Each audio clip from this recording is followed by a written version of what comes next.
we put on the lines, guys, you know where you've got to be, so make sure you get yourselves down there. We want to try and get the briefing done as quickly as we can. Briefing will be done at this end. Briefing will be done where we are on the sky deck here, and we'll obviously ask for you to come up into this area so that we can start to get that briefing underway fairly shortly. If you want to start making your way up into that area now, that'd be great. So those that have got bikes already parked up ready to go, if you want to start congregating down this end towards the crossover containers. We'll start our briefing fairly shortly. All right, thank you.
Rightio, rider of bike 858, bike 858, I need you back to your bike please, I believe there's an order issue.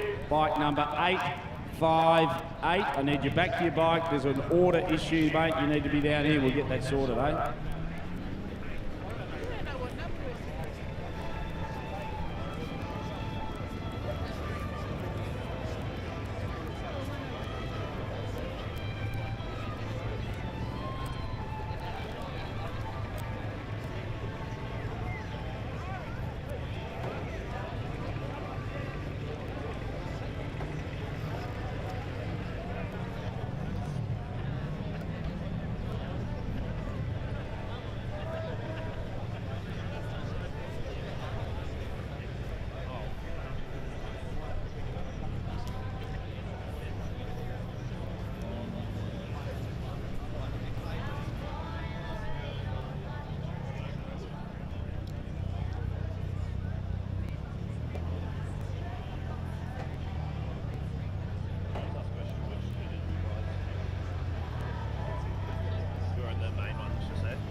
Literally on where the KTM banners are there, there's 300 just on, towards the light pole there. Just trying to figure it out. Yeah.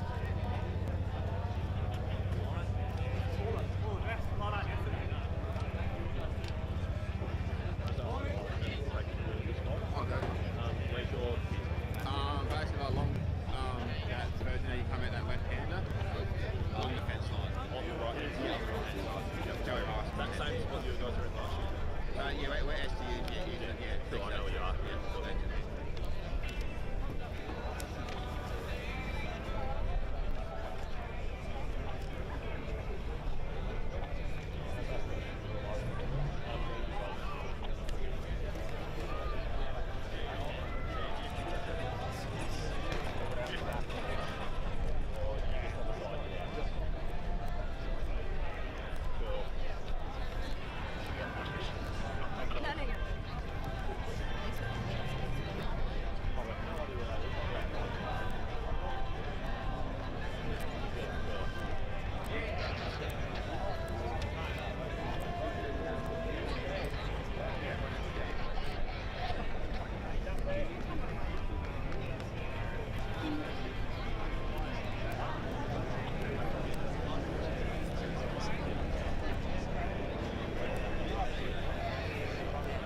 Rightio riders, all those bikes should be on the start line area now. If they haven't, you are dragging the chain. We're going to be doing rider briefing very, very shortly.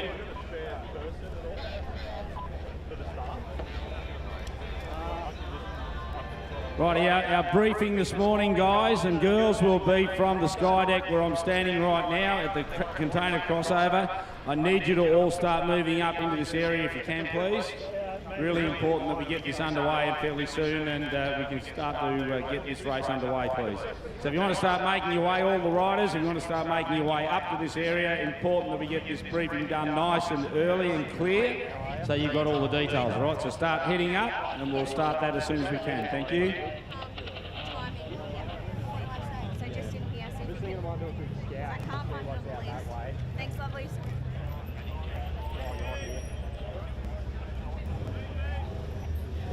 Guys, watch out.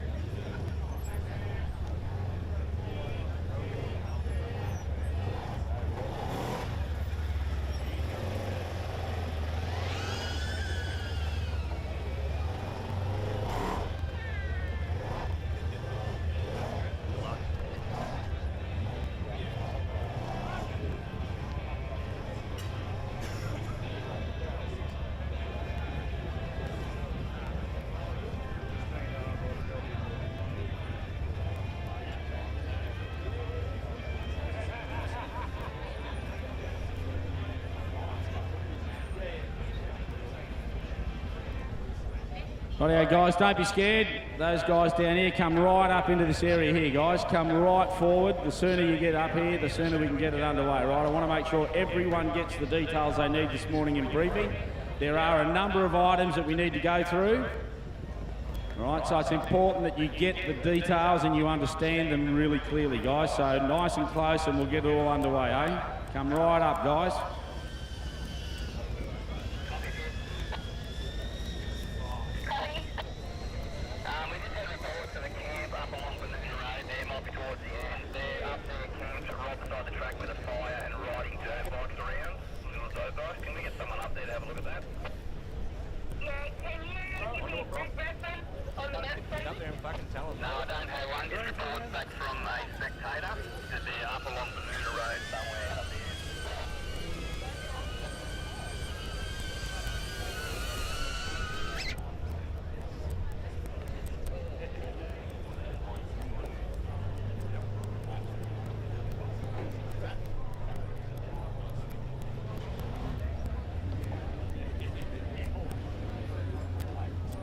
Rightio guys, we're about to go in the briefing. Thank you very much for your patience this morning.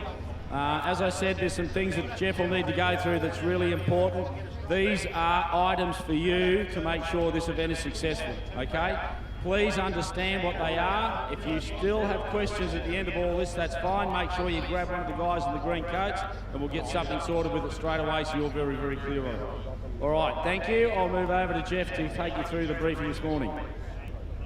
Thank you very much, Johnny. First of all, welcome everyone to this year's 2026 Miller Quarries Hattah Desert Race.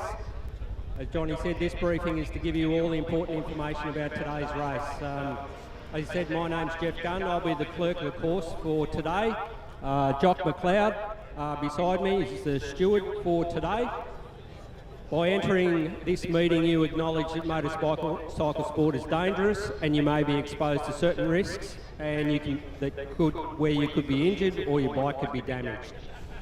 The Hattah event team has put in an enormous amount of work for this weekend and in recent days after the rain to ensure the venue and the tracks are as safe as they can be. It's your responsibility to have read and understood all the rules and instructions regarding the race, and you follow the directions of the event officials, ride and act safely throughout the day. First aid for today is located back behind you where the big white tent is. We have a number of doctors and about 15 or so nurses and a heap of paramedics and emergency recovery staff. So you'll be catered for if you're unfortunate enough to have to end up there. So bike return and anyone going to the medical centre for your pit crew will be back down in that below area down there.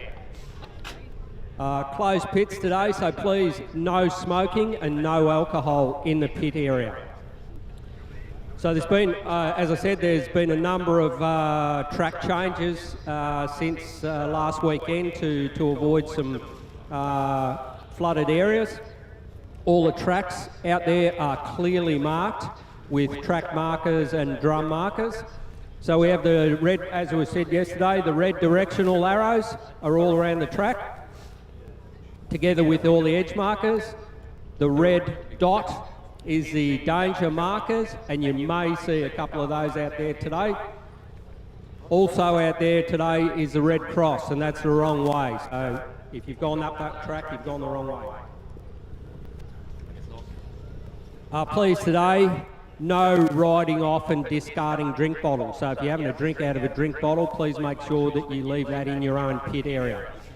No tear-offs, and definitely no riding on the crop. There's some diversions today that take you through some parts of the crop. They're clearly marked. So if anyone, it's reported to me that anyone's riding on the crop, there will be a specific penalty for that. The track length is approximately 38 k's. It may be slightly shorter because of some of the bits that we've had to cut out on the return, but it won't be far away from that. It's pretty wet. It'll be heavy, so fuel is going to be an issue today, so just be mindful of that.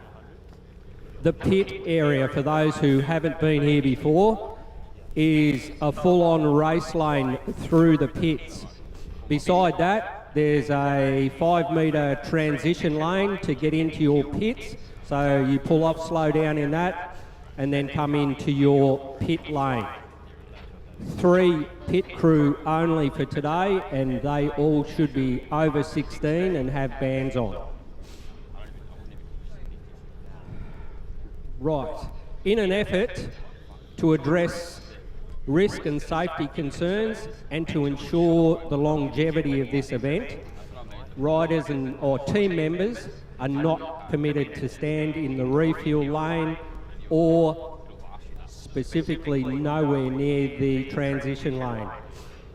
You must wait until your bike is stopped before stepping out for the pit crew. So bring your bike in, pull up, step out. In the family area, if you're pitted there, there is a line that's been specifically marked. The red coated pit marshals will explain that to you, so there's no disadvantage to anyone in the race. It's the same for everybody. So the lanes must be kept clear to allow the smooth transition for all the competitors. For those pitted near the pit corners that have berms, do not jump in and out over the berms. Please keep in mind to give way to the riders in the race lane when you're re-entering after your fuel stop. If you come into the pits and you miss your pit area, do not ride back against the race direction. Please get off your bike and push it back.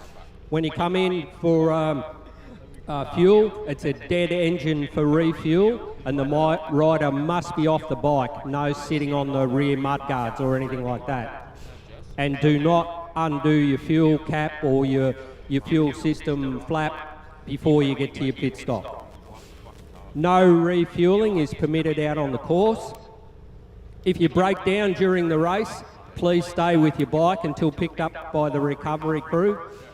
And if when you get back to the recovery, if your pit crew are able to get your bike going again, you can re-enter the race. You'll just have to redo the lap that you failed to finish. As I said, the bike recovery drop-off area is down near the first aid area.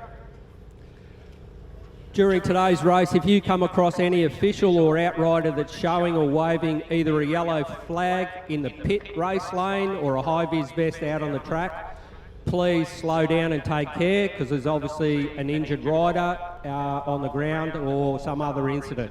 So please be mindful of that.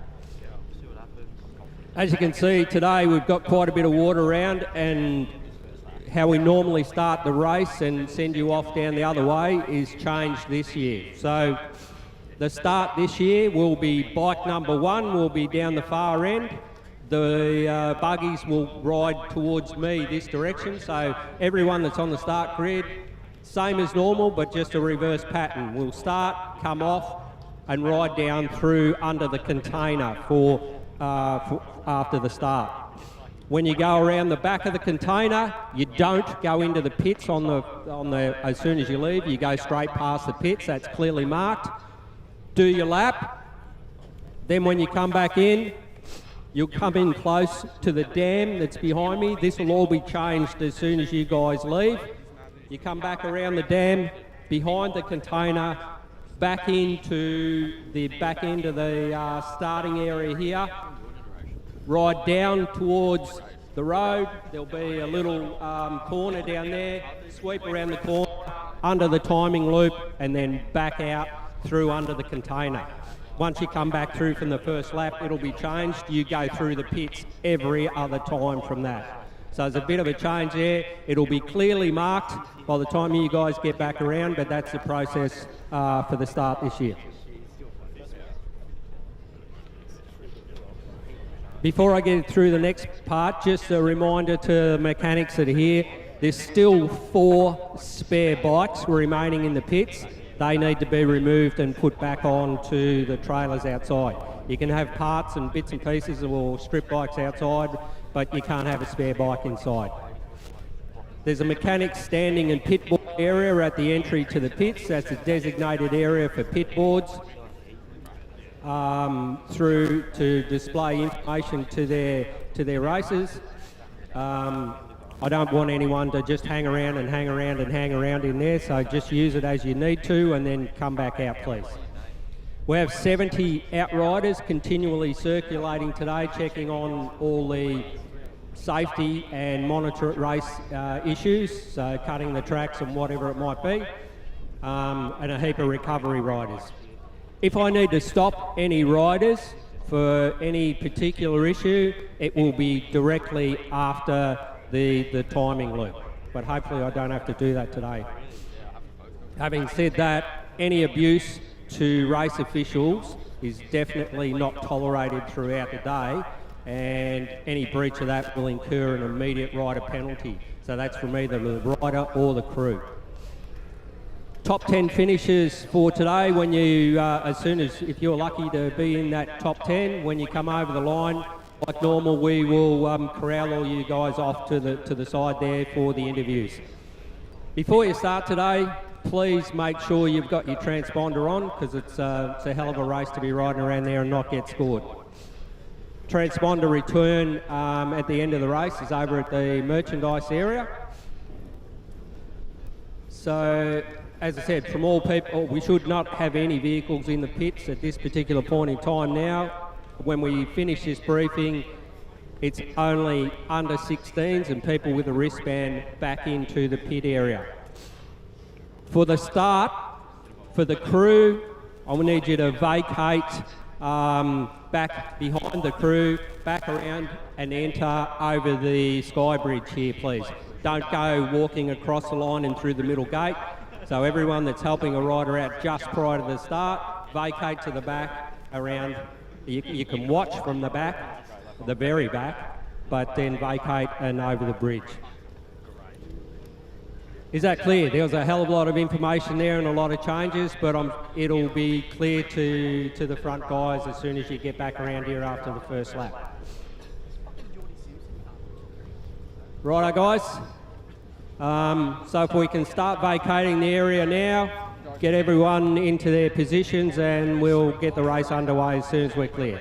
Thank you very much. Oh, hang on, sorry guys, I'll hand over to Jory. Before you go, wait there please.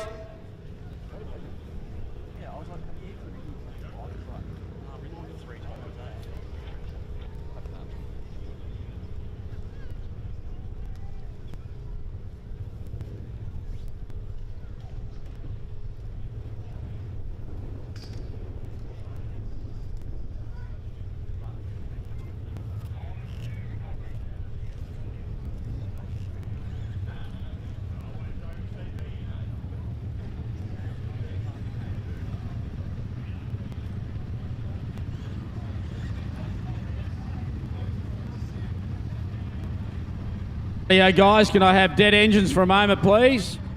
I want all your bikes off, please. I want all your bikes dead, please. Thank you. All engines dead, guys.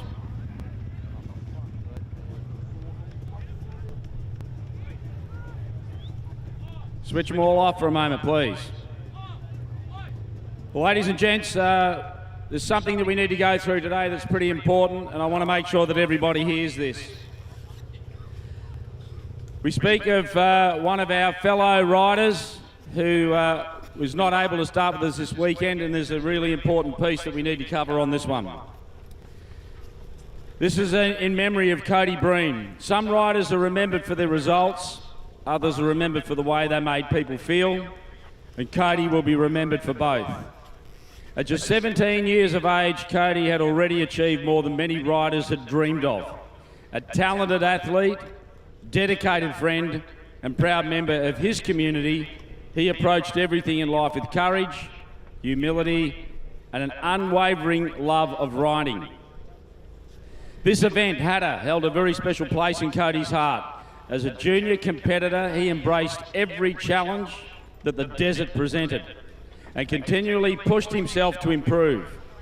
Year after year, he returned stronger, faster, more determined, and with that he earned the respect of fellow riders, officials and spectators alike. The loss of Cody has been deeply felt throughout the motorcycle racing community and well and far beyond. Our thoughts remain with his family who are here with us this weekend, his friends, teammates, schoolmates, and indeed all of those lives were enriched by knowing him. As riders line up this year, they may remember a young man who chased every dream with determination, embraced every challenge, and lived life with passion and, more importantly, purpose. Forever in our hearts and forever part of Hattah. The dust will settle, the race will finish, but the memories of Cody Breen will ride with us forever. If you could please remove your hats, those with helmets leave them where they are, and we pause for a moment's silence for Cody Breen.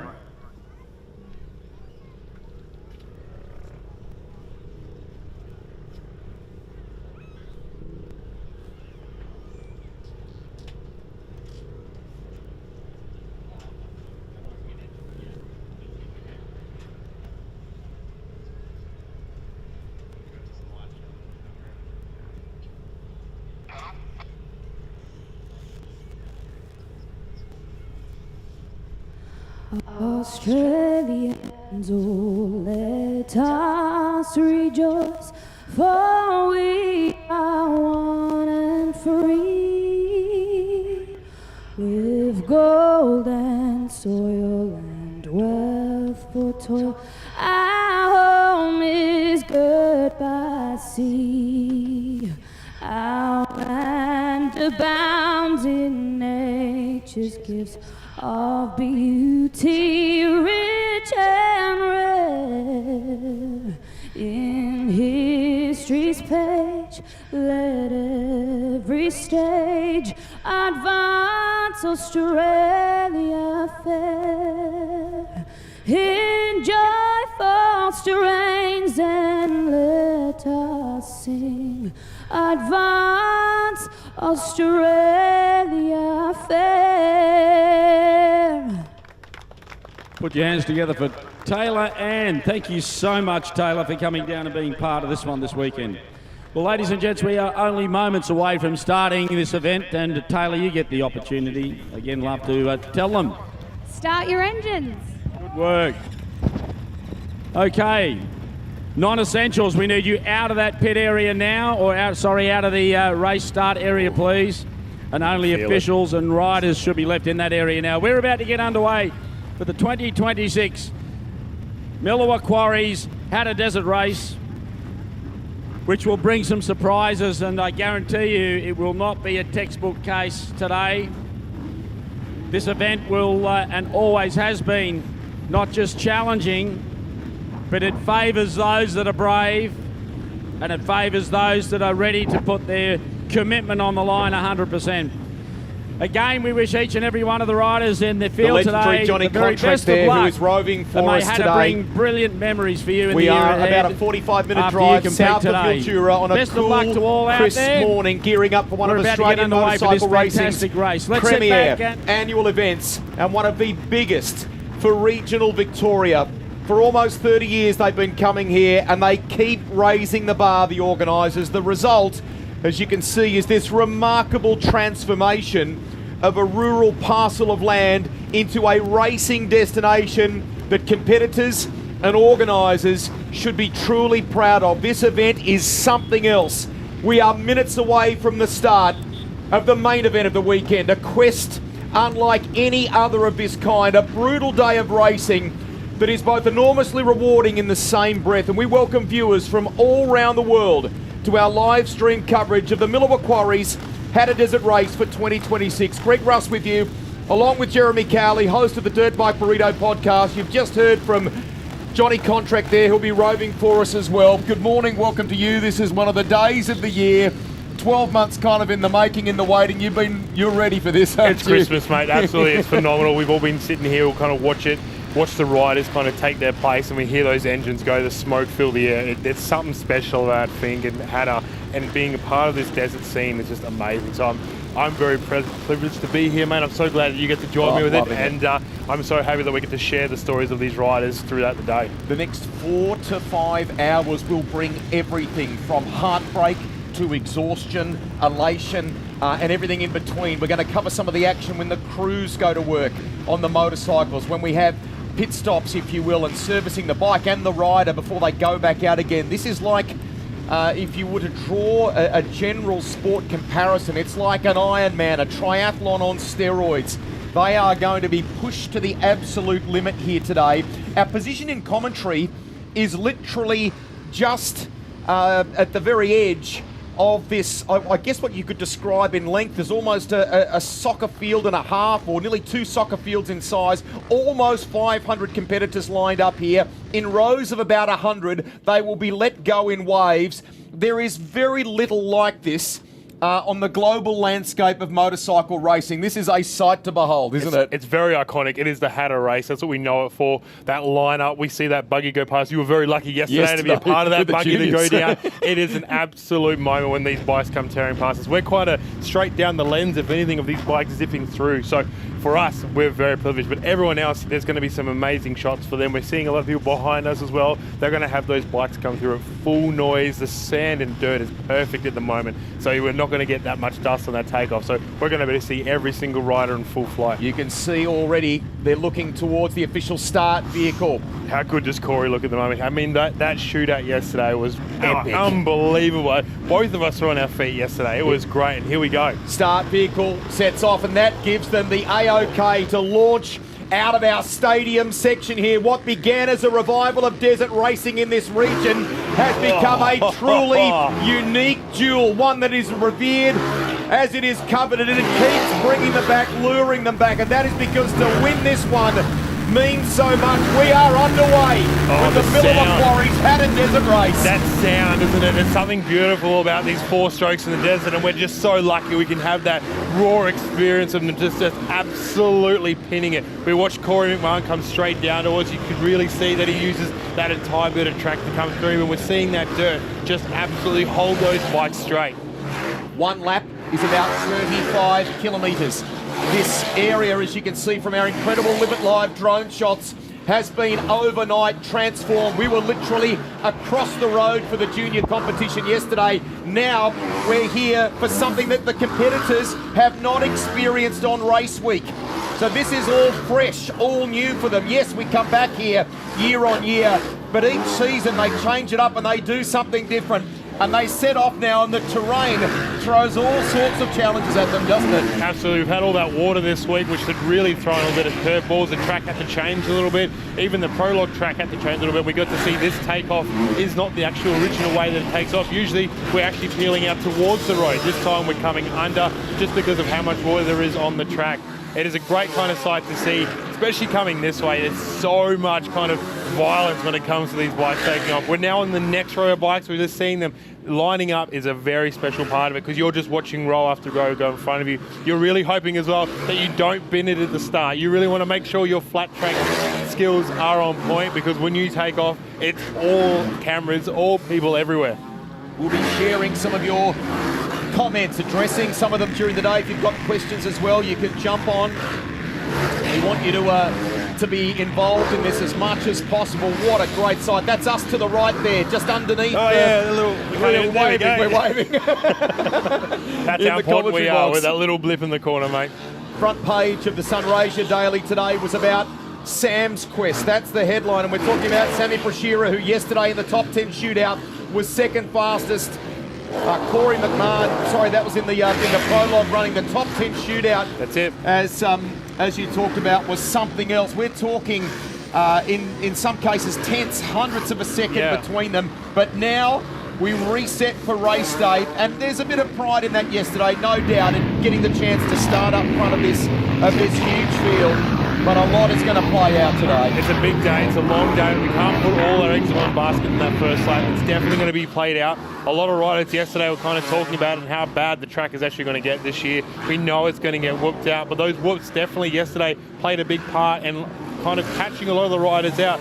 A lot of the times the sun did play and the shadows definitely cast a little doubt in some of those holes. So it's going to be interesting how they play it. We know definitely lap 3 and 4, they're kind of around the middle. That's when a lot of fuel stops will happen. That's when we're going to see a lot of riders kind of change maybe their goggle styles up because, I mean, they're running the tear-offs. Maybe they're going to try something different, so roll-offs. There's going to be a lot of that today, and it's really going to come down to how the teams want to play it and also how the riders feeling. And within the bounds of this huge entry of riders, there are class stories that we'll bring to your attention too. Some really impressive performances from our ladies yesterday. Some are doing 8 laps, some are doing 4 laps. We had in the top 10 shootout, Riley Graham, one of our veterans, who finished in the top 6, an amazing performance out of nowhere in that 35 to 44 age bracket. Jackson Verstegen, under 19s, he was in the shootout too. Some cool yarns that we're going to be bringing you along the day. Absolutely, we're going to be talking to a lot of riders too, some that didn't make it unfortunately due to injury during the week, and others that have just kind of had to take a step back to support other riders that are coming through. So it's a great day. It brings so many people here. It brings a whole bunch of different kind of attitudes towards racing as well. We don't just have the top riders, we also have kind of the mid-pack and the Gumbies like myself. We just get to enjoy a bit of riding. What does that make me then? Is there something way worse than a Gumby? So they continue to venture out of our stadium section here, in between in the gaps, if you like, while they're off racing, and we're waiting for them to return to complete a lap. We're going to venture around and show you a couple of things that are happening during the day and chat to some people as well. We will have some guests here in the commentary box on the back wheel, heading out past us. You're doing that. Nice way to start your Sunday morning here. Absolutely. We also look like we've got a non-starter still on the track. We had a couple of them yesterday. Some people come a cropper at the start, so hopefully it's nothing too bad. There's just so much going on. There's so many bikes that will head out, and we almost get to the point because the field's so deep that by the time the last rider comes in, we could start looking for Corey. I mean, we're not that quick, but at the same time, these boys are moving at an absolute pace, and the track at the moment will be lovely and groomed. So we were talking yesterday to definitely Sammy and Corey about that flat track style of racing they're really going to need. Those corners haven't formed up yet out there, so it's going to be a lot of nice, long, sweeping corners. These boys are really going to have to hold their lines and be confident. We will talk to you about some of our partners that have made this event possible too. All sorts of great businesses regionally and beyond. We've already got a faller there just beyond our start. They're up and okay, which is great to see. Everyone sort of just venturing around there. Should say thank you to Segway for providing our official start vehicle there too, and to Jason, all of the team at Miller Quarries who have been just in this, boots and all, in terms of the support. That is frustrating for this rider here, not being able to start. You come all this way, ready for the big dance, and your shoes don't work. It's really hard, I suppose. I mean, I think your words to me just before we started calling today, I mean, it's 12 months of work for some of these big teams, and that's the other aspect of the story here.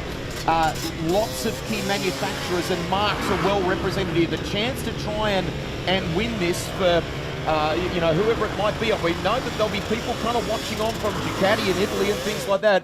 The chance for them to try and win here today against the might of a Yamaha, a KTM, you name it, a lot of pride in that regard too. Well, absolutely. It's a big one. It's a lot of eyes on this race as well. I mean, desert racing in Australia just seems to be able to draw a lot of attention nowadays, which is fantastic. And we really got to make sure that when you do it, you put your best foot forward, and Ducati has definitely done that so far. Well done to all of the organisers. I think we've only got that one bike that's not been able to start yet, and we then are presented with this kind of eerie quiet where we are at the start here as the riders launch into that first lap. Well done to Jeff Gunn there too, our clerk of the course, who's had, along with his team, a very, very busy week. They've done a superb job, haven't they? Oh, absolutely. And it's been really great to see the track, even though it deteriorated for all the weather, it made it really great choices and kind of made it still pretty accessible for a lot of the riders out there. Oh, great to see him go. Replay at the start. So Corey with the coveted number one, hoping to go back-to-back. Corey McMahon heads off. Once that gently moving Segway, our official start vehicle, moves past him, you can see our cameraman on the back there from Live It Live. They are able to open that throttle and hold it wide open, and they're off and running. Great shots from the start. The pace that these guys are going to have, especially peeling out, they really want to get themselves out as far front as they can. Really set themselves up for the next couple of laps when it really starts roughing up, when they start catching those lappers as well, because that's really when things can get a little bit dicey out there when they're trying to overtake, especially on those straights. It's so fast. A lot of times, yesterday the guys were saying when they were catching the class in front of them, it was probably the sketchiest moments catching them up then. To all of the team that have worked on our course here today as well, it's required constant attention during the week just because of the volume of rain we've had in this region in the past week or two, and they've been so good at adapting. The landowners have been incredibly supportive as well, and we've ended up in this place where the course looks magnificent. We've had probably about not quite 48 hours, close enough to that, where the conditions have dried just enough for us to be, you know, for it to be just nice for the racing. But the net result though, Jeremy, is it is going to be really physical today, isn't it? Absolutely, and rough. We talked about how it kind of wears into the bikes, it wears into the tracks as well. So it's going to be really interesting to see that. All right, let's I think check in now as we bring you some shots on high from our drones with the replay action continuing there. Let's check in a little earlier in the weekend with Corey McMahon. We're here with the previous winner of the Hattah Desert Race last year, and of course this year taking on the 2026 Millawa Quarries Hattah Desert Race this weekend. Corey McMahon. Corey, welcome back to Hattah. Yeah, I've been looking forward to this one for, say, 12 months now, and yeah, really excited to be back here. Obviously a lot of good memories with the team last year here, and to be back with the same guys in my corner is very exciting for us. How important is that, having that same kind of group around you when you're venturing into this and trying to repeat a bit of that magic? Yeah, obviously we know the process now. We know what works. It's one of them races where it takes a lot to learn what works and what doesn't. And I got the guy running the team that's won it 3 times, and with myself winning it last year, I think we got a good combination going. And yeah, the bike's in a really good spot. And of course, a lot of testing and tuning in the lead up to this has provided that. But this race throws a lot of curveballs, right? You know it better than anyone. Yeah, 100%. And last year I was lucky enough to experience one of the Hattah miracles sort of thing. Everything was working, and I felt the flow all day, and it was a really surreal experience for me. And yeah, they're looking to repeat that, but I know it's not going to be easy to do. And I know this place throws a lot of curveballs at you, as I have had in the past, whether it's getting sick or bike dramas and all that stuff above. And yeah, we just put our best foot forward, and hopefully it all comes together. It's my first time to be here and experience this, and I'm absolutely loving it, right? But the uniqueness of what the event provides relative to everything else that you'll do in season 2026, how can you simulate and prep for this race? What sort of things have you done in the lead up? Yeah, for me, this race is probably one of the biggest ones on our calendar, up there with the 6 days and all the international races we do. And you do see a lot of international guys come back because of how good this event is. And yeah, for me, leading up, it's one of them races where you can't get too ahead of yourself. And as big as it is, you've got to try to not feel the pressure. And that's the biggest thing you can do is just focus on yourself and not anyone else around you. And yeah, just for me, lead up has been the same as every other year. We race our national championship throughout the year, and we were in the sand 2 weeks ago for our first cross country, which is a 3 hour, and it sort of correlates well with the 4 hour that we're going into this weekend. Corey, can't thank you enough for spending a bit of time with us today and breaking into your busy schedule. Wishing you all the very best going forward for the event this weekend. And remember, pin it, play it, and stay safe, all right? No worries. Thanks to you guys, and it was awesome to have a guy like this here that I've seen on the TV and all that, and it's pretty cool. He's got it all coming. Yeah, thank you. Well, we're down here at the scrutineering for the 2026 Millua Quarries Hattah Desert Race this weekend. And Rusty, how great is it to be down here? Unbelievable atmosphere and like perfect time to catch up with lots of teams and riders. And I've been reunited with a friendly face from years gone by. And this is a massive undertaking, Daniel Miller. Tell us about this. Yeah, it's a bit different for me this year, that's for sure. You know, this race.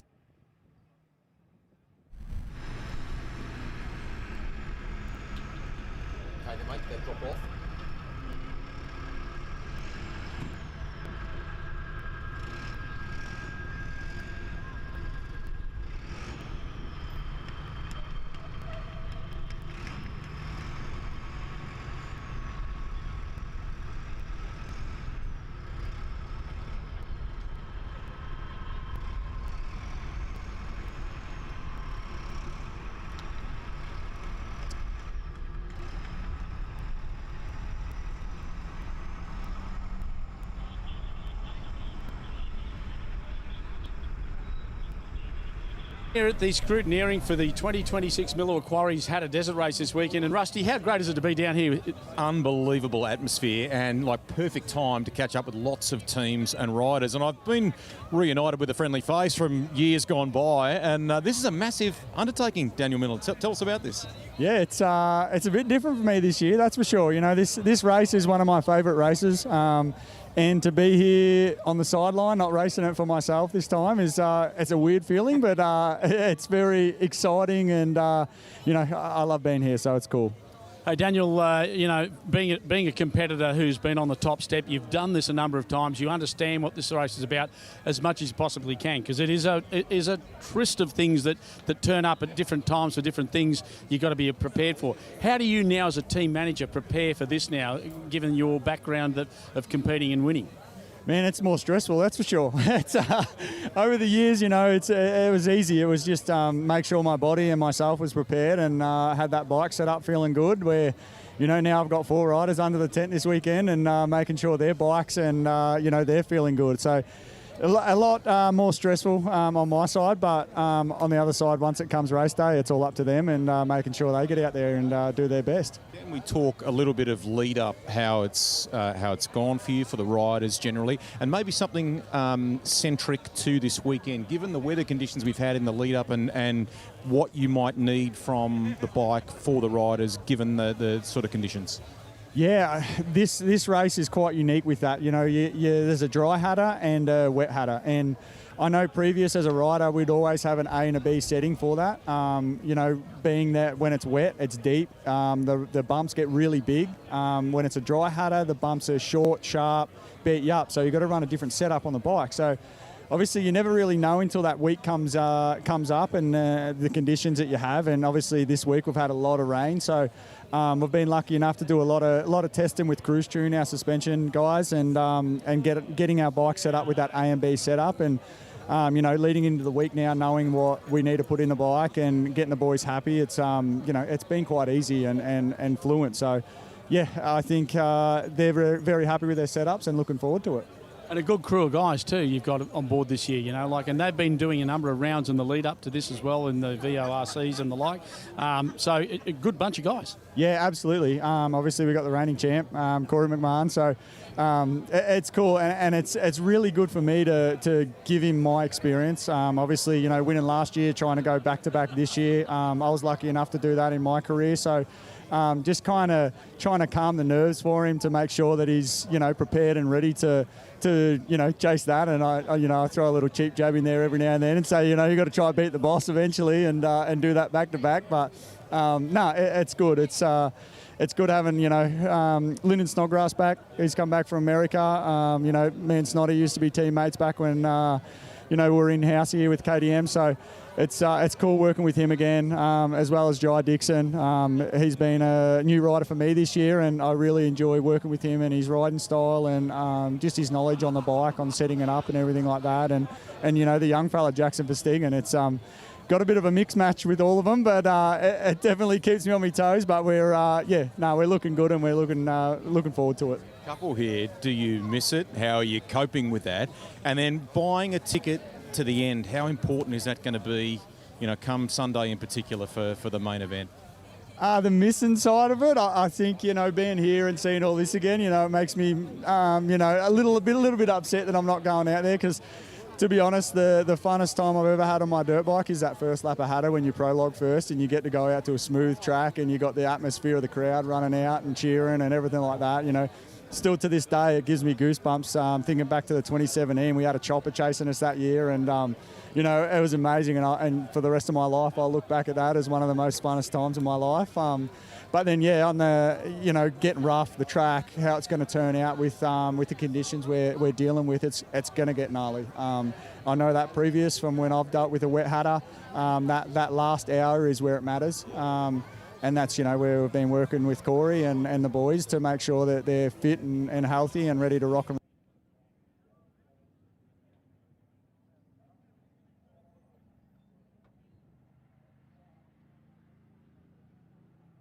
roll in that last hour, because that's when the race is won and done.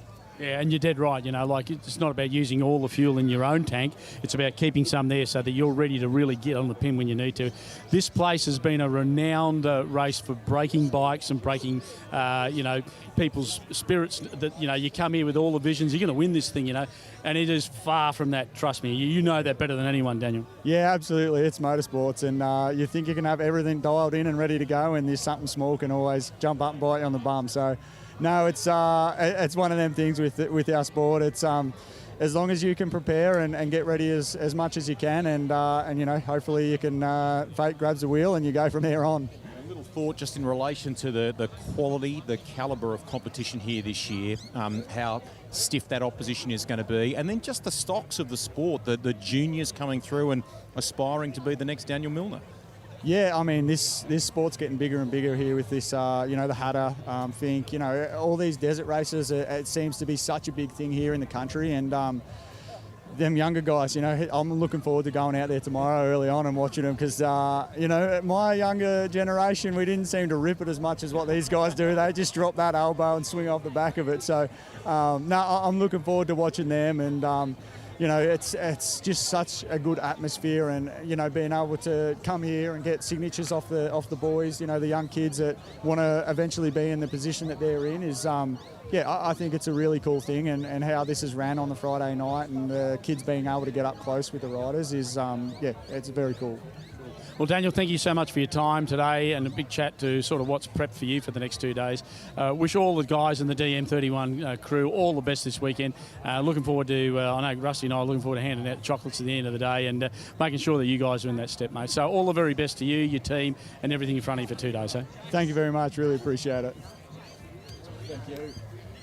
Friday night was spectacular, and we should say thank you as well to the footy clubs from Redcliffs, where we were there on Friday night, and Irimple as well, who are hugely supportive of this event, so much so they have buys from their footy over this weekend so that their team of people can come and assist us. And it is a great story. On that note, it is worth welcoming Jade Benham, our member for Mildura, who is here not just proudly in that capacity, but you are here as proper fan as well, aren't you? Good morning and welcome. Good morning, Rusty. And it's so good to have you here too. So thank you for coming. It's a pleasure to be here, and it's been such an eye-opening thing for me. I knew Jade coming in that, I mean, it was, it has this stature as one of the biggest sporting events in regional Victoria. It's been kind of 30 years in the making. The organisers just do not sit still. They keep raising the bar every year. But importantly for you, in your capacity, in your portfolio, if you will, volunteers is a big and very important thing for you, It isn't really is, yeah. Being the Shadow Minister for Volunteers, it's one of the biggest volunteer events, that we have. I would dare to say statewide, like over 300 volunteers come here, and it's not just 2 days, like it's a 2-day event, but it's a whole 6 months. They'll have a rest for a week, and then they'll get into next year. As soon as the dust settles, really. Although there's not much dust because it's a bit wet, but over 300 volunteers. And they just put so much work in, like to finish up on Saturday and then move the entire event across the road. Remarkable. It's remarkable, and that's just not ferries that pick it up and lift it over. It's those 300 plus volunteers. You can't even really put a number on it. No, absolutely, and they've worked into the wee hours overnight to ensure that we can have this spectacle today.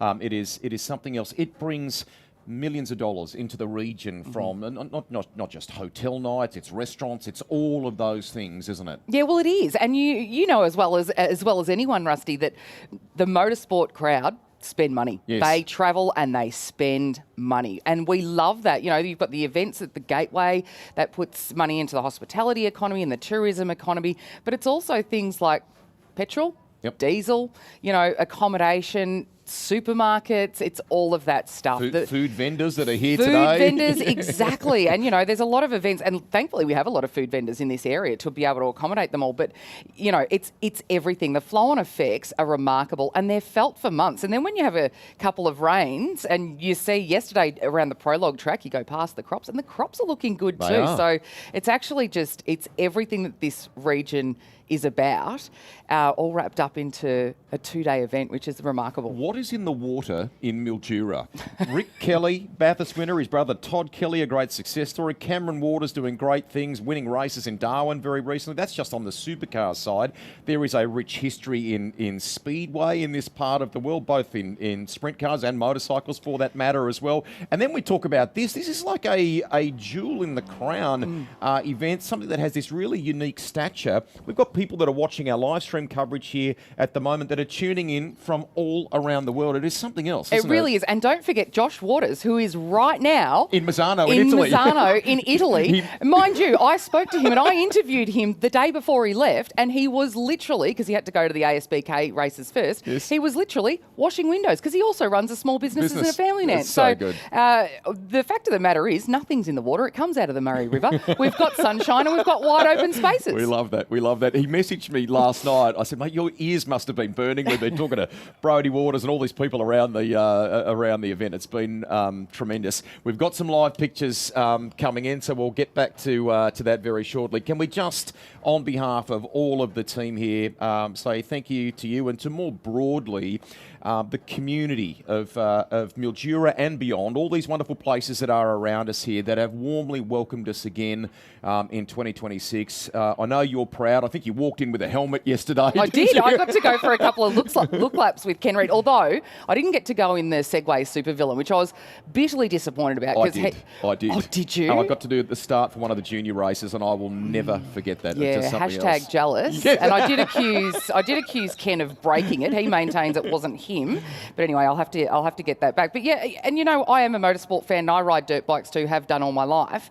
But it's one of those events that is not exclusive to just the motorsport crowd.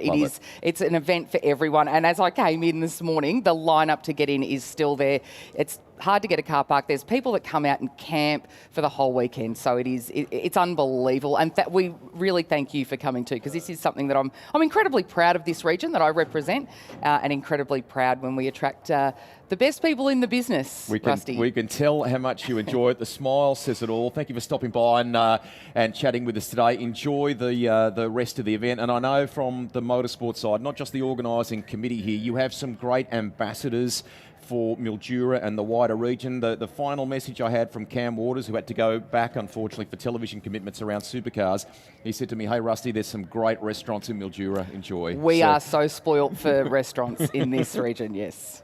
Good on you. They're inbound. Thanks for stopping by and chatting with us today. Jade Benham there, member for Mildura, and very, very proud of this event. We have got the number one inbound. What a story. Hoping to go back-to-back in 2026, and we're at the conclusion of the first lap. What have we amassed in terms of time there? We'll give you a number First lap, 25 minutes and 55 seconds, 0.903. And we're looking at the gap now to second, and who will be the first of that next bracket to emerge. That is a mighty start. Trying to keep a little bit of a lid on the enthusiasm here because we have a long way to go. But he looks good, doesn't he?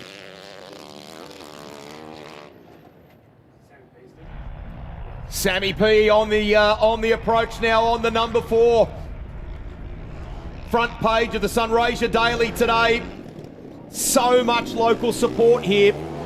We'll give you a sense of the number, the time. Awesome sound as they come into this part of the course, and already, I mean, people have come from all across the country to be here.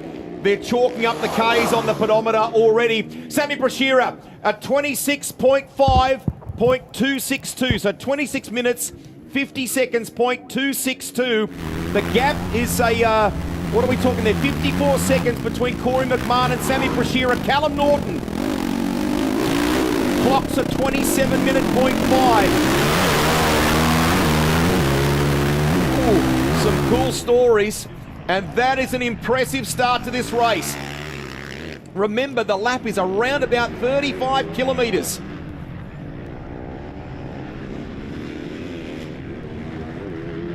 Jeremy talked yesterday about riders getting peppered. You can see that some of those further down the order, and already the mud covering the plate at the front there, it will take its toll. Maximus Purvis third at the moment, or the next to them to come through on the 400, then Jacob Sweet. They're in pretty close company, those two. Only about, what are we talking there, 6 seconds apart. Jai Dixon through now. Lyndon Snodgrass. Snodgrass is up to 6th. Now Cody Stevens, Riley Graham's through. Good job by Riley Graham. Now we can see there that the number 4 is in, and that seems to be worrying for Sammy Brashear. There is more to that story. Jeremy Cowley rejoins us here. Honda crew go to work. These guys know what to do in these circumstances. There's an air of calm about it, but this doesn't seem like, or doesn't feel like it's scheduled. Look, it was really interesting. We heard him go past. There was a little bit of a miss in the bike. I don't know if that was something that was they're going in for, but you could definitely hear it go past. But the gap at the moment is huge. I mean, Corey McMahon with a 54-second gap on the rest of the field. Now, it is hard because the first lap, you don't want to kind of speculate too much. But then the big one is Snodgrass. Snoddy, he's moved up far. Like, that is absolutely phenomenal. For him to go up that far is just so crazy. And I think it's really showing that kind of pace that he's going to put in early. I mean, looking at Corey Hammond now coming in 10th. They're coming in so fast. We are talking about them getting peppered. Look at the front of their bikes. They've been absolutely covered in it. And I guess that's a sign for what's going to happen later on down the track. There's a couple little river spots where they may have to cross over. So it is interesting to see. But Callum Norton, very close in third as well. Now, back in action was that. Just we were watching a little bit of the timing. So yeah, right. Because we just had the notes there that Corey McMahon was at 27 minutes on his first lap compared to a 25-minute now. That's moving. That's moving. That's a lot of the bike. Just so you know, you're comparing 2025 to 2026 there, aren't you? So, yep, sorry. But, man, that is hustling. And a lot of times it's the second lap that they will pit. So it's interesting to see Sammy going in now. Hopefully it's nothing too wrong. It may be just a little things here and there. He hasn't had that much time on the bike too, so I know he felt comfortable in it through the last couple of weeks he's been here. So hopefully it's just a couple of tweaks here and there to kind of get him set. A couple of people have been asking different questions on the live stream. Iron Vor asking how many riders this year. Well, we can tell you it's nearly 500. There were 5 rows basically of competitors that they set off. Those first 4, obviously, they let them go in waves of about 100 competitors. 800 across the juniors if you consider. I think it's 877 if you add the junior contingent from yesterday's 2 races. Absolutely. The other big one is that it looks like between the 1st and 10th, it's a 2-minute gap, a 2.5-minute gap, 2:23, which is a big kind of gap when we talking about them all starting at the same time. To be able to Corey make that gap is incredible.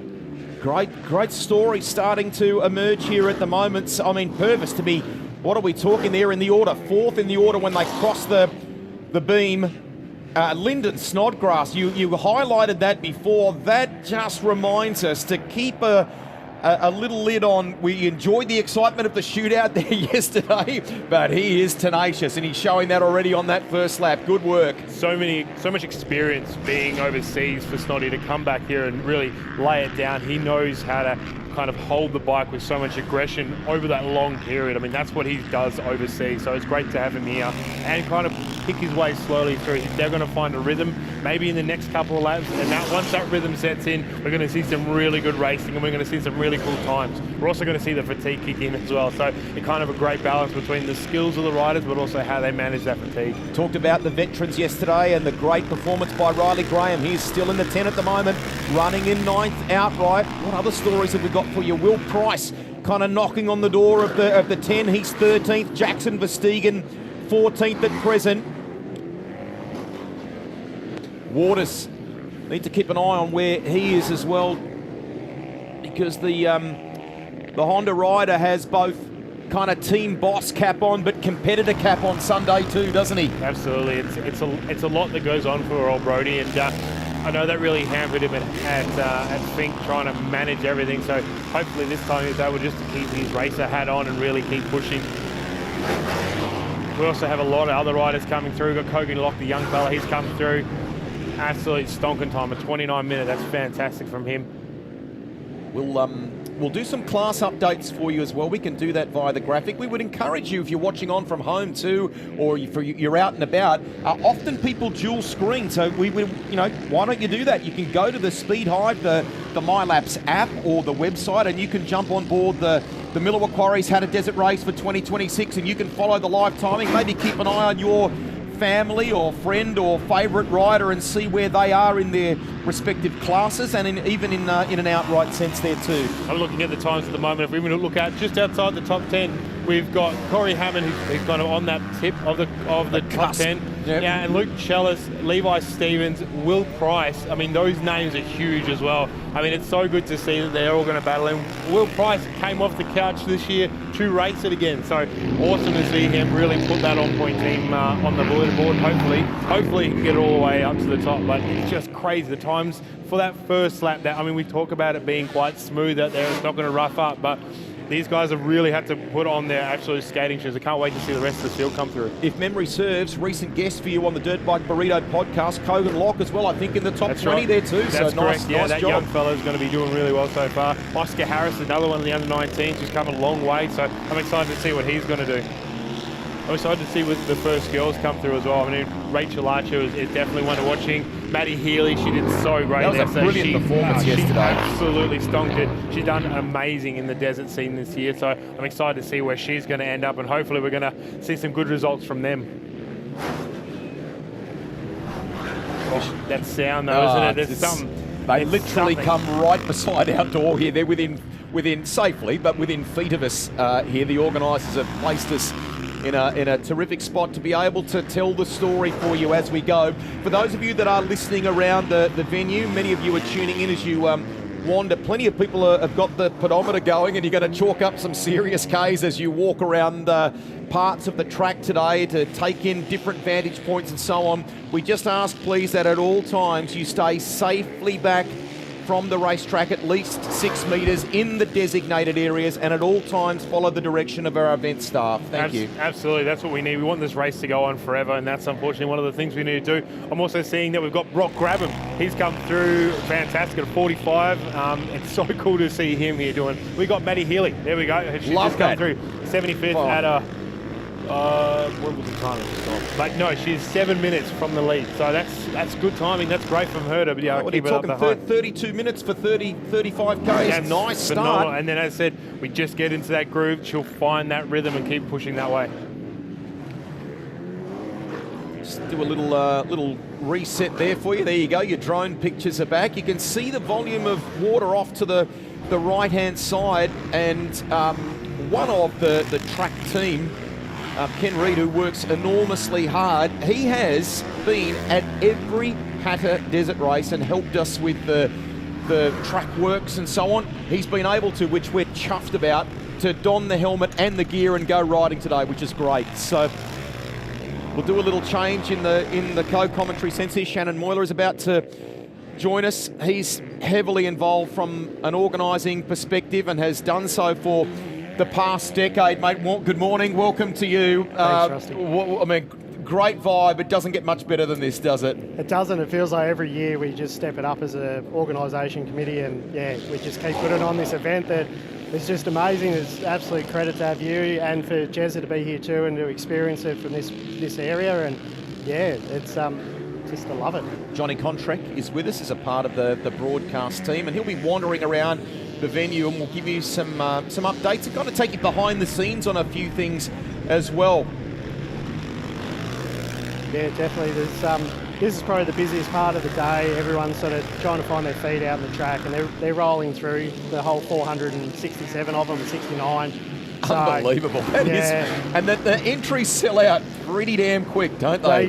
They do. Our seniors, as everyone says, it's a race in itself just to get an entry into Hattah.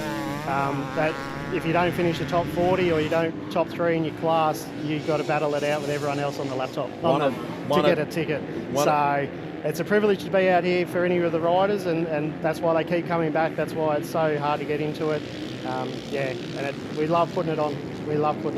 Every year. This is the first time for me, but I know from some people that have experienced, we've got a rider down here, hopefully they're okay. Looks that bike on top of his leg there, I think perhaps so, but they'll go to work. They do have a very, very good team here for these moments, but we can see the rider moving, so that's at least encouraging, isn't it? That's right. And look, we've got a full medic team here. It's a full MASH tent, which is incredible. We've got the best of the best of the doctors and nurses in our region are here. So, any of our riders that unfortunately become injured, they can be over there and triage very, very quickly and with the best in the business. Looking forward to actually meeting and chatting with Dr. Trav during the course of the day. You in a very general way, use the term MASH tent because of the fact that it is mobile, it is for this event, but really there are some world-class people and lots of really good equipment there, and importantly, strategy in the event that we need to do something. Most definitely, and it helps take the pressure off our local ambulance service and our local ED service as well. So our doctors and nurses in there will obviously triage and see what they can actually do here to help that injured rider. If it's urgent, they will be transported to Mildura off their own services, but otherwise we try and free up the local area as much as we can by using these guys, and they triage. They'll bandage, if they have to plaster, they'll do what they need to do. Importantly, that brings us to communication, right, among the entire group running the event. And you have some really good systems for some of our riders that are operating around the course to keep an eye on things, to keep an eye on competitors. And we fundamentally know where those riders are at any given time. We can identify what sort of section they are in quite quickly, can't we? Yeah, most definitely. We've got a comms team, and every year, like our event, they step up and they do something bigger and better every year. So at the moment, our outriders that are out there riding the edge of the track, making sure everyone's safe, they're all GPS'd in each group, so they can actually see if there's an emergency and we need assistance. They know exactly where they are by that GPS system, which takes a lot of the issues away from paper and having to go, I'm at grid X, Y, Z. We can go, it's okay, you manage a situation, we know where you are, we'll get someone out there as soon as we can. A decade. What brought you into it in the first place? Your young bloke rode and still loves his motorcycles, doesn't he? He does. 10 years. I started as Vice President of the Northwest Motorcycle Club and got brought into the Hattah side of it, and young fella raced, and he had an injury about 5 years ago, broke his back, and just out getting some riding in with some mates, and so he's been off it. So 10 years, it's been good. It's been good. You're welling up a little bit there, mate. Yeah, Thank you for all you've done. You've done an amazing job, and continuing right throughout this race week to give 11 tenths. All right, as they continue to work away here, we will explain a bit more of that process of what's involved in working on the motorcycles during the day. We'll take you right in there as our drone swings by some of the teams, their easy ups, and we'll show you what happens when they go to work on the motorcycles. For now, though, why don't we check in with the local hope? We caught up with him prior to race weekend. That's Sammy Prashira. Rightio, down here with the Honda team once again. Great opportunity to talk to one of our local guys here from the region in Sam Prashira. Sam, great to have you here this weekend. Yeah, it's always good to be back. I always make sure I come back here every year. I've been in the States for the last 2 years, and every time I always come back, it's it's one of those races that around sort of January you start thinking about it, and it's here before you know it. It's a big deal, and especially being local here, like it's one of the things I always think about. So it's it's great. This year we've got a really I've got a really solid program with Brody. I actually raced for a Honda team in the States, and it just worked out well. Brody's got this program going, and it's every bit factory. So it's amazing, to be out here and having Brody's support, and I'm really excited. The bike's great. I'm healthy. We're good to go. Tell me about the time away in America and how that shaped you as a rider, and maybe how that helps coming back. I mean, it lures you back, this event, how much that has helped the growth for this event for you. I mean, it's one of those things, like you kind of grow up. I mean, growing up in Mildura, obviously, it's like the biggest race. It's all you look forward to, and it's one of those races that you can't get out of your head. You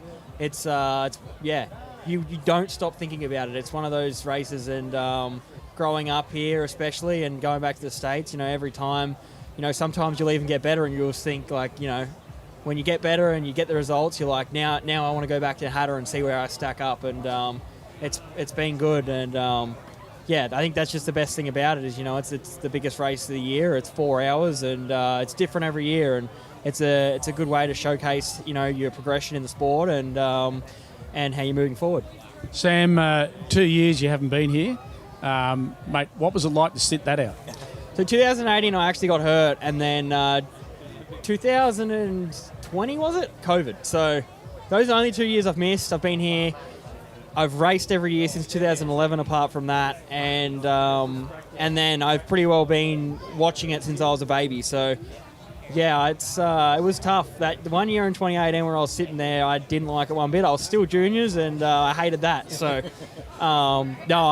it's one of those races, like I said, I don't think people realise how big of a deal it is in a rider's mind. Like, it's a massive deal, and you always think about it, and that's the coolest part about it, I think.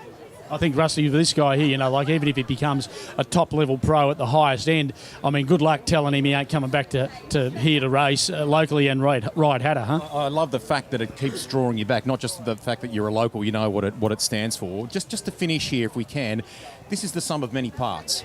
Bikes are good, you're healthy and well. What do you reckon is the one key to try and win this thing come Sunday afternoon? I think it just comes down to a lot of on the mental side too. I think you got to be pretty strong. It's a 4 hour race. There's not many races you can go for 4 hours, and we do races in the States that are longer, but it's nowhere near as intense. We're on the bike for a couple hours at a time, but you don't know the track. You don't know what's ahead. You've got another group of riders there waiting for you to give the bike to them.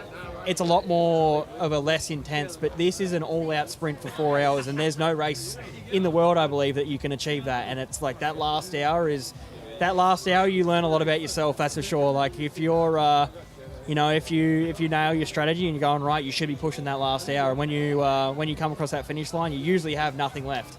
We are out of a job here because you've got to focus on your racing. But if ever you don't want to, mate, commentary for sure. Well done, well played, nicely done. Very good. Sammy Prashira, we wish him all the very best this weekend as he goes into the 2026 Miller Quarries Hattah Desert Race this weekend. Should be an outstanding race. Keep your eye on this guy. He's one of the fast ones. The quality of riders in the 2026 race is next level, and some have literally come back to play as well with Lyndon Snodgrass. Now we're talking about this year's event and how much you're looking forward to it, and just generally how's preparation been? Yeah, it's awesome to be back. I came back 2 years ago and unfortunately had a DNF while in fourth. So just really looking forward to being back on a KTM here with DM 3-1 KTM Racing, and just really looking forward to getting out there. Obviously we've had some rain. The track conditions are going to be awesome, and there might be a little bit of water here and there, but I think overall it's going to be a really great event. Lyndon, it's been a big campaign for you offshore. I think it's about 6 years that you've been riding in the US now. But this place has its own magnetic pull, doesn't it? Yeah, it sure does. You know, even when I was over there for a few years straight and didn't really come back, I was always watching the results and watching the live stream and tuning in because it's just a great event to watch. And you know, every time I can get a chance to come back and race, it's just awesome. Physically, how demanding is it relative to other things? And do you do something unique in that regard to cope with the rigours of that and be there at the end? I mean, it's definitely a grueling race, being 4 hours long, and then you know you factor in all the bikes and how rough it gets towards the end. So you know, it's just you just got to take it lap by lap and you know see where. You know, there's no telling what position you're going to start in. We've got a prologue tomorrow, so you can't really have a game plan until after then. So we'll just try and get a good prologue. That's the game plan for now, and then yeah, we'll go from there. Mate, finishing it alone is a big thing, okay? So there's a lot of guys that have ridden this event and never finished it. You've managed to do that on a number of occasions. Really hope you do well tomorrow and you get to finish it as well, buddy. Yeah, for sure. Looking forward to it. You know, I've had a couple of podiums here, and you know, if I can be out the front battling with the top guys, I'm going to be happy. So, goal is to try and get a good prologue, and then you know, start up there somewhere up front and give it all. This has been a little bit of a walk down memory lane for me personally. We did some media training together a long time ago at headquarters, and you nailed it like a pro. Thank you, mate. Have a fantastic weekend. Thank you very much.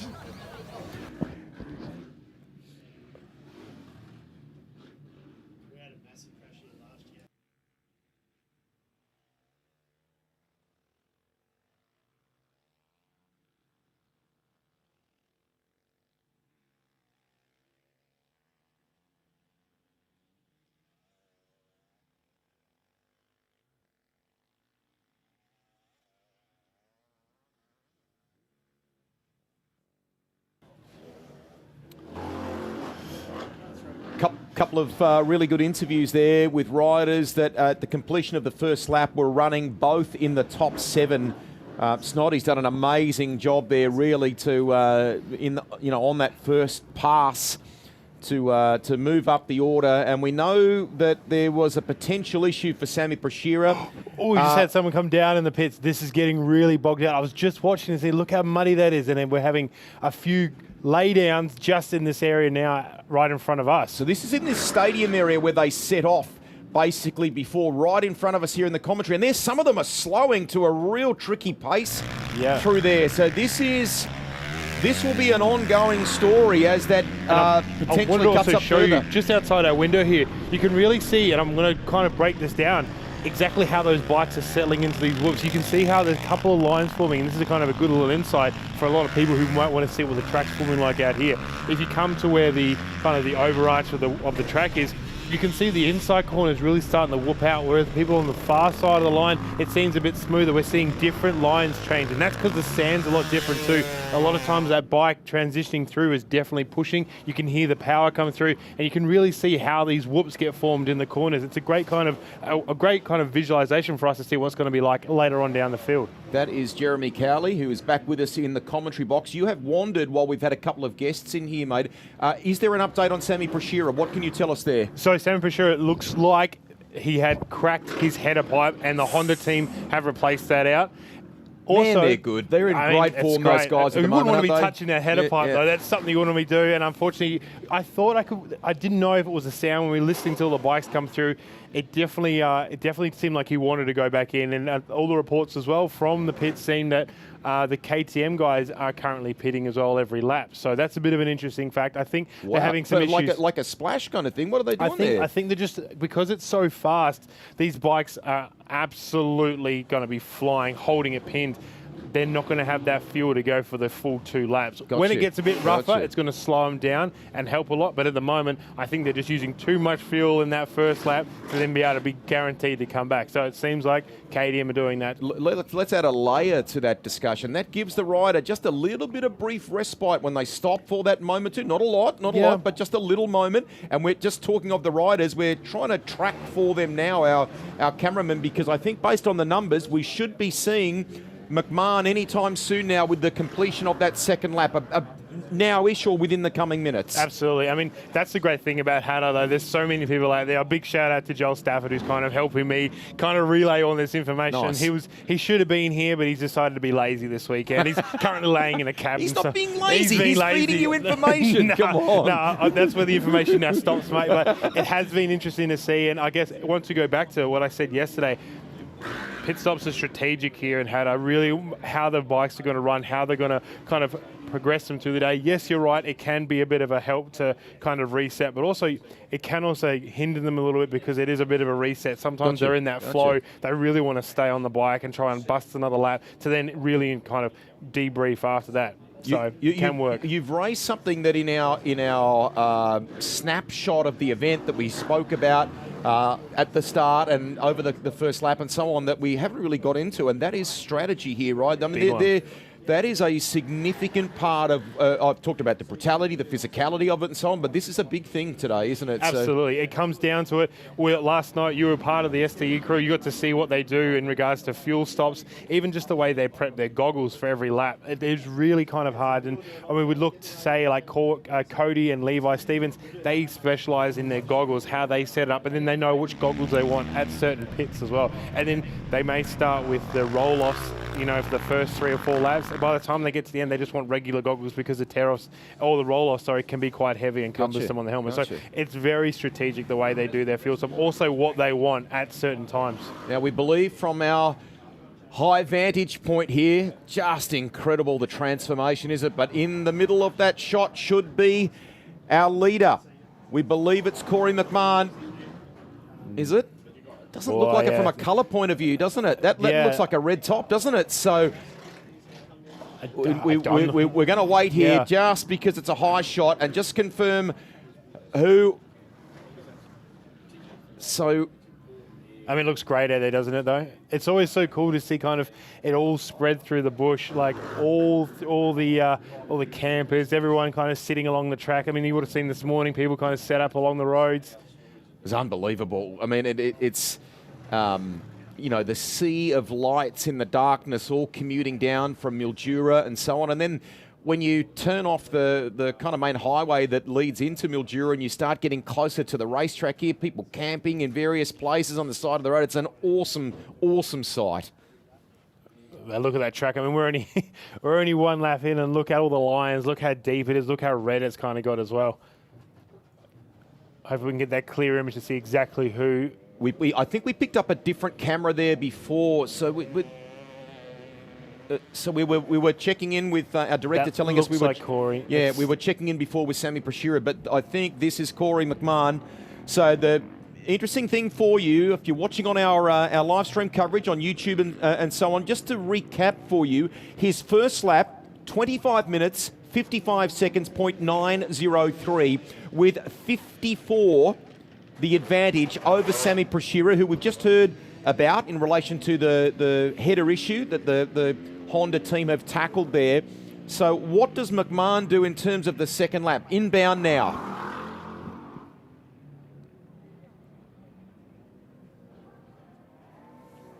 Yeah. So we are going to be looking at definitely a bit longer as well, because they will have to all go through the pits now that the track gets deviated. I mean, how great's that shot, though? Look how green it looks. Absolutely awesome cutting through the countryside.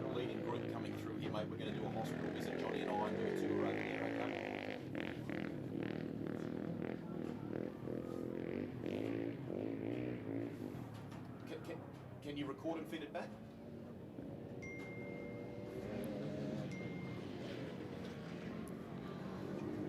Okay, no worries. Johnny's saying he would like to do that if we can, please. Okay. Look at the number one. There you go. Now our ground cameras are picking up our leader. Completion of the second lap. Check the lines he's using. So wide, isn't it? Just trying to find every bit of smooth ground he can. Just standing on the pegs. Great bike control. Absolutely textbook perfect coming into these corners. Really just holding it on, stepping it out. It'll be interesting coming through this section here. We saw a few riders go down, so it'll be great to just see how he powers all the way through. Look at that, absolute no fear. Just immediately shifts the body, having seen the state of the road at that point. Will give you the number once he crosses the the beam, the beacon, as we said, did the first lap in 25 minutes, 55.903. Absolutely textbook. That speed. Sub 30. It's a sub 30. Last lap was a 29 minute, 0.37 seconds, 0.515. Sorry to come across you there. No, that's perfect. That's even better. That's phenomenal. That pace that he had coming through here was, I guess, what he's been holding the whole way out there. Absolutely phenomenal. Camera standing by there, so there is a process too, just in the way that you merge from the race lane and then ultimately come across into, here we go, you're going to see it live here now. Now he'll just jump straight off the back, pop it over. Dad's obviously straight on the front. Quick fuel, goggle wipe, a bit of a gel to go in there as I'll kind of refuel him. Milner, Daniel Milner to the right-hand side there. That's it, fuel done, jump back on. Wow. Done. I mean, that is textbook, isn't it? Just beautifully done. There is always in those moments a sense of urgency, but the relaxed demeanour of all of the people involved in that stop and the way they just all individually did their part, no drama. Look, it's one of those things they actually do practice. A lot of the times these teams will go and do pit stop runs so they know exactly which way to go, which way the rider's got to come off as well. Callum Norton on the 2. Now we know the issue around Sammy Prashira. We'll update you on that but we've seen him rejoin after some great work by the Honda squad. Now listen to the Ducati coming through. There is something. Oh, the sound of the Ducati is something very special here. It's so unique compared to other bikes. It may sound the same to a lot, but if you can really start picking up the tunes, the way the Ducati runs and the way it goes through exhaust just makes a beautiful sound. You have talked about the state of things just beyond our commentary box here, and one of the little changes that the rider was supple in the way that he soaked that up as he came through, wasn't it? You could see the difference between the different level of riders, how they tackle even just this basic fast off camber corner to really kind of the back of the pack guys where they kind of ride every single whoop. It's all about that speed to make sure you push straight through. There he goes. Run, cameraman, run. Look at him go. Whoa. We can see him on the screen there. As we said, plenty of people will be chalking up some Ks walking around the venue deal today, including our team. Now, a little shake of the head there from Norton, was that? Look, he is one dedicated dude, but incredibly hard on himself. Purvis is up to 3rd, is that right? On the 400. Now, he's completed the lap in a 30. There goes Sammy P too as well, just came soaring past when we were looking at the time screens. So we'll see what the impact has been with that stop before to try and sort that issue. Snotty. He's charging too. He is up to Lyndon 5th. Snodgrass, absolute heater of a lap. So you can see it for those of you watching the live stream and for the benefit of those around the venue that might be walking, Corey McMahon leads this race by a minute 31.098. What a start. Callum Norton is up to 2nd. Maximus Purvis is 3rd. Sammy Prashira 4th now, having dealt with that issue, and he'll be riding fiercely. And Lyndon Snodgrass has charged up the order. He is running 5th in the standings at the moment. Riley as well. He's pushed really high. He's come all the way through now. 3:19 behind the leaders. Jai Dixon just came through as well. Can we just underscore that for a moment for Riley in the veterans class as well? That's awesome. 6th outright at the moment. Jai and Cody have come through. Great to see Cody absolutely swinging off at the moment. There is actually,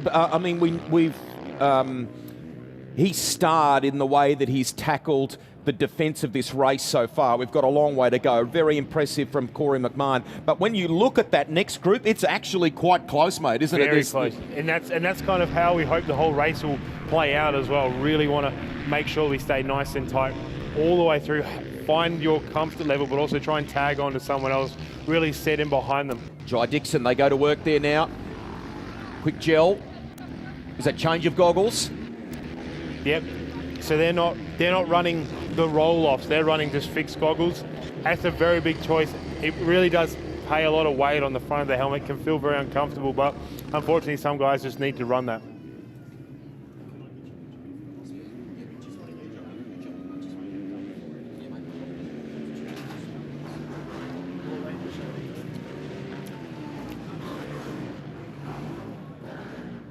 All right, well, Rusty's left us mid-chew, but Shannon, it's just me and you, mate. How exciting is this racing so far? No, it's sensational. You look along the fence line, you look along the spectated area here and out on the sandhills, and the amount of people that's here to watch it, the amount of people that are at home watching it. And that would help if I turn the mic on. Oh, there we go. So, professionals. That's it. Oh, look, mate, you look at everyone along the fence line, you look at all the spectators in the spectator area here, everyone at home watching it live. Like, it's just sensational. It's the biggest race in Australia, I'll put it that way. And yesterday, my thing is, it's the biggest junior race in Australia, possibly in the world. Look, it's great to see so many juniors come out, and now we're on the seniors train, and like the names here are just so incredible, and the times are just phenomenal. I mean, you and me, we definitely geek out on this kind of stuff, and it's great to see, but we're looking at, even just like so far with the results, phenomenal times. Yeah, and like I look at a lot of these riders, and I remember some of these kids have ridden with my kids through juniors, and you're looking at them up there now, running top 15, top 20, and it blows you away, the speed they're carrying. And they're really pushing the guys with the experience and knowledge. They're really pushing hard. Absolutely, and it seems to always get better and better. A lot of them are definitely pushing harder than they're probably comfortable with. I know a lot of them are riding way outside that kind of comfort zone. All the way through, though, it seems to be one of those races that just draws in everybody from all different walks of life. You being here for so long has really kind of highlighted that as well. You've got to see the development of so many riders. What about from the race perspective? What do you think developed the most just with Hattah itself? Obviously, with regulations, we've got to be cautious of that. And with every year, we have our debriefing after the event, which will happen again this year. And we just tweak our event every year, just a little bit. And we try and make it as safe and as enjoyable for everyone. Everyone can watch it, everyone can go home safe. And yeah, it has developed so much. Like, I look at our overpass here we've got for the spectators to get out to the sandhills. That 4 years ago, we're trying to manage them across a racetrack, a live racetrack. So just those things that just make this event that little bit better and a bit safer. It's not like it used to be. Some people mightn't like it, but we've had to do it for safety reasons. I guess it also gives the spectators a different perspective as well. Gets them over the track a lot easier. Gives them a bit of an advantage point as well. I think that's the great thing about the race. Now, if we're looking at the laps come in though, mate, the top 10 is absolutely crazy. We've got Corey McMahon, Callum Norton, Maximus. Oh man, he's done such a good job. Sam Prashura, then Lyndon Snodgrass, we were looking at him coming through. Riley Graham, Jai Dixon, Cody Stevens, Chad Sparrows, Corey Hammond. That's your top 10. Yeah, it's an amazing top 10, but you look at the names after that. They're scarier. And they're pushing. They are pushing it. Like young Lukey Chalice up into 11th. He started off 13th. He finished 30th last year as his best result coming out from the juniors. Just a little gun. I know his sister's in the 4-lapper. She won last year in the ladies. She's out to try and defend that. She's focused. She's ready to roll. Yeah, so we've got Levi Stevens as well. Cody was not in that list now. We've got Kogan Locke, Cooper Sheeton as well. They're so close. It's going to be an amazing top 20, let alone top 30 of this race. And those names are just going to keep pushing through. Oh, and we say it every year. You can put in the top 40. That guarantees you a spot next year. That gives you a number on the plate. And you can do that. You're doing really well, especially with the amount of riders we get, but the quality of riders. Like to have Lyndon come back from overseas. He's put it on the podium in the past, so he's got that knowledge of what this race really takes. Sammy, he's an international athlete, I think his passport says now. So, to have him come back, this is where he got his teeth into as a junior, and yeah, he loves it. I know talking to Sam on Friday night, and he's trying to talk his teammates from the States to come back, and that's what it's about. It's just getting it out there and getting as many riders as we can and quality riders. But those quality riders are also bumping shoulders with the veterans and the masters and the people that may have never raced it before. So it's, as we can see, it's pretty loose through the pits there. It's getting wild, isn't it? Definitely is, and that's probably something for that pit lane is actually a full-on race lane. There's no slowing down. So we've got our race lane through the centre. We have a transitional lane where they slow off into their pits, and then we have the refuel lane. So 3 metre spaces between it all. Again for safety, but we've got that live pit. They're full noise through it. They don't need fuel. They're not hurt. They don't need parts or anything. They don't stop. They just through it. I mean, look how beautiful the ground is. Every year we've seen it. It looks definitely a lot different than what it does now. The colour in that dirt, the way it's forming up, it's phenomenal. Exactly, and this is probably first time in 10 years I've seen it this wet at the start of the race, 2019. We don't talk about it. We don't talk about it. Yeah, we've been telling the commentators don't bring up about rain. But yeah, it's every year is a different condition. It's another challenge for the track crew to make the track as best they can and do what they can. I know talking to Ken, he was pretty devastated that we've got some wet patches and he's had to divert the track. But like I said to him, Ken, we can only do what we can do, mate. If it was only a 10k loop, all those 400 riders would still want to ride it because it's Hattah. It is, and the way the track now is forming up has been a kind of discussion for a lot of people. We got to see it yesterday with the way Prologue kind of formed up, and it really showed that once that overcast came in, a lot of the top 10 guys were saying that it just looked flat. They couldn't see the holes because the dirt held so much colour. Once there was no sun to show the holes, it was really quite sketchy out there. And I know when you had a chat with Corey, his first words were, that was scary. He said, but I had to go. I had to go for it. Yeah. Exactly that. He said the track just looked black. It was you couldn't define your lines, you couldn't define the holes. Everything just looked the same colour, and there was a few shadows over it. We were a bit later in the day, obviously with some track prep we had to get done to make it safe for everyone. But look, it is what it is. Everyone's out there. Everyone's having an absolute blast. And that's what it's all about. That's why we put on the event. Oh, absolutely. And I guess, once again, the event does grow every year. It seems to always be that staple in the calendar. There seems to be, there's the Fink and then there's the Hattah. They run so close together that it kind of brings a massive month of riding and racing for everyone, or not only just for those single events, but also for everyone around them, because you can't run Fink and you can't run Hattah with all the small events to lead you up to it. I mean, we talk about Casterton, we talk about Trinidad, we talk about the 12-hour enduro up in Northern Territory, things like that. All those little events help feed the big ones, that is Hattah and Fink. Oh, exactly right. And Trinidad, as you guys were saying yesterday, that's a great training ground for a lot of these teams. A lot of them don't go the Ironman, they'll go the pony. They'll team up with a mate and have a bit of fun, but it's also to learn their strategy, see what their fuel's doing, because it's as close to our track as it can be. It's probably 50 k's down the road, so everything is very, very similar, and they use that as a training ground just to see what it's all about for them. Absolutely, we're learning about how the track kind of goes from that nice groomed flat track to the roughed out Hattah track that they love, and for them that's a great way, as you said before, test fuel, test the bike, see how the setup's going to go and handle overall, also how the riders are going to handle it too, and where that fatigue kicks in at certain points of the lap. Yeah, exactly right. Here we look at another quick change with Simford team. He's obviously missed his hole. Yeah, he did. Oh, little Oscar. He was on a run, wasn't he? Yeah, and again, young Oscar, under 19s, come through from juniors. Another great young kid, great team. They just, he's out there just having a crack and loving life. Look, Simford have been around forever as well. I think we all know at some point whether we've been involved or we've been touched somehow by the Simford team, and it's been always great to see Joel and everyone Brad now just absolutely pushing forward, not just the older riders and racers that they've supported, but the youth as well. The amount of riders. I mean, Sammy P was a Simford rider at one point. Yeah, definitely. They've always been about juniors, and that's why I've sort of gone towards them guys. They can see where you need to start, and it is in the juniors. This is our future. It sits over that side on the Saturday to what we get here. And they're so easy to deal with, as we said, with Jolie, and then we were with Brad. He's good for a laugh. Oh, once again, big shout out to Joel. He gives me all the information, all the inside tips. Wherever you are, Joel, we love you, There's brother. local Ethan Alderton. He's currently 65th, so he's doing really well.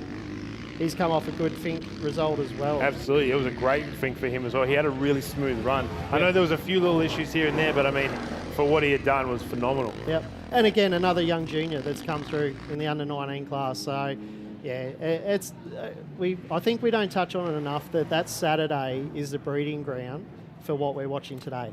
Saturday's junior day, and that's the way we like to put it. I think the seniors just kind of round off the day, the top 10, it just kind of gives that spectacle, but all morning as juniors, and I think that's a great thing about the sport, and there's so much support for them. There's so many, I love the fact that all the social media stuff gets really heavy for the juniors as well. It gives them that kind of feel of being rock stars. There's been so much great stuff out there.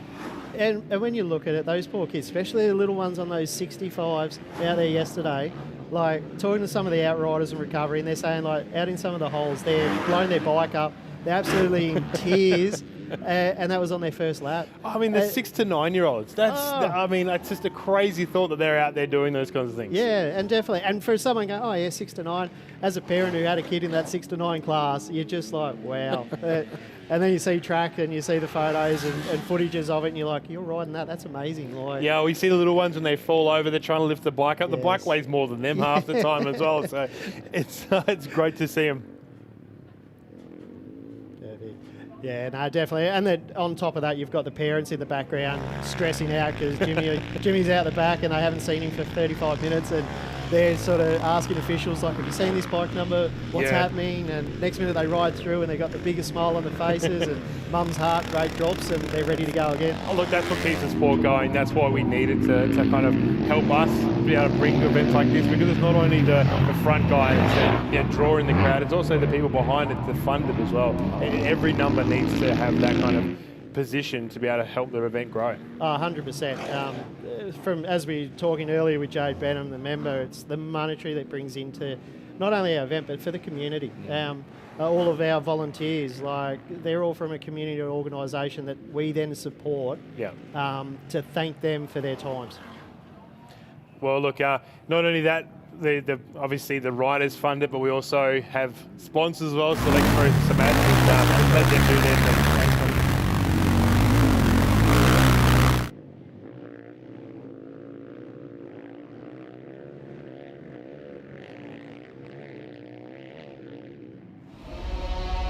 You think I can't break this ground? You think a girl can't do it? You think I can't dig deep? You think I can't tear down these walls? Clear a path? Build bigger? Go off-road? And turn your lawn into my territory? You think I can't make the impossible Possible? Watch me. Watch me.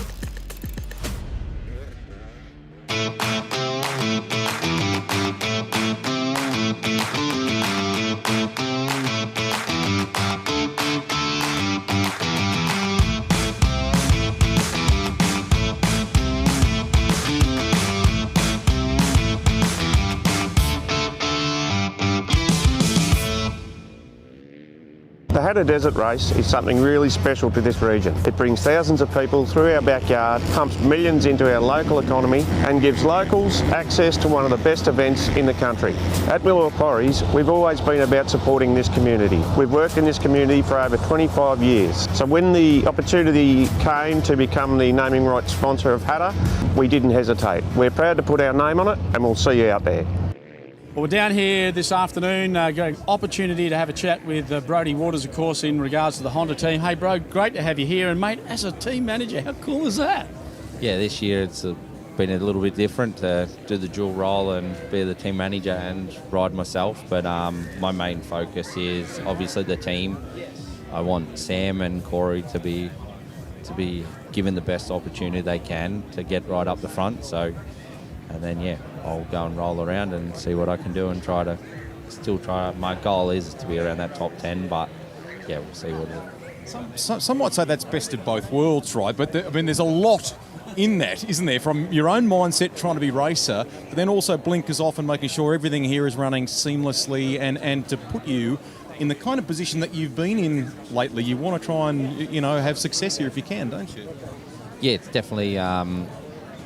when I ride around, it's like mixed feelings because I don't know whether I'm always worried about making sure everything's running smooth back in the pits for the boys and everything for them is going to plan, but then also trying to focus on myself and put my best foot forwards because, as you know, at these events you need to be fully switched on, otherwise, it can bite you.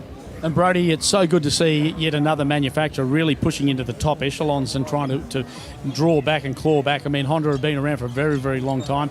It's been a sea of orange out here for quite some time, and you guys are really starting to get a bit of success, especially with Fink and whatever else it's sort of cleaning up as well. So it's great to have that all happening at the moment.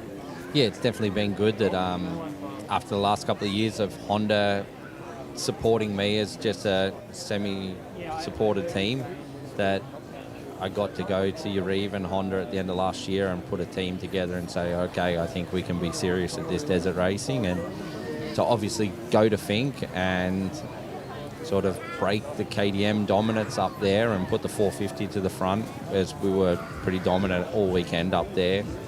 We would like to try to bring the red back to the front of Hattah where it used to be. Two to finish here. What would a win here this year mean to this outfit and the people behind the scenes helping to make it a success? I mean, you even, I think, if memory serves, you had Jeff Leesk on one of the fuel stops at Fink. I mean, mega, mate. That was huge. If for myself, it would be a huge relief, and yeah, I wouldn't know what to do at the finish. I would be a ball of mess. I know the emotion would come out because I know the effort that I've put in and Reeves put into me behind the scenes with Honda. But yeah, I would love to get Honda back there and prove that this motorbike's not just your Jet Lawrence Honda Supercross or motocross bike, that it is an all-round motorbike, and we proved it at Fink, and hopefully we can do it this weekend again. Well, Brody, in closing, I know that as an ex-competitor here, you've got a huge array of visions of what you require. You've got the right attitude to push it forward. The branding, you believe you've got right 100% as well, mate. I can't think of anything more than to see you at the other end and hopefully start handing chocolates out to you, buddy.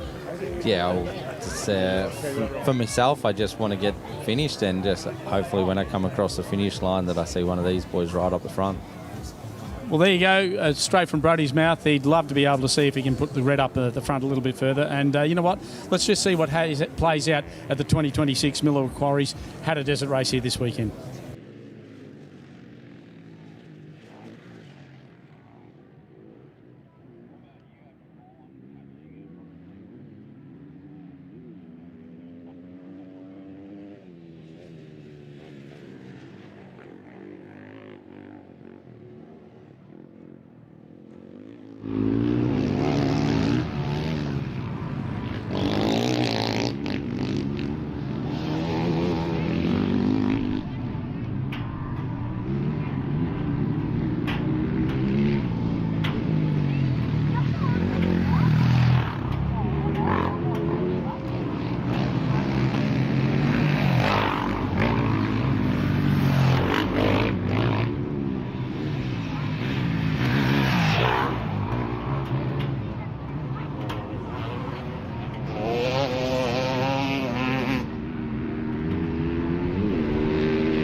Right, we're back in the booth. Riley, mate, it's cool to have you here. You're actually now getting to sit here.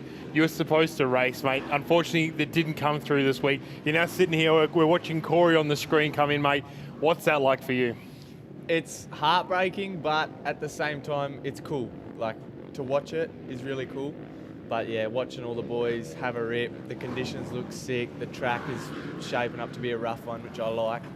And yeah, it's hard, but at the same time, it's cool to watch. So look, being a Perth boy, it's a long trip to come over here. I know there's a lot to take into account. Can you kind of give the crowd a bit of a rundown of what actually happened this week and why you're not out there racing?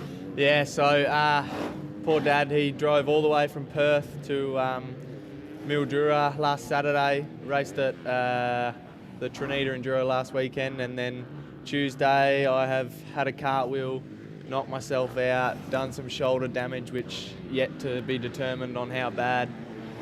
So yeah, concussion, bruised lung, bits and pieces, and yeah, I think it's just a safe thing with a head knock to not line up. Absolutely. I mean, even now you're kind of a little bit all over the place all day. Some of the conversations we've had for the last few days have been a bit wishy-washy. Now you get to sit here and watch the screen. We're watching Corey at the moment just absolutely flow through this kind of track. This really would have suited what you guys ride and kind of how you've been setting up through the week as well. Definitely. The way I've set the bike up this year would have been perfect for how the track's formed up. Corey's absolutely ripping. I just went up to the dune then and seen him come through. He has pulled out a huge gap already.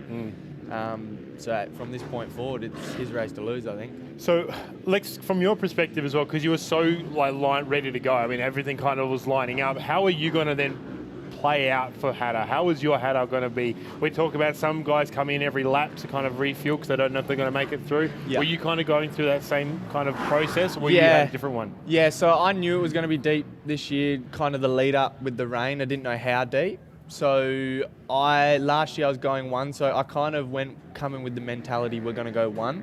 Mm-hmm. So we trained some pit stops to get them down, you know, as low as we could, and we just knew from the very start we're going every lap as fast as we can, and so no one's second guessing anything. Yeah, I guess that's the big thing. You don't want to be pushing the fuel. The straights are long and your bikes get thirsty. I know you tune them quite heavily. I mean, your Yamaha has worked really well, I guess, to be able to suit these conditions. Those straights are just incredibly long.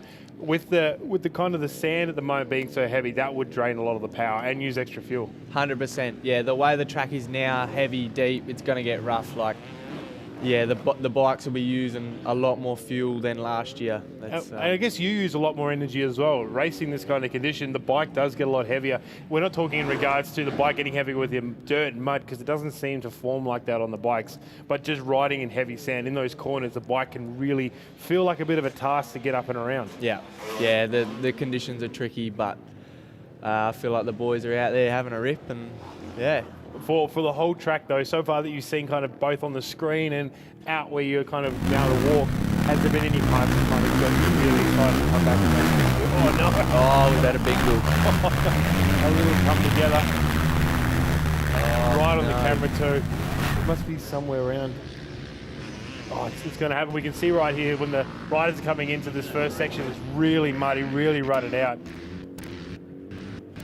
I guess also from WA coming over, having this big experience, big show, it is pretty eye-opening. I mean, you've got the Gas Dash, you've got Kalgoorlie, things like that, but here it's just on another level. Yeah, the desert racing over in the East Coast, well, I mean, Australia-wide is unreal, but I don't think anything compares to Hattah.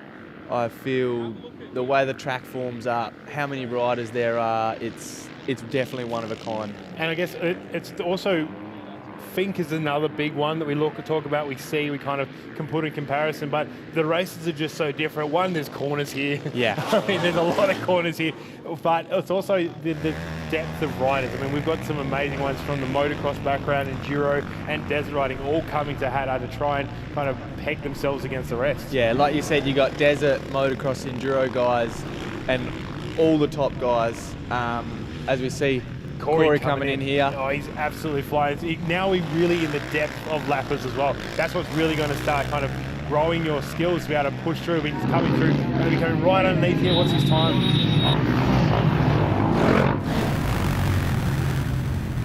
20.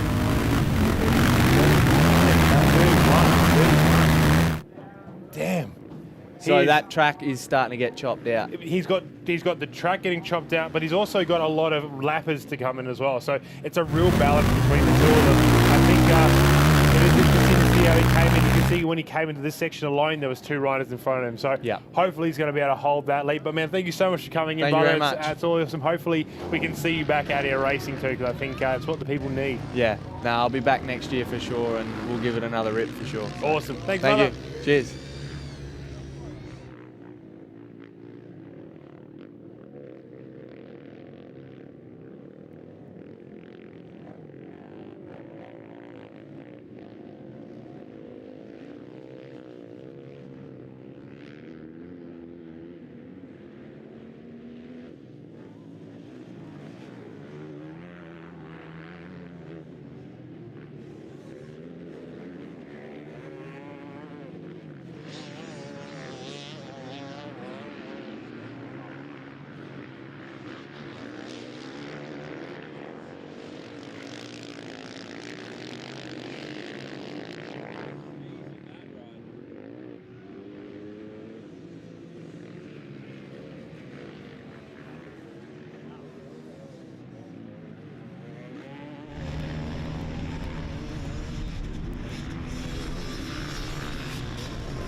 The Joe Rascal team go to work here on the number 2. We can update you on some times that are coming through now. We saw Corey McMahon complete his 3rd lap before. You can see that Callum Norton has done that. So the margin between McMahon to Norton now is 1 minute 55.089 at the conclusion of 3 laps. Sammy Prashira is up to 3rd. That's the story.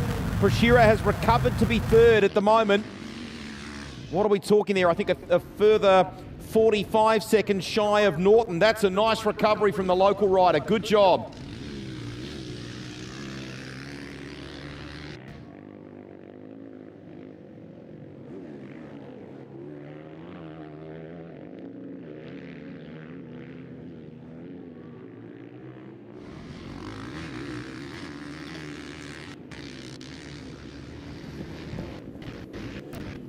Keep an eye on some of those times as they keep coming through. Delighted to be joined in commentary now by Jesse Ryan as well, off the back of a pretty inspiring run at Fink. Congratulations. How are you feeling about all that, firstly? Yeah, thank you, mate. It was a pretty good run up at Fink, and yeah, unfortunately, leading into Hattah, had a bit of an injury, fractured me back, so yeah, it sucks to be missing out this weekend. But you've got a smile, which is pretty amazing, all things considered. Just how you feeling looking after that? You all okay? Yeah, no, recovery's going good so far. Feeling good. Yeah, big case of FOMO this weekend with talking out there. But it's always tough dealing with that. What do you make of it so far? Pretty impressive performance from McMahon, but there's a couple of other really cool stories here. Great resurgence from Prashira. Snodgrass has done an amazing job too. Yeah, yep. McMahon's he's putting in a solid ride, but Norton's right there as well, so it's going to be good to see that play out for sure. Most definitely. Only 3 laps down, and as you can see, we've got 5 to go.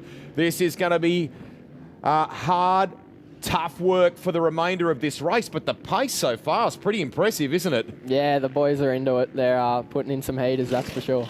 Tell me about the kind of in the wake of the result at Fink and the reaction to that and how you felt generally. That's pretty damn cool. Yeah, remind people about the result too. Yeah, so up at Fink, won the 250 class and 11th outright, which was pretty cool.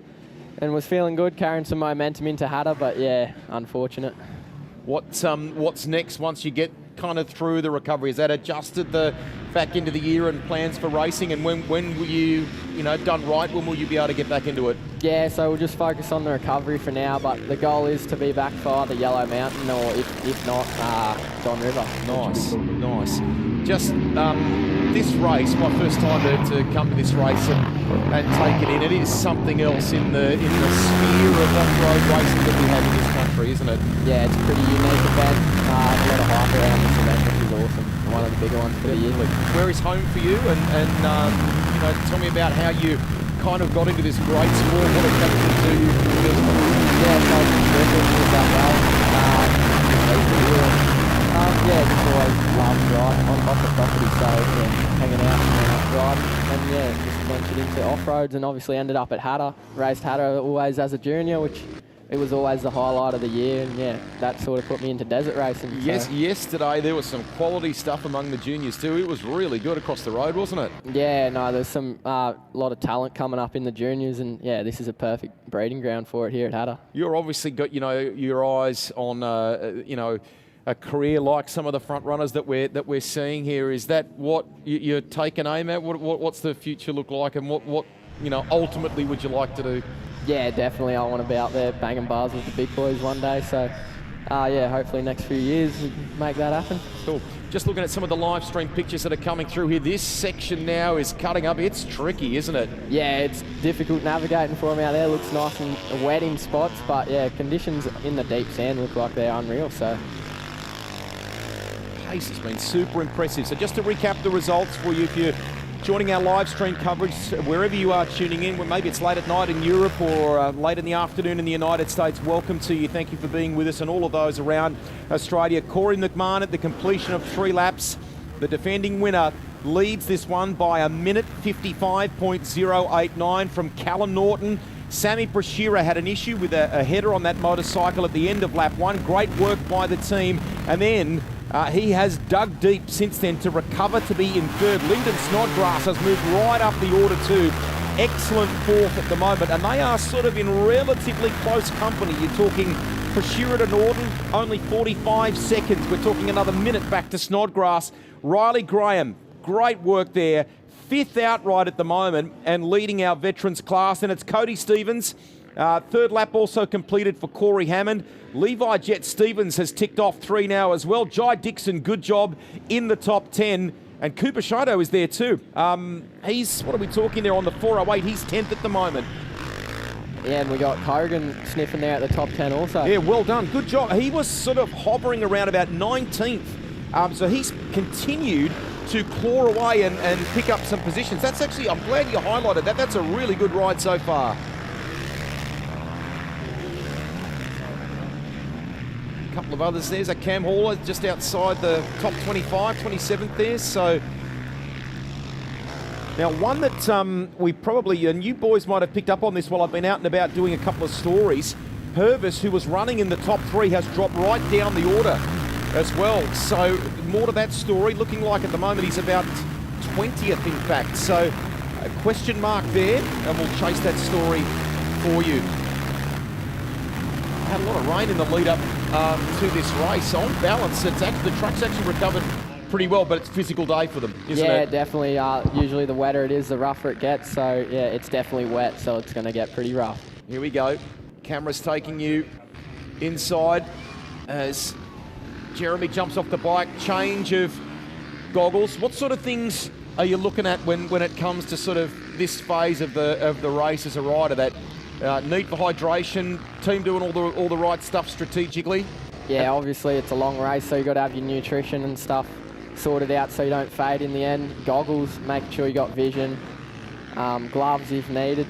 Obviously blisters over a long race are a big thing. So demands are so different to Fink. It stands unique in that regard in terms of what's required of you. Fink's got its great own stature, but this is something different, isn't it? Yeah. Fink's a lot more high pace, sort of a sprint, whereas this is a long race. You got to be there at the end. So the turnout, of the atmosphere here today, the roll-up of people around the venue, it's huge, isn't it? Yeah, it's incredible, the atmosphere here. It's hard to beat. Hard to beat, all right. So we continue to watch them in action. We'll tackle some of your questions there too. What have we got? People enjoying the live stream, which is great. Some of them tuning in from the likes of South Australia. So welcome everybody. We hope you're enjoying the live stream coverage. If you've got a question or whatever, fire it in the right place in the comments there, and we'll tackle them as we go. More work going on. The teams do a remarkable job, don't they, when it comes to this stuff? I know you need to. There's a plan, obviously, but the best laid plans, Hattah kind of throws a bit of that stuff out the window sometimes, doesn't it? Yeah, anything can happen race day. So you got to be prepared for pretty much anything. Absolutely. Drone racing through. And that'll give you a sense of where the live kind of racetrack is. Then they blend off here once they find their crew, their easy up. More work going on. What we might do is take a little commercial break here. I think it's been great to chat with you. Thank you very much for stopping by in commentary. Good luck with the recovery. Most importantly, we're pleased to know that you're well. But off the back of that Fink result, trade on that and go well for the rest of the season. No worries. Thanks for having me, mate. Great stuff. Really cool there. All right, a break in our live stream coverage of the Millewa Hattah Desert Race for 2026. More in a moment. You think I can't break this ground? You think a girl can't do it? You think I can't dig deep? You think I can't tear down these walls? Clear a path, Build bigger?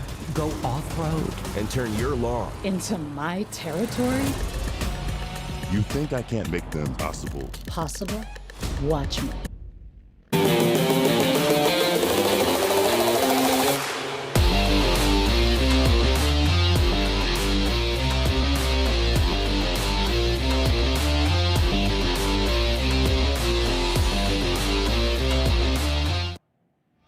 The new Segway Powersport ATV and UTV side-by-sides have arrived. The Snarler ATV range is engineered for rough conditions on Aussie farms and built tough to work alongside you with exceptional towing and hauling capabilities. Need more grunt? Our 1000cc side-by-sides lead the pack in safety, technology and come in a 3 or 6-seat option. All backed by a 2-year factory warranty and a nationwide dealer network.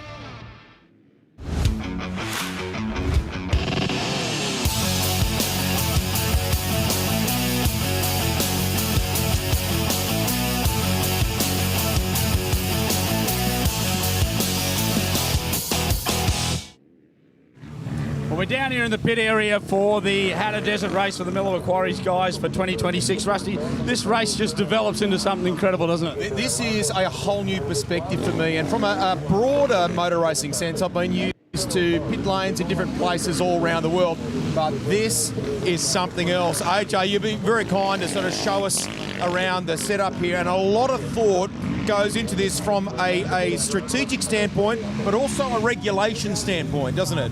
Yeah, we've got a few rules here for safety. Obviously, as you can see, Rusty, it gets pretty hectic in here. There's 400 riders, so you're kind of dodging missiles every now and then, but at the end of the day, the committee's doing a pretty good job keeping us safe. But, you know, we have our procedures, and as you can see, there's a trench over here on your left, and it's got enviromats in it for fuel spillage and things like that. We do the trench to make it lower, so we don't have to lift the fuel jug too high. So little things like that help us. And then, you know, we've got obviously our tools, pit boarding, goggles, refuel areas, spare wheels, everything ready to go. We'll keep talking to you, but how about we get the cameraman just to show that, just sort of venture in there. So that's what you were talking about. You've spent the time to, and you can even tell from the line that you've chosen for the rider, for you know, to allow for easier integration back into the track, basically. Yeah, definitely. I mean, it's a bit of a process where you're just trying to make it as simple as possible. You know, there's rules there where we can only have 3 helping. So it gets a bit hectic, but one will hold the bike, one will refuel the bike, and then the other one will assist the rider. The rider can come in, obviously, but they can't stay out there. If we have issues, we will come under the tent, because then it can be all hands on deck.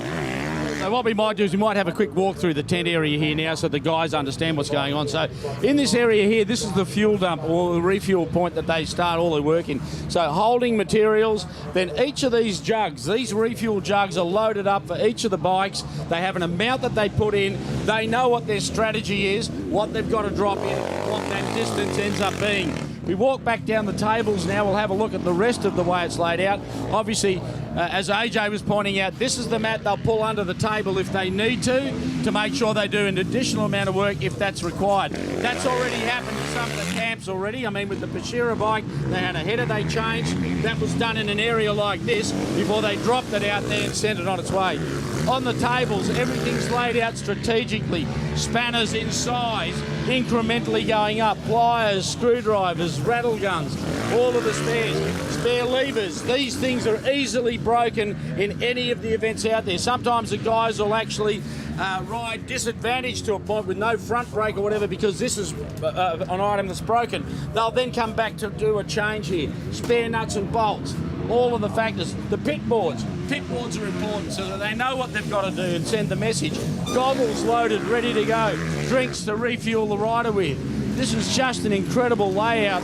And Rusty, as much as we can do all this, things just don't go to plan sometimes. Well, and Johnny, that's kind of what I wanted to finish on with AJ, and that is, like you beautifully detailed, the things that are at people's fingertips here when they might need them in that quick moment that you have. But it is actually made about people, isn't it? You know, the people that you have here doing the job and trying to do it seamlessly and calmly. Look, it's one of those things. It's very intense, and when you get the odd curveball, it's easy to panic. So we try and have everything spaced out and laid out. So we're not rummaging for parts or tools or things like that. So we're just trying to keep it simple. And then the kind of final element is relying on those years of experience that you all have here, because if you need to pivot on the run, because it's the kind of race that demands that, isn't it? Oh, definitely. I mean, the year before we had a punctured radiator. It's so hard to know that until they stop and refuel, and so there's things that you've got to react to that sometimes are quite difficult to fix in that heat of the moment. But that's why we try and be as ready as we can. I think the other thing too, AJ, is that it was paramount that your team gels so well, and most of your guys have been together for a long time. You know one another very well, and of course the guy that rides the bike, he knows that he's got a good bunch of guys behind him. So, while he's focused on that race, the moment he pulls up and he steps off, he knows he's in good hands, and he just lets them do what they need to do because his focus is driven to riding and racing, okay? And collectively, that team delivers the best they can on the day. Yeah, look, the crew I got here at the moment have been more than 10 years at Hattah with me, so it's, half the time we don't even talk to each other. It's a bit routine, so it's one of those things that they're very well established themselves, and I have a lot of confidence in them, and they know what they need to do, and it just works quite well. And we are grateful for you showing us around in the heat of battle while the race proper is on. And the little piece here collectively with Johnny tells you a number of things. Firstly, the organisers want to respect the environment that we are in and return it in the right way. We look after it with different things in the event that, there's a fuel spillage or whatever, we've got that covered. But also, too, these guys, not just the riders, are playing a really critical role in the outcome of today's Miller Quarries Hattah Desert Race.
We go back to the drone shot, and that is because our producer, our director, and the team are hunting for the leader. And we think, Jeremy, it should be, I don't know, kind of in the order of about 5 minutes before they arrive. Probably a good time to talk about some observations that you have made so far. Are a couple of them at the pointy end, maybe starting to get into a pattern or a groove now with an eye on the last lap or two?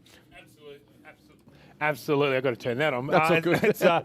It's one of those things now. We're kind of in the middle of the race, not in the middle of the race, but we're in this race where they're going to start finding their groove. They're going to find lines. We're really starting to see that they're holding those lines a lot better nowadays, especially this part of the race. We're going to see them start to relax, try and get into kind of that safe space, we like to say, where the riders can preserve themselves all the way through to the end, because it's all good to come out swinging those first couple of laps, and they absolutely have come out for the fences. But it's still a long race, and we've got a long way to go. We're seeing some of the names move a little bit back. We're seeing Carpentier, we're seeing Will Price, things like that kind of slip back. But I'm sure those boys are going to kind of preserve themselves, and then last 2 laps, they're going to go hell for leather. What naturally starts to hurt? I mean, I immediately think at the end of the day of blisters. I mean, there's way more things than that. And I guess you venture into the day endeavouring to minimise that as much as you possibly can. But what starts as we look at this here now, and I think you picked up on this a little moment ago, didn't you? Was that the bike that came past us? It's been a long walk. It's been a long walk for Luke. Luke. Lukey, he's had a long walk. We've seen him go past. It looks like it's got fuel in it. Can you? I think it has. It had fuel. I'm not too sure, but I don't want to spectate. No, fair enough. It's hard, but he's had a very long walk. This is also part of that grit to be able to push. What we've seen him non-stop push it from kind of that corner back at just before our booth all the way through. Now all the way to the pits. It's absolutely phenomenal. So to come back to the, I mean, he is going to be feeling it. There's no doubt about that, having that big walking in boots. Yeah. It's not fun. He'll have knee braces on. It's where we were talking about what kind of hurts first. It depends on the riders as well. Sometimes it's your lower back. Of all things, that really hurts, kind of holding yourself if you're standing a lot. Obviously, yes, your hands can go out and you get a lot of taping kind of stuff. Outback Jesus is one of the big influences out there that we love him very much. He does a lot of tutorials on wrapping hands. I'm not just talking about his holiness, but no, he does a lot of tutorials on wrapping hands, and I think that's a little great insight to what it takes to kind of prepare yourself. And then we laugh about T-Rex arms, because what it is, when you start riding, your arms blow up, you end up getting arm pump, and your arms kind of seize up, you get little T-Rex arms, and you're kind of crossing around. It's a big thing. So for a lot of riders, it really depends on also what they kind of emphasize when they ride. Are they a sit-down rider? Are they a stand-up rider? It all can kind of vary on what's going to hurt first, but it all kind of comes down to everybody hurts differently. How different is the race this year, just in terms of what we talked about yesterday around the weather conditions that we've had and what it has done to the track, and how the riders have to cope and deal with that this year? Well, I mean, you once again, you were very lucky last night. You got to see kind of behind the scenes, and we went to one of the compounds where the boys were prepping. We got to see the Stevens brothers, and I mean, they've got such a long history racing. I think they've done like 20 finks, I think, so far altogether. They actually end up putting extensions on their helmets. I don't know if you saw that part, but on their visor, they end up putting what it essentially is just another goggle lens. They put that lens on top of their helmet, and that just gives that peak a little bit extra. So when they're tucked in, going down the straights, the sand doesn't come through the visor and hit them. And it's all these kind of things, because you have to imagine at those speeds, they're tucked in, but they're still getting the roost from the other riders in front of them. And some of the riders can hit like 150, 160 in some sections of this track. So what they do is they just put little extensions on their visors just so they can tuck in and the sand doesn't come in. They also do tape across the top of their goggles so the sand doesn't come down the top of the goggles, because we're talking about just high injection sand, really. We're talking about getting sand blasted. Blasting, Actually, I think on the screen, this is Corey, is Corey McMahon. So this will be the completion. Man, I'm trying to do the numbers here roughly in my head, and hopefully he can sustain it in the back end of the race. This first part of the race has been super impressive from the reigning champion. Really good ride. Look, to be honest, Corey has done so much work with Milner, who's just an absolute legend here. We haven't talked about how many wins he's had here. It's just been phenomenal. So to be under his wing, and really, Daniel was great to pull Corey away from all the other desert racing, everything else, all of the other distractions, and get him focused on this, and really has trained him to become not just an enduro sand rider, but a flat track specialist as well. I know they did a lot of time training the last few years just on hard packed ground, a lot of flat corners to really help in this style of racing, and that's what it is. I mean, it does look quite flat. We don't have those berms, we don't have those corners a lot of enduro and motocross guys do, so you have to be able to specialize in really fast, flat corners that have a lot of kind of ruts and grooves that can really mess you up. Daniel Milner, part of the folklore of winners, and when you look back through the roll call of them, way back to 1998, there are some absolute stars of Australian motorcycle racing that have come here and conquered, and that's not an easy thing to do when you're talking about Hattah Desert Race. I mean, from Milner's perspective, 2021, 2019, 2017, just to give you a little snapshot there. To do that on multiple occasions, to do it once is enormously difficult. To do it more than once, that's pretty special. I mean, I think it's both Warren Smart, Toby Price, and Daniel Milner. They hold the records. I think that's the way it goes. And I mean, it's just an incredible history. I mean, especially to see where those riders have gone to after that. We've also had riders like Daniel Sanders win it, and obviously, in my opinion, the best of all, Ben Grabham, he's won it as well. He's kind of won everything. I don't think there's a race in Australia that he hasn't run, but they're the caliber of rider that has moved on to then develop the next load of riders. You had Jesse Ryan in here. He is under Grabbo's wing, wholly and solely, and he managed to put a 250 in the top 10 at Fink, which is crazy. I mean, no one would ever thought a 250 could make it. So it's so great to see these riders who have had such a big history here come back now and give so much to the sport. G'day to Grabbo, winner in 2009 and 2007, and again, just in that, I mean, it is a star-studded roll call of winners that have been able to put their name on that very special trophy. To be considered a winner of the Millewa Quarries Hattah Desert Race is a huge, huge thing. We'll update you on the numbers. Corey McMahon is your race leader, coming into the end of lap 4 here now. 8-lap race. The track distance is 35 kilometres, and he has looked sublime so far, the way that he's ridden this motorcycle.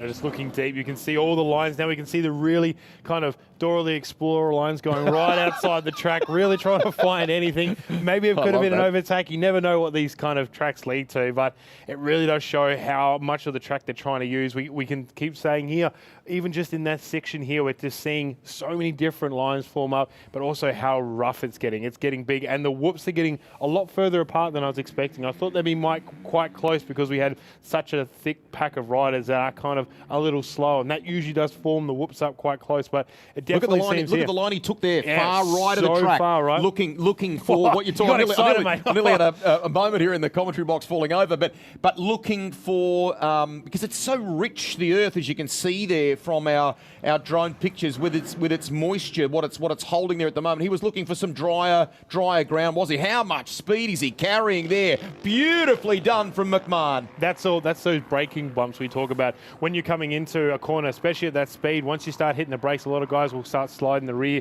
They just start making these big kind of indents in the ground, big whooped out sections.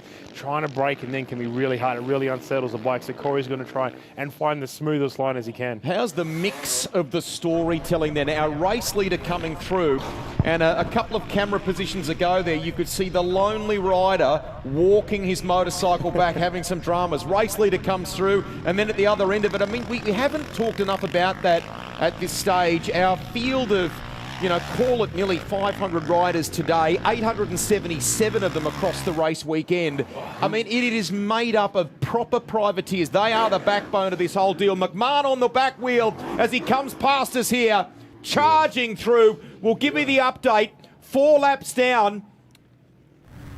He's amassed a total time at the moment, I think, of an hour 58 and 27 seconds, 0.24.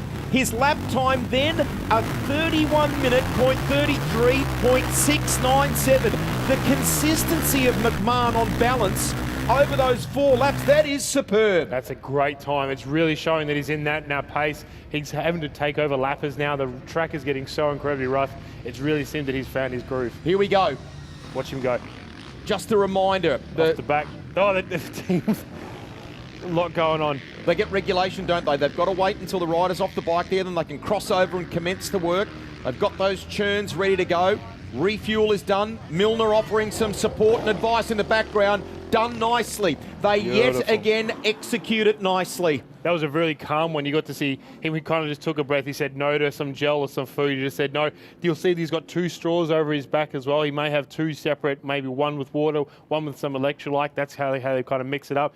Very calm. You can see him. So you can see there the split of the track, can't you? So he's on the main part of the track now. That's right. He's wide open. We have a kind of merge lane, don't we? And then effectively into the pits. So they go all to the pit lane, so you can kind of cross off. That's kind of quite strategic as well. And a lot of teams will try and fight for a certain place because they'll be known to the rider, a perfect place for them to come off. So sometimes they want it quite close to the entries. Other times they like it behind corners, and that way the rider can just go straight out to them. It's, once again, pits can be very strategic. Great work by our team of volunteers. We have around about 300 of them making this event tick and to make it run on time, but importantly from a safe perspective as well, ensuring that that racetrack is guarded closely, just so that we can let the competitors do what they want to do. Here we go, inbound, second place, Callum Norton. What is the gap? Now, we've had a couple of minutes elapse there, so just to recap for you, 4 laps down. McMahon has chalked up those 4 laps in under 2 hours. 1 hour 58.27.245. Here's second place, and we'll be able to give you the gap once he crosses the line and an indication of what that last lap was like for Callum Norton as well. How's he looking? Looking great, looking so smooth. He looks like he's really kind of dwelling with the bike, but at the same time, he would be very disappointed in himself. He's so hard. He's going to try and get him. Oh, he's going in hard. Oh, absolutely beautiful. Dive down the inside, didn't he? Absolutely, textbook that one. There was a little moment of hesitation there. Okay, the margin is 2 minutes 38.32. 2 minutes 38 in the pocket for Corey McMahon. Corey McMahon, what is going on there? Unreal. Holy, these boys are absolutely sending it. We are, we're excited here in commentary by what that means, but we have to put a little caveat in there, right? We've got 4 grueling laps to come. What he's done so far, the way it has unfolded, is brilliant. His third now, Sammy Prashira. Great story. The bike bucks on him as it comes past. He is trying so hard. That's what we're talking about. We're talking about that quick braking bump in here. They're trying to get that outside line because they're coming in so fast. We're seeing how it unsettles. Callum's back in for another absolute stonker of a pit coming in. Looks like, what are they talking there about when they might... I think those hand gestures were telling him to maybe go for a second lap. Also, he'll have to calm down. A lot of times, and Callum is a great one for it, he can get really caught up in the moment, sometimes get a little bit overwhelmed. So hopefully they're telling him to relax, because when Callum gets locked in, he is one dangerous dude. All right, elapsed time, total race time so far for Sammy Prashira, 2 hours, 1 minute, 0.47.609. The gap between Prashira and Norton in second place, it's only 41.5 seconds. That is a really good recovery from Sammy Prashira. That's it, and we've got Snoddy as well behind that, Riley. I mean, it's getting thick really fast behind him. Corey's just gapping them, unfortunately. He's just putting the absolute legs on it, and it's really starting to show. Hopefully that means we're going to see him just now settle down, get into a good pace, recover a lot, and then in the last 2, we're going to see him hopefully even set something faster. That is a cool story. Lyndon Snodgrass, 4th outright at the moment, will give you his 4th lap time and will give you an indication of where he is relative to Sammy Prashira shortly. That's a climb up the order. Even if we look a little bit further, like we always do, even to the top, outside the 10, we're talking about Cooper, Kogan. I mean, these numbers are getting really close. We're excited to see exactly what they're going to come now through, because now the track is so full of riders.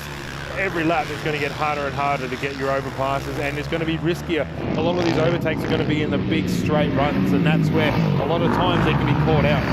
In the old days of radio, they would do the music countdown, the top songs of the week and who had rocketed up the charts and so on. Kogan Locke is up with a bullet, isn't he? He is up to position 12 last time by. Cool yarn. Absolutely, and another one is Jack Mender. He's come a long way, coming off the couch as well, so to see him really pushing into the top 30, hopefully we can get him into the top 20 really soon. We're going to use a lot of his race knowledge to keep pushing him ahead.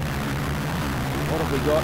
So Lyndon Snodgrass completes his fourth lap. He chalked it up in 33 minutes, 3 seconds, .329. Fourth in the order at the moment. His total time for the race, 2 hours, 3 minutes, 43 seconds, .52. He's a minute 56 behind Sami Brashira as he eyes up a top 3 result in this race. As he was saying, just every pit they're stopping, they're putting their fuel in, getting it enough. And I think that's kind of how they're going to keep playing it. It must be a good little reset.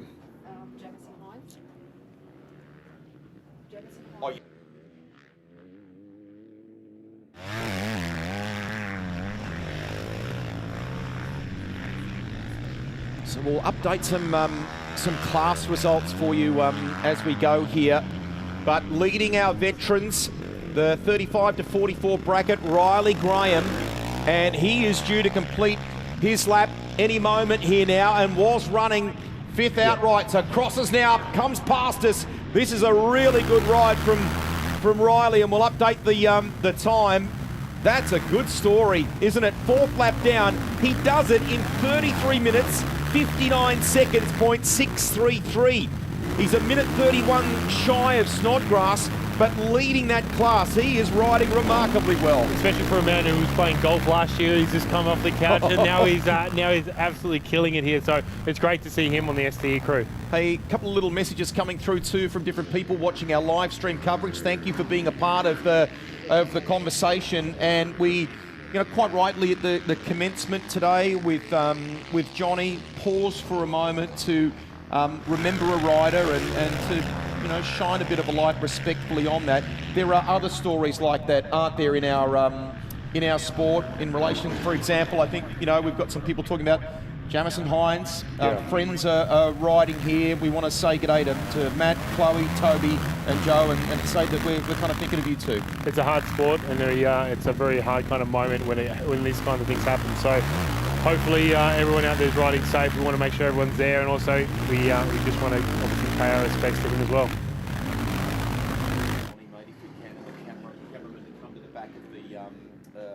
The shipping container, we're ready to go off and do the next piece, mate. So just if you can let me know when the cameraman is there. We'll do some more updates for you from around the grounds. Here we go, back in now. This is Corey Hammond, the 10, the crack team from that Honda squad. What a year it's been for that organisation, for that brand. What a year they've had. For the 450s as well, it's been a great year for them to come back. I mean, we've had 450s out here for a long time, but the 450s have really started pushing into the desert, and Honda have been great behind it, same as all the boys at Ducati. It's great to see them coming back. We've had so many years with Kawasaki bringing 450s out here and doing well, so I'm really hoping that this is the start of a trend, that we're going to have a lot of more 450s from different manufacturers out here. Little comment from Maya Industries. G'day and welcome to you. Thank you for watching on the live stream coverage. Says, it feels like I'm listening to Bathurst with the bikes in the background. We love that. They are literally coming past our door here. So I'm glad you can pick up a little of that sound as it happens. We haven't talked under 19s. Levi Jet Stevens doing a really good job in that category or that division at the moment too. Levi is an absolute weapon when it comes to riding. He's really dedicated a lot of time to it.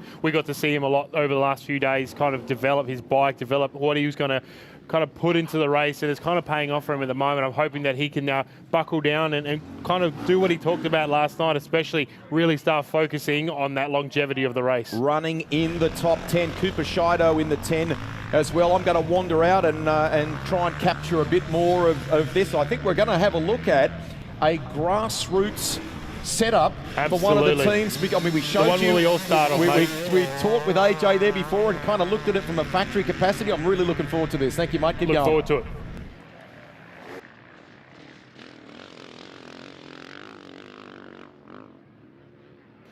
Right, so that is our top 10 through. It's absolutely crazy at the moment. We've got Corey McMahon, Callum Norton, Sam Brashira, Lyndon Snodgrass, Riley Graham, Cody Stevens, Corey Hammond, Jai Dixon. It's just a fantastic top 10. We will go to some ads and then we'll get straight back into it.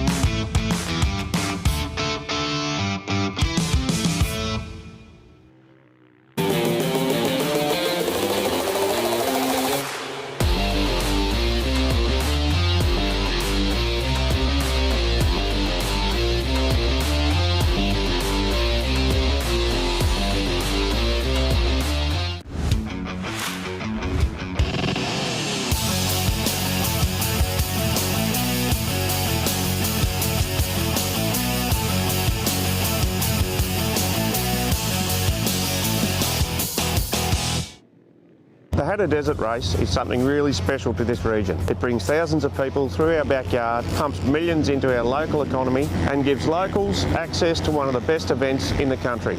At Reel Air Quarries, we've always been about supporting this community. We've worked in this community for over 25 years. So when the opportunity came to become the naming rights sponsor of Hattah, we didn't hesitate. We're proud to put our name on it and we'll see you out there. Rightio, we're down here with Dan Pollock and the team from, of course, Diesel Repair Professionals. Dan, thank you so much for being involved with the event here this weekend. Thank you very much. No, it should be a good event. So Dan, Greg Rust's with me this weekend, giving us an opportunity to promote what is the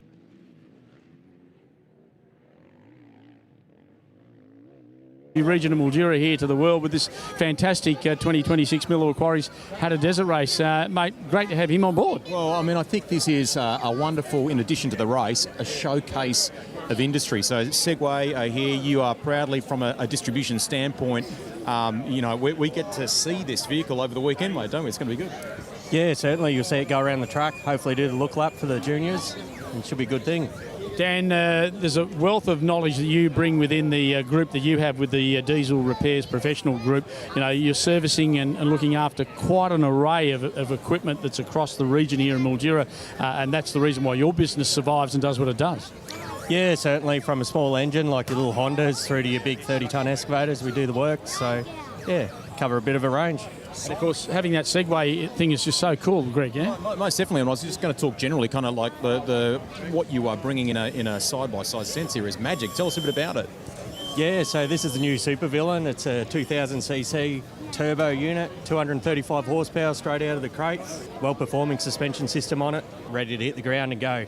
And they're probably as much fun, Greg, on the dirt and running around as a bit of a toy as much as they are a workhorse too, because that's primarily what a lot of this stuff is designed to do, is to get you around the property and help out with what you need to do around the property, right? Oh, and the best thing is that you're putting it in an environment. I kind of used the word showcase there before. I mean, to put it out on the track, great way to do exactly that. Yeah, certainly. Yep, so this is a race buggy. We do the side-by-sides and four-wheelers now as well. Segway's a great product, and it's a new product and another choice for everyone out there, whether you're a grower, racer or just a hobbyist. Well, Dan, I'm sure they'll fly the flag proudly for Segway and also for yourself on the weekend, mate. Thank you again for getting on board, being involved with this event this weekend. Can't thank all of those people that deliver things to us one after the other and help us out, mate. On behalf of the team and everybody here, Dan, thank you so much to your business and Segway for being involved here this weekend. Oh, thank you very much. Glad to be a part of it. Rightio, we're down here with the team at Cassons to have a chat to them about the rebirth of what is an iconic brand that hasn't been around for a while, but more importantly, now we're starting to lift profile on it. So, Nath, first things first, welcome to the Hattah Desert Race. Thank you very much for having me. It's been awesome. So give us a chat about Cassons. Who are Cassons? Cassons are a Australian distributor for a whole lot of different products, from Arai and Scott, Gayern. Massive big company and have affiliation with, a lot of bike shops throughout Australia. You can't miss it. The Scott logo on your shirt, the cap and so on. How good to have, those iconic goggles back in the Aussie landscape, so to speak. Yeah, it's been fantastic, and the response this weekend's been really, really good. And we're glad to have it back and, be distributing through Cassons. So can't wait to, move forward.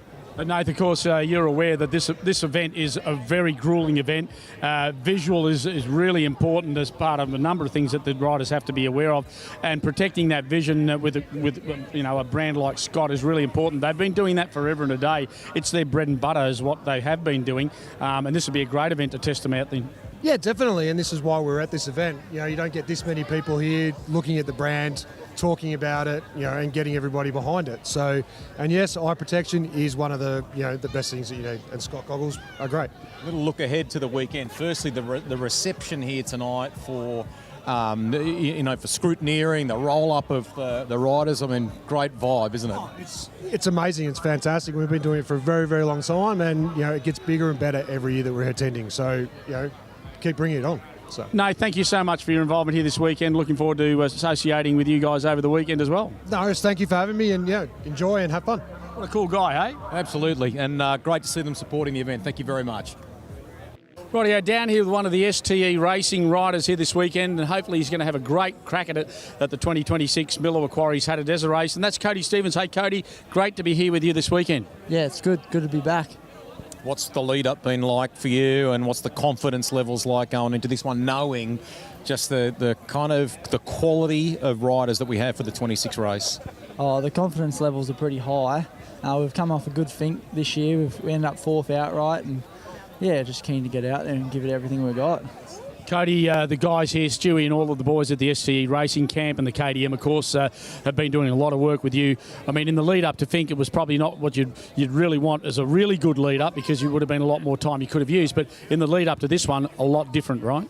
Yeah, I've been down here riding. I've done all the local enduros the last couple of weeks, and yeah, it's been good. I know a lot of people have been saying, like, going to be a big test of machine, but certainly a big test of rider this weekend as well. How physical, how taxing, how brutal are you anticipating it's going to be?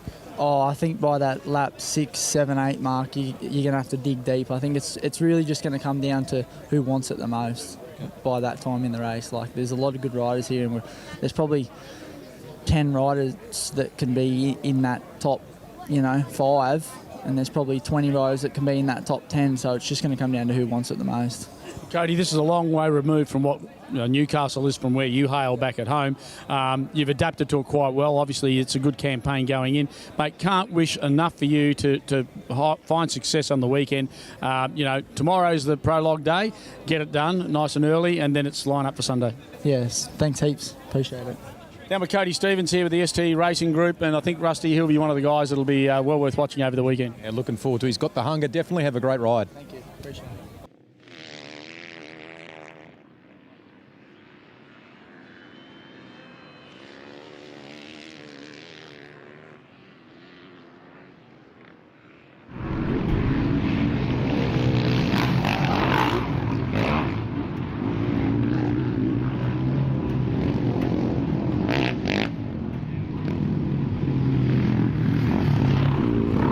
Right back in the commentary box, we've got Jenny in here with me, kind of taking over Greg's role. I think a lot better than Greg.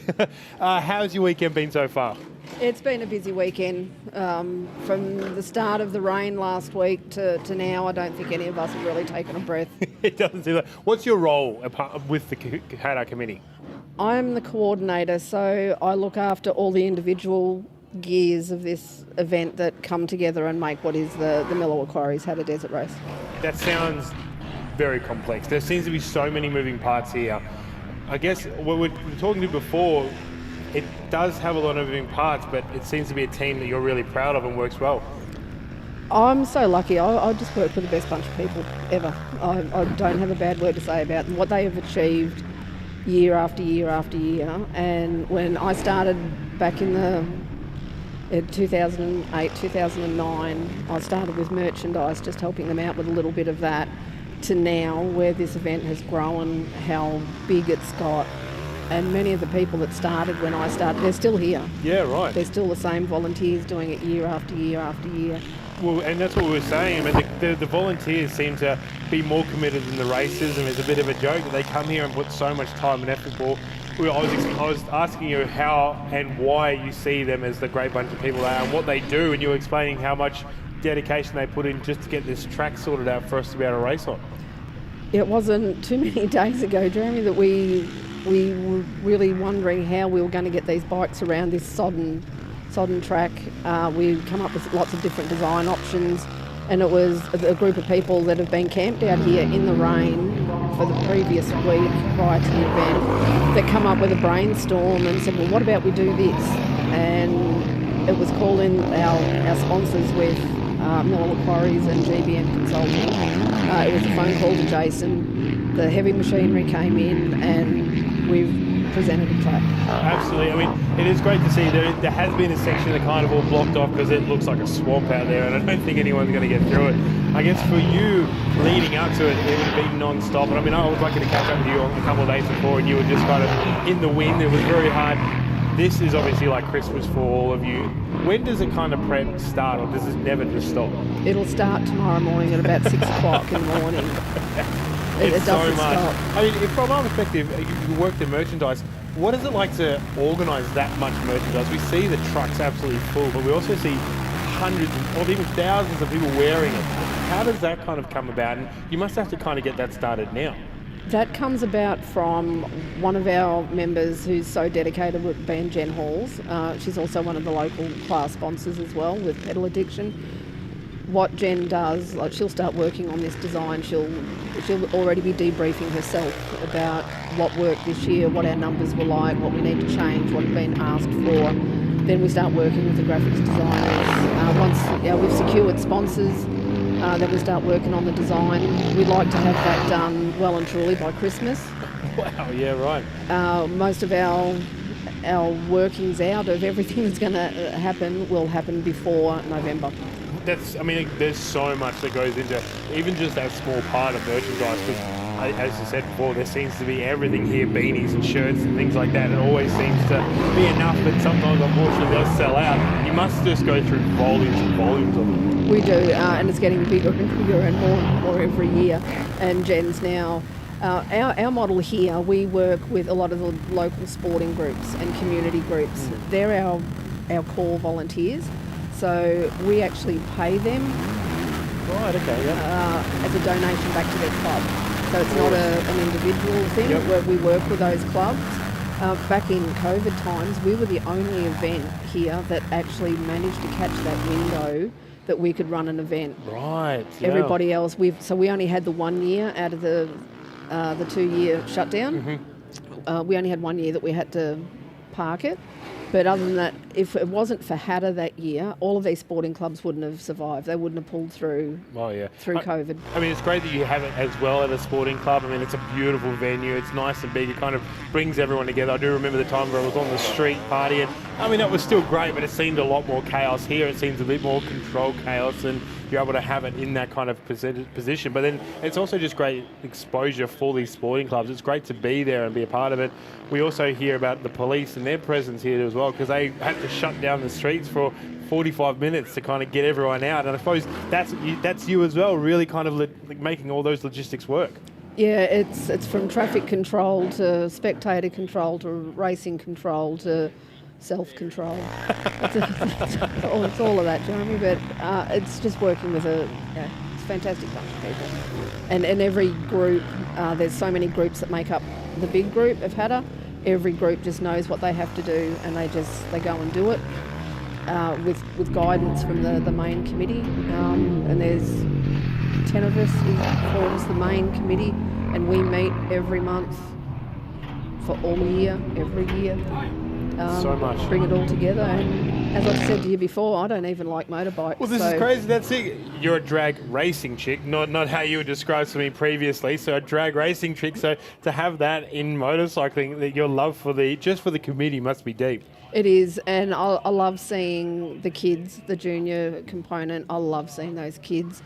I was handing out medals to them yesterday as they were coming across the line, and some of them were crying, some were just in awe, and one kid said to me, "I never want to do that again."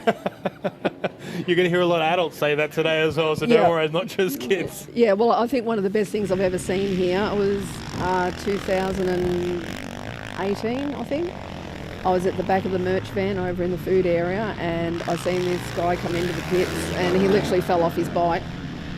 His wife walked over, and she was into him. She said, "You have not come all this way. You are going to get back on that bike."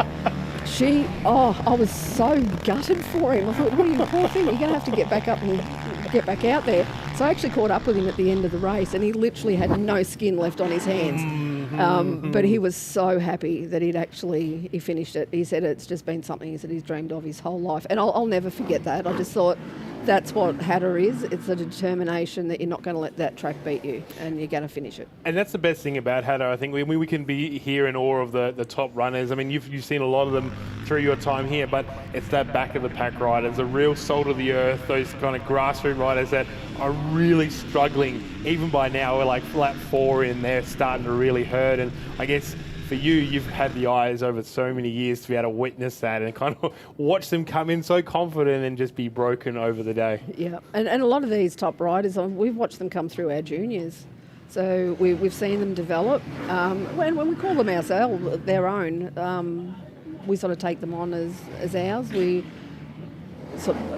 hope to think that we've contributed somehow to their future in the sport of motorbike riding. You've definitely contributed to the family's growing debt, because obviously this is not a very cheap thing, and it's always one of those things that I think it's great to see how the families evolve with the racing and how far they go. I think it's amazing what you do, and I think from everyone here, we can't thank you enough, and the committee as well, because you just run an absolutely amazing event. Plus, you put your faith in some ding dong that does as a podcast to come and talk to you. So thank you so much for that, and also thank you for your time. Yeah, no, thanks for being here, Jeremy. It's been a blast.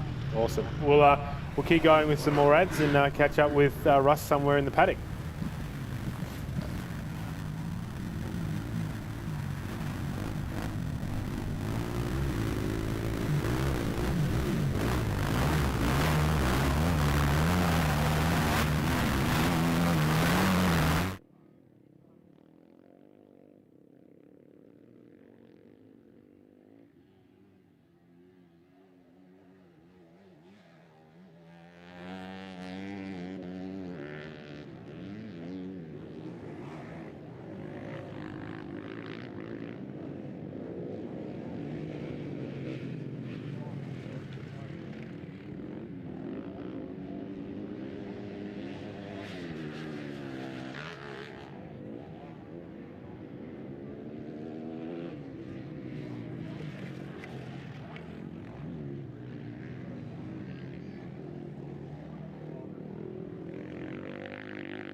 Greg Russ back live with you as our coverage on the live stream of the Millewa Quarries Hattah Desert Race for 2026 continues. I've been out and about recording a couple of pieces which will roll into the coverage around some of the activity, the stops happening. And while I've been on the return here, you will have seen from the live stream picks a couple of key things. So we're 5 laps down for our front runners now. McMahon leads the way by 2 minutes 54 seconds, but crucially there's been a change for second place. So if you're wandering around the venue and listening to us, and it's good afternoon, good evening, whatever time it might be for those of you around the world watching on the live stream, Sammy Prashira, the local rider, has now moved into second outright. Good comeback after that header issue on the motorbike earlier in the race. He's up to second. Callum Norton is third. Those three have completed 5 laps of the race. So to recap, the defending winner,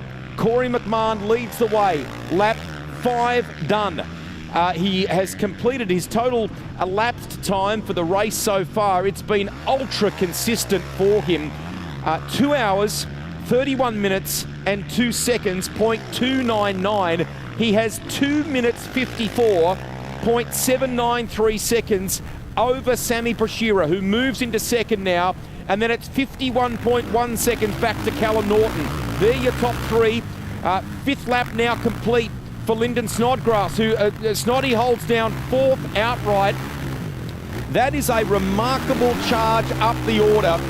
And what are we talking there? His total race time, 2 hours, 37 minutes, 0.31 seconds, 0.727. He's 2 minutes 43 shy of a podium result here. So it's McMahon from Prashira, Norton and Snodgrass. Now we have Johnny Contract standing by, and that is because some of our competitors that are doing the ladies division, and there are 2 different kind of divisions there. Some are doing 8 laps, some are doing 4 laps. The 4-lap competitors due in very shortly, and we'll celebrate our winner of that class. A couple of other updates for you. As of the last lap, really good performance from Levi Jet Stevens, leading the under-19s. The veterans, 35 to 44. Riley Graham, and just to remind you, he's yet to complete that 5th lap. He's got to be inbound, I think, Riley, so we'll keep an eye out for him on the 6:04. But he is running 5th outright on that motorcycle at the moment. Some amazing stories in the Millewa Quarries Hattah Desert Race for 2026. So far, we've got a ways to go, obviously, but so far, he's been doing it in the order of about 30 minutes, give or take. So, you know, some incredible consistency from Corey McMahon. 5 laps, and the last one, I think, was even quicker than the previous lap. So good job by our race leader. Here's the 6:04. We'll give you the number for McMahon. What's he looking like on the motorcycle? Is it taking its toll? Is he using that kind of wily veteran strength? They know he looks over the shoulder to get an idea of where Cody Stevens, who should be the next competitor, is. So Graham is still 5th outright. He's 2 minutes 8 seconds, 0.533 behind Lyndon Snodgrass. How far behind is Stevens? Now, Hammond is 8.1 seconds. That's why Riley Graham looked over his shoulder. Corey Hammond, 8.1 behind in 6th outright.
Our camera's bringing you the live pictures as the stop unfolds for the 408 of Kupashido, who is 10th outright in this race. To recap the 10, you can see them if you're watching the live stream.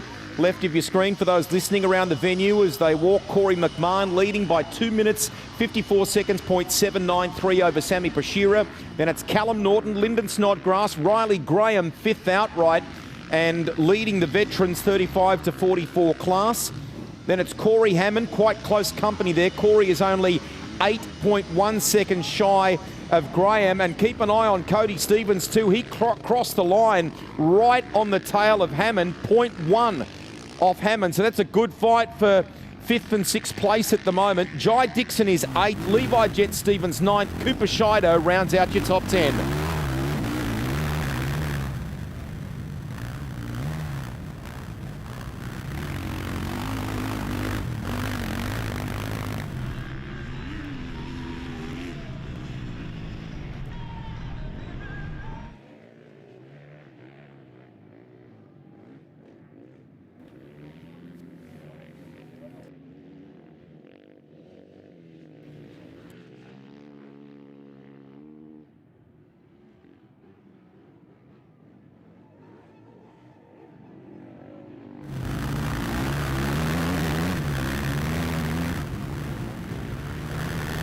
.429 there is Liam Mason.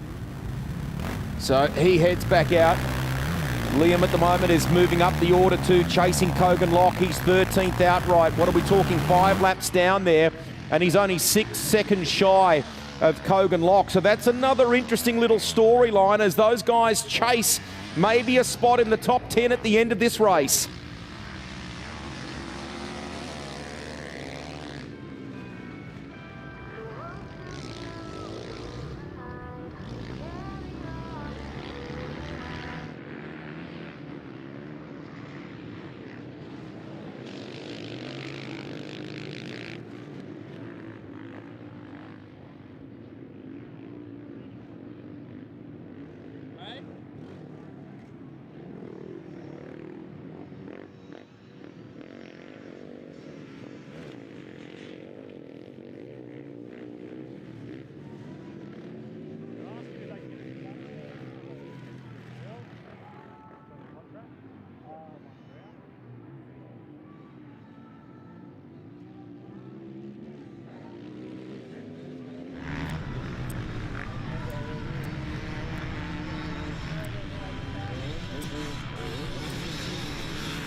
A couple of people diving in via the comments on our YouTube channel and the live stream coverage, and you're asking about some information. I've been out and about wandering the grounds, and we will try and chase that for you. So people have been asking firstly about Jacob Sweet and an update there. We'll try and track that down for you as well. I know that my commentary buddy from the Dirt Bike Burrito podcast in Jeremy Cowley is out and wandering around, so we'll try and find out what's happened there. And obviously in relation to Purvis as well, who we detailed earlier had dropped down the order. We'll find out more on that. And then the most recent piece of news, of course, is that Sammy Prashira has managed to sneak by Callum Norton and take that second spot. So we'll try and find out what's happening in relation to those stories and come back and relay that for you.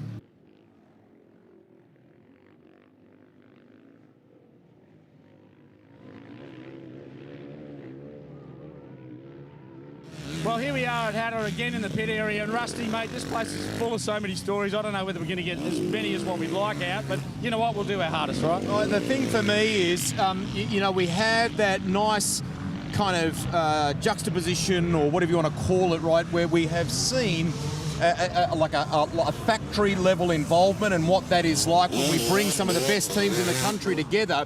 but the heart and soul of this race is about the true kind of weekend warrior, the privateer, isn't it, if you will? And Greg, if you want a really good example of this, we'll just get our camera to pan over here. So this is what it looks like, right, for these guys. Let's just jot over here. Check this out. Unbelievable. So basically, they don't even have, at the moment, maybe there's some friends that are here, it doesn't look like it. They are, I think, going to fundamentally service themselves. So we have a very simple setup here with like an outdoor fold-out camping table with some key things that they might need, but basically when they come in, it's up to them. So you know what, Greg, I'll give you a quick pit walk with this one. It's going to be wrapped up real fast, right? So compliant, 100% compliant. They got an Enviromat. Tick, all right? You're going to have to somewhere to park your bike. You can't have anyone hold it because, mate, you ain't got anyone, so guess what? That's that. Fuel, we got to fuel the bike, right? And this is how in the order they do it. Stop, drop, pick the fuel up, dump it in. Not a lot going on there. And a couple of little things that they might need from simple tools, tyre pressure gear. Obviously, replenishment for the human engine is very important as well. So we've got apples and bananas and some shapes there, fluid in the background as well, and I guess some stuff in around, you know, for tyres and tubes and things in the event that they need it. 100%. We'll quickly walk through it, right? Pretty simple. And, of course, they've got literally everything here. I don't think they're expecting much at this end of the table, Rusty. We get up to the back end of the table, and if you have a look with me here, you know, this is kind of looking serious down here. We actually got some sockets and stuff, right? Absolutely. So there you go. I mean, just spare a thought as you watch the coverage here today. There might be times where we're telling the story of what's happening at the pointy end, and it is a fascinating story in so many ways. But beyond that, there are literally, here we go. So let's talk to you about this. Jumps off the bike, nice and calm here, cap off, getting the cheers from some people here locally as well, which I love. The fact that we're getting supported, this is awesome. Our cameraman can literally see on the other side of the track, and that's great, right? Because when you're 3-4 laps into this, as we record it, you're exhausted, you're tired. That little bit of support can mean the world or make the world a difference. Greg, you've got to remember, we were talking about the factory guys, you know, they're at the front end of the field. They're going to finish early in the piece. This guy's possibly going to be going for another hour or whatever, or half hour at least behind it, based upon the last lap. And this is pretty low key, right? Well, how about why don't we see if we can just jump in there. G'day, what's your name firstly? My name's Cougar. Cougar, hey mate, well done. I know we're disturbing you here. Firstly, you got the trusty Husserberg, great stuff.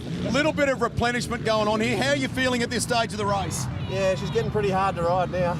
Everything okay? For my level, anyway. Everything okay from a bike perspective? Yeah, beautiful ride.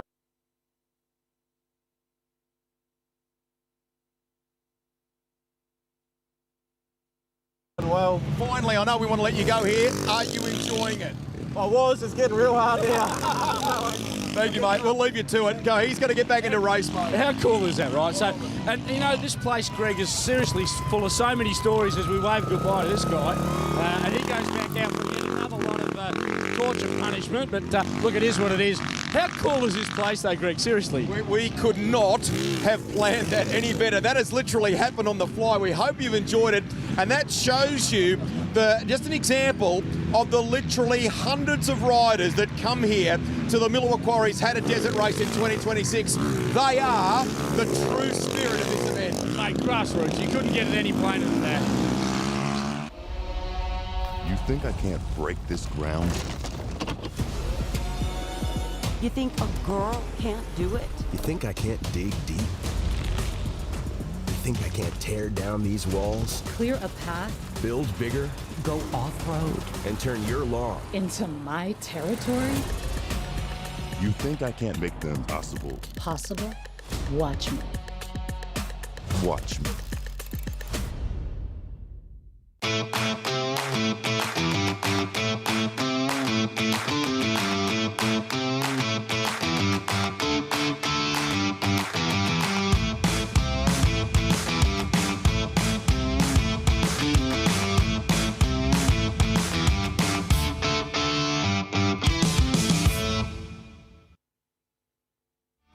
The new Segway Powersport ATV and UTV side-by-sides have arrived. The Snarler ATV range is engineered for rough conditions on Aussie farms and built tough to work alongside you with exceptional towing and hauling capabilities. Need more grunt? Our 1000cc side-by-sides lead the pack in safety, technology and come in a 3 or 6 seat option. all backed by a 2-year factory warranty and a nationwide dealer network.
Very shortly, we'll be taking you to Johnny Contrek, who has our finishers. We're going to celebrate the success of the ladies who've contested the 4-lap division of this race. The live pictures you can see on the stream here happening is a clutch rebuild happening here, isn't it? Yeah, clutch rebuild. It happens. I mean, we had it yesterday. There was a few clutches that got completely burnt out.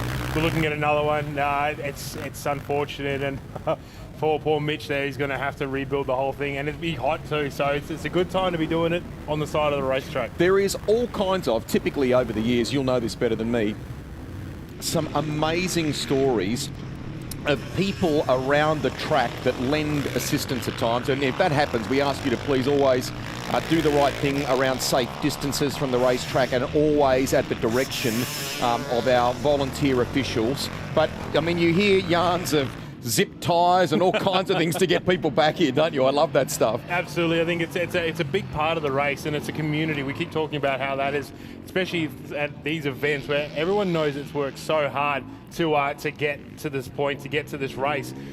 When you get here, everybody understands that pain. We watch riders get pushing their bikes across. We all feel for them. We all want to help them.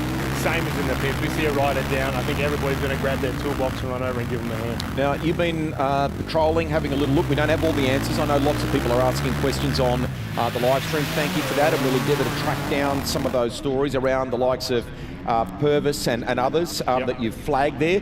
Just quickly, we have been super impressed today with the ride by Snodgrass, and I sort of, I don't know whether that's, what are we talking? The gap to Callum Norton in third there is in the order of 3 minutes. Just over, yeah. But I mean, the rise up the order here, we know how good he is in this style of racing, right? And in the moment here at Hattah, but he's kind of gradually moving himself into the mix here, is he not? It's dangerous. It's dangerous. To have Snoddy behind you is something you don't want. And I guess you don't also want him in front of you because you know you're going to lose him. He is one of those very, very smart riders, and he will be waiting for his time to attack. I guess same as, once again, we go there to Sheedens and the Stevens brothers. These riders are very smart in how they cope with it and how they push forward. We're looking at a very, very, very full class. I mean, Riley and Corey as well. I mean, they're only split by mere seconds. Absolutely. Another of the comments on the live stream there, just I think it's BQX 2122 saying the Stevens brothers got to be the fastest enduro riders in the country at the moment. Well, you know what? That's nice that you highlight that. We have a great depth of talent in the field here this year, but the Stevens brothers are, what are we talking, 7th and 9th in the standings at the moment. That's pretty damn impressive at this phase. And they've had so much time now to hone that racecraft that I love to talk about, because it is something that when you get to this higher pace, once you get through the top 20, you really start developing it. It's your style, how you ride, how you kind of develop your way through the race, and how you manage that fatigue. The Stephen brothers have had a long history on bikes, a long history out in the desert. So this year, I guess it's with their rear push, and they had STE behind them. And we got to kind of, once again, see that kind of team and how it was built and how they grow and how they support their riders. And those boys have got a long way ahead of them. We will endeavour to venture over to Honda at some point too, and possibly show you a little more in relation to that header issue that Sami Brashira suffered at the end of the first lap of this race. Can we just spend a moment? I don't know if there's more detail in it, in that battle with Norton. Maybe something hasn't happened to Callum Norton. It could well just be that Sami Brashira has got the bit between the teeth and is going for it here. Look, there's got to be something out there that's been left behind or has been gained. That's the way this race works. And to say that Callum may have had a moment, I'm not too sure yet, but the time definitely does show that there has been that overtake and a gap's been formed. If there's an overtake, usually, especially at this level, it's not that big. And I'm hoping that Callum's all right. He can pull it back in and really can push Sam, because Sammy P is obviously pushing really hard to try and catch up to Corey, who's made a massive gap. Hopefully we're going to see him on the live feed too. I think we are trying to track him down there from the drone shot. Well, now we think, is that him there in the middle of shot? It is. That's it, that beautiful one. Unreal. It's easy to timing. see. Good timing. So on the last lap, he'd amassed a lead of 2 minutes and 54 seconds over Brashira. His elapsed time for the race at that point was 2 hours and 31 minutes, 2 seconds, 0.299. If you look at his early lap form and then the most recent one, the early laps were sub 30 minutes. He's been hovering around the kind of 32, 33 minute mark. On balance, he keeps just delivering that kind of consistency here, doesn't he? And that's key. That's key to be able to keep those times all the way through the end, and hopefully that means he's reserved enough. I know that he could be getting in his helmet a little bit, really starting to push a bit harder, maybe going outside his comfort zone to try and catch up, but hopefully his team is really helping him manage that so he doesn't blow up. We really need to get him through the next at least 2 to 3 laps calm so he can push as hard as he can for that last one. When you get to this point of the race, when you're kind of effectively 2/3 of the way through it, how hard is it to do that from a mental standpoint? We've talked about how tough it is physically. What about mentally? Look, you got to see that firsthand with kind of the grassroots out there and to see how defeated they can get. We're only halfway through the race. I mean, the pros, they do it all. I guess they're still pushing hard, but they also ride a little bit easier. Their bikes are set up for this. They've been training a lot more on this. And also, when it gets rougher, that's kind of where they thrive. That's where the bikes thrive. A lot of these bikes are set up for the 80% of the time that it's going to be rough. And I suppose when it comes to it, yeah, they're pushing hard and there's not going to be anything left in the tank, as Sammy P said, but it's still a lot to get to that point, and they've got a lot in the tank.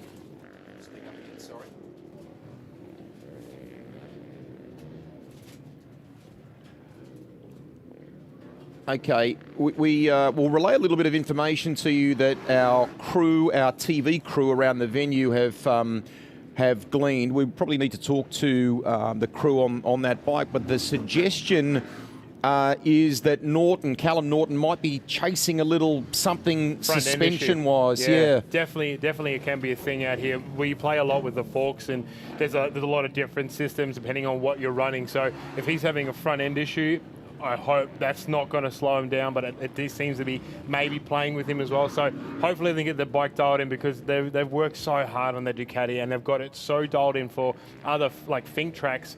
Here it's a lot more brutal in regards to turning, and hopefully they can figure it out. Whether they may need to, I'm not too sure. I'm not going to get into it, but it looks like that he's having front end issues. Yeah, so just to confirm there, that is the suggestion. We probably need to just get some clarity around that with the team, but our guys around the ground have been in a bit of communique with them, and that's certainly what appears to be happening at the moment. So we know what a fighter Callum Norton is. There's no doubt about that. So just pressing on at the moment. What a tremendous shot, as you see McMahon inbound. Last time by, he completed the lap. Remember, it's 35 kilometres, 32 minutes, 35 seconds, .054. So just keep that in the back of your mind, and we'll have a little look at what the time is this time around. He definitely looks, from, I know it's from afar, but he looks like he's keeping a great pace. He doesn't look like he's kind of slowing down anywhere. He looks like he's holding his lines.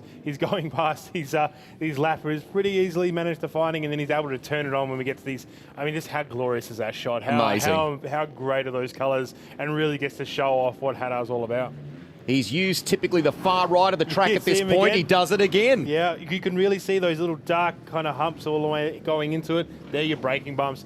You see on the outside of this corner as you're just going past, they're the accelerating bumps, so the whoops coming out when the bike starts to dig in. So you can see they're really trying to use all the track to kind of make it work. I love the presence of mind of the athlete. I mean, got it tapped wide open there at the moment. Tricky conditions. You can see how compliant he is on the motorcycle in the absorption of that. But eyes up, head up, looking for options on the road and the best way, the quickest way through. Looking as far forward, keeping those, see how his feet, they're very planted. He's got his knees nice and tight, so he'd be leaning back into those steggies as well when he's really on the power, trying to get all that weight into the back tyre, driving it through the ground. Haven't talked much about steg pegs. That is a thing that is sort of unique, if you will, to this style of competition. What are they? How do they help for those that are, newer to this kind of game? Well, that's a great conversation to have. Steg pegs have been around for a very long time. They've had so many different kind of names and changes as well.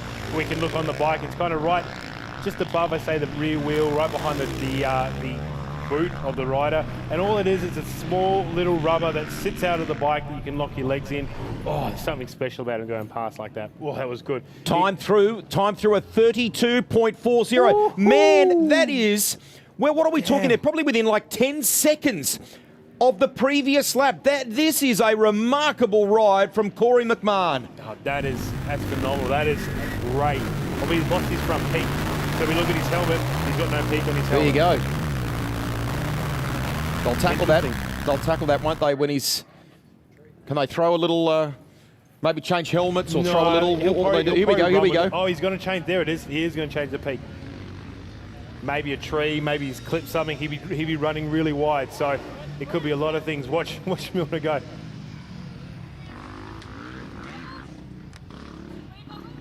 Oh, those helmets are great lead helmets. They're phenomenal things. Jams a gel in at the same time.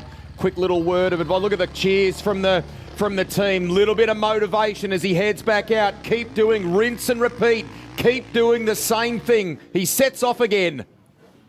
Absolutely phenomenal. It's great to see him at this pace and at this speed. He's looking really comfortable. He's had a long, long road to get to this position with his career. So it's great to see him being so confident and absolutely putting these amazing heaters out, just being so constant, which is what you need to be out here. That is a word that we often use in this game, heaters, right? But to think you can keep doing that after this many laps of the race, that just underscores the impressive nature of this ride so far. Absolutely, and to see him, even just in this footage, we're watching him still kind of working the track, working the lines, finding every bit of space he can to make sure that he gets all the power through that rear wheel, which is the most important part of racing, is to make sure we just have that contact, we don't get that slip, and we don't hear the bike really revving upon itself.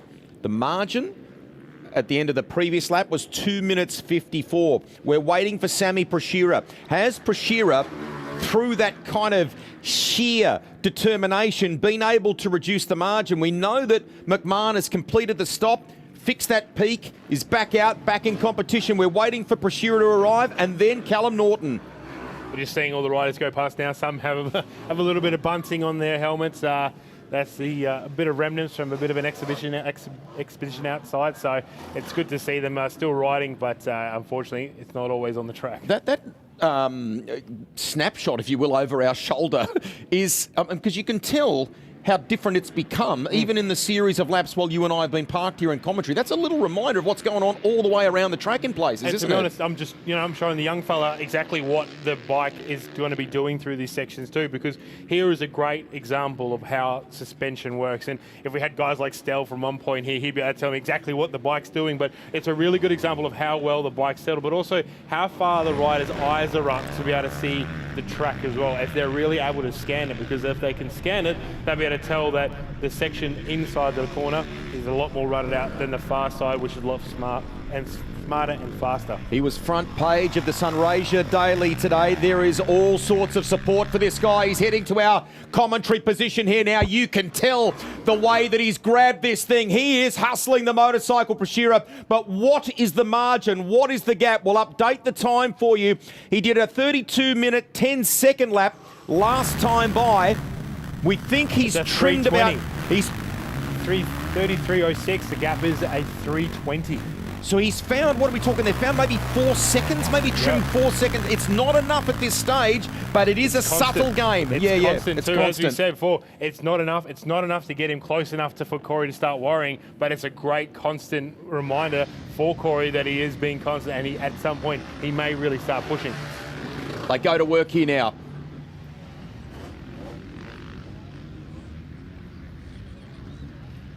Just having a little... We're so at that, gels... with that half point of the race too, where they're really going to start feeling him up. He's going to start feeling it. He's also got that fitness, that Baja fitness too, which is just another level. The San Felipe 250 is an absolutely incredibly hard race with so many death traps. So to come over here and race something like this, we don't have what they have. They have rocks, they have trees, they have, everything else on the track. We don't have that. So for him to come over here, he gets to kind of enjoy riding back in the sand, what he kind of grew up in. So just to recap, sorry, the gap was 2 minutes 54 on the previous lap. It's now 3 minutes 20. But the key thing, okay, it's a drop, let's call it, of 26 seconds, but he's staying right there, and it's the consistency that you're referring to. And just to wrap up your point there, in the Friday night conversations at Redcliffs, you're reminded when you look at an athlete like that, right, like his kind of his skin, his features. I mean, he just looks so fit at the moment, Sammy Prashira, doesn't he? He oozes is one that. good-looking roaster. Absolutely, that's what we're trying to get to. Super good-looking. He's come a long way, and he's really developed his own kind of personality and style. Yep. And I think that's being a part of a great team. But I would say we can go back not that long ago, where he was kind of living out of the back of his van and doing it tough, living off the bare bones to make it. And I remember having an interview with him where he was panicked about his visa, whereas now he's got an athlete visa in America. So he's come such a long way and has had so much support to be able to do it. And I think that just shows not only how great he is at riding a bike, but how much people love him as well. I think we've got a request here from Michelle Nesbitt, who's asking, can we have an update on different sections, please? So we can probably dive into the numbers and give you a few different things. So from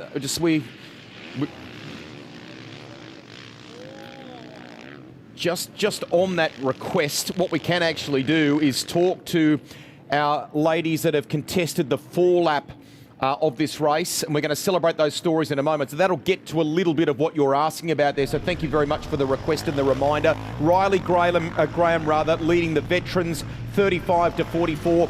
Under 19s being led by Levi Jet Stevens.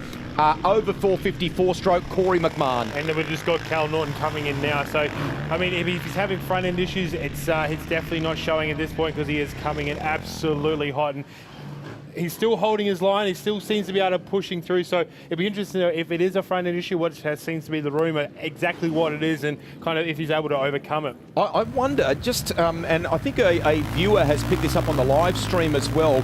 Remember we saw a bit of the kind of questioning body language when he came through the pit. I wonder if that was relaying a bit of the frustration around what we're question marking here. Look, there's a lot of things at this level that they could be questioning. He could also just be upset at himself for not being in that position. He had dropped a few places back. He's now moved forward. So there's a lot of things, and it's hard to know. But yeah, definitely if he's having issues, it's something. And once again, we have to also remember this Ducati is still in its R&D phase. They've had a lot of time to get it ready for Fink, but Hattah is definitely hard. And hopefully we can just see them all put together and make the bike really work. Joe Rascal crew here. Win is the goal, naturally. But, I mean, if they can get a top 3 today, if they can get a podium result here at the Millewa Quarries Hattah Desert Race 2026, we'll complete this stop for you, and then we'll go to Johnny. He heads off. Just to recap the time for you, 35 minutes, 32 seconds, 0.682, the last lap for Callum Norton. And he's holding down third, but he trails Sammy Prashira by 3 minutes, 16 seconds. Let's go to Johnny now. We're down here with our girls for the Tenacious Women at Hattah class who have completed 4 laps here today. And of course, for those that are on stream wanted to know a little bit about some of the classes, boy, have I got some stories for you in amongst this one. And we saw the initial plate when we started this interview with Nellie Fox. Nellie's the winner, believe it or not, in this class. And Greg, I've got something for you shortly. Nellie, congratulations on the win. Thank you so much. Nellie, you hail from? Inverloch down in Victoria, South Gippsland. And Nellie, the other thing we'll quickly talk to is that you've been here a number of times, right? Yeah, since juniors. And let me explain this to you. 3 years in a row, she's ridden this event. 3 years in a row, she's led the event in this class. And 3 years in a row, she's had a bike failure. First lot of seniors, you grabbed the win. Good on you. Thank you. Who would you like to thank? I'd just like to thank my mum and dad, the Townsends for everything they do for me, all my sponsors who help out, and everyone who cheered me on.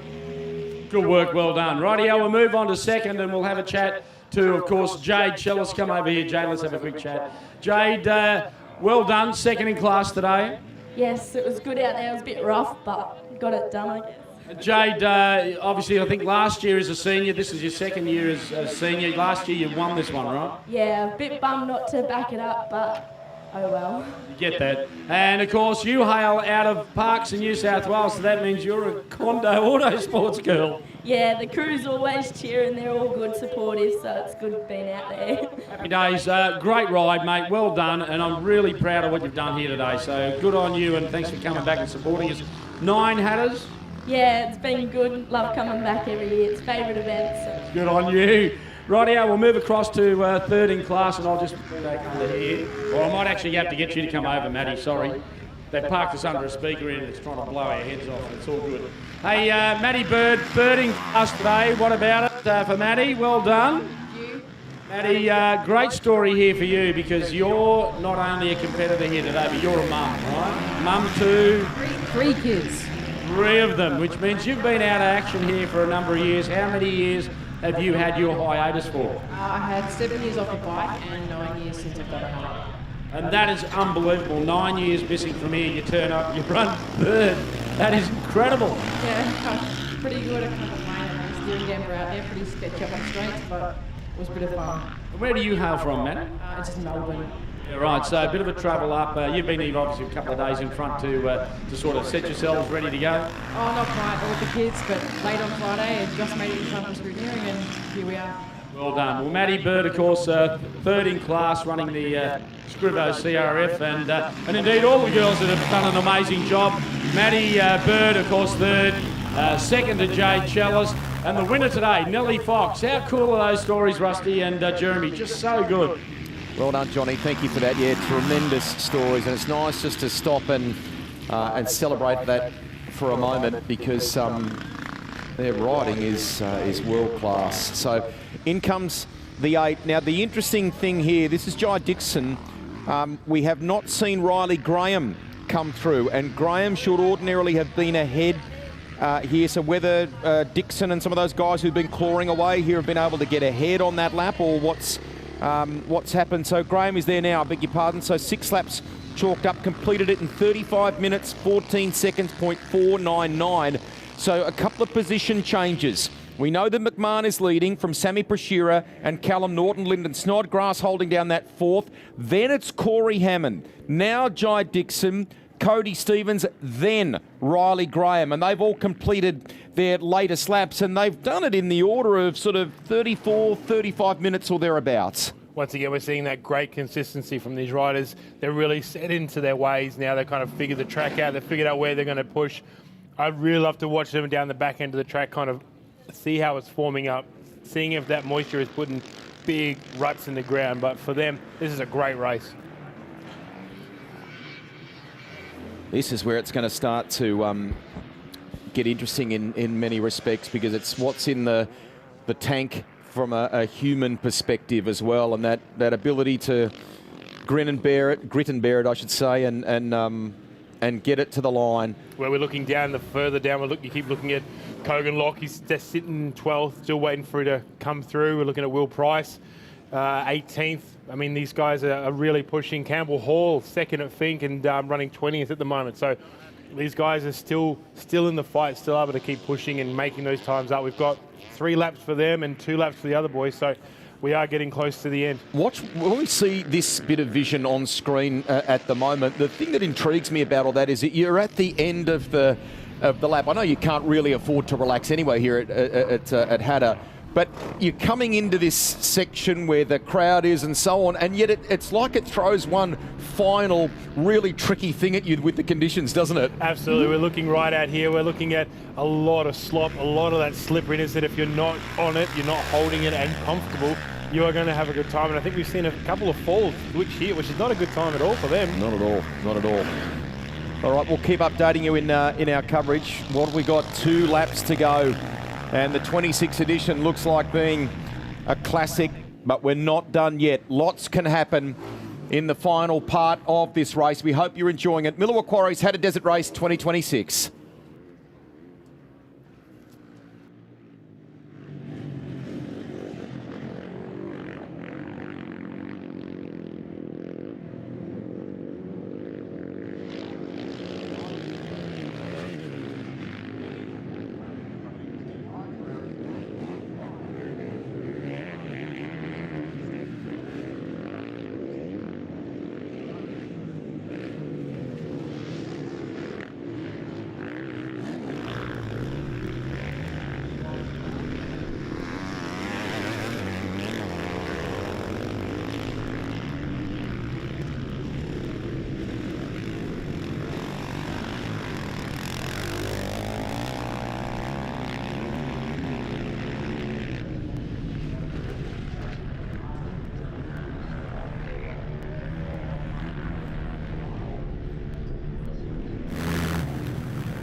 But we'd get back to that question from one of our viewers there before, just in relation to, and Johnny gave us very kindly some great interviews there with the ladies 4-lappers. So just to recap for you, Nellie Fox from Jade Chellis and Madison Bird there. Nice to hear from them. The ladies 8-lap, that we have got a real standout performance happening here from Maddie Healy at the moment, don't we? Absolutely, Maddie Healy is doing great. She's done the last lap she just did was a 41.17, which is an amazing time. Mia just behind that at a 42.41, and then Rachel coming through 42.53 with Courtney at a 48. I mean, the times are pretty crazy. I mean, Courtney's still only 1 lap behind, but at the same time, the gap between first, second, third for those ladies is large. Yep. The job that Maddie has done, just to expand expand on the point.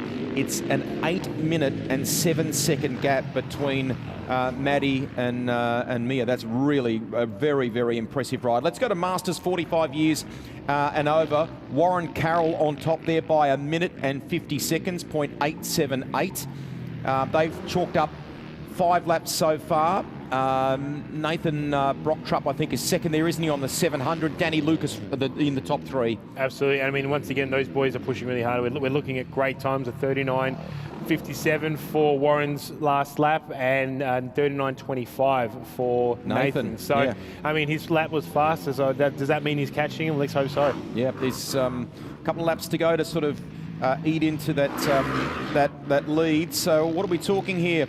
What are we talking? That's a two-stroke. 250 and over in the two-stroke. Two-strokes. So yeah, we got Liam Dinich. Liam Dinich, yeah. Yep, absolutely. 37-minute lap. That's crazy. That is impressive.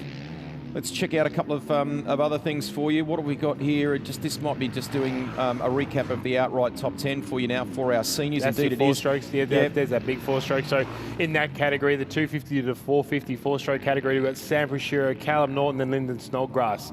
That's we kind of see that already on the overalls, but it's interesting to see what behind them in that class, because the 450 class is very stacked. Have we covered all of them for our very loyal viewers there? We've done... Well, this is our 450 and over. On the 4 strokes. This is where we're looking at Corey McMahon, Cody Stevens, and Campbell Hall. He's really been pushing Campbell. He's pushed above Taylor Adams, which is great. I mean, well, obviously we know Corey's on a 32.40 lap.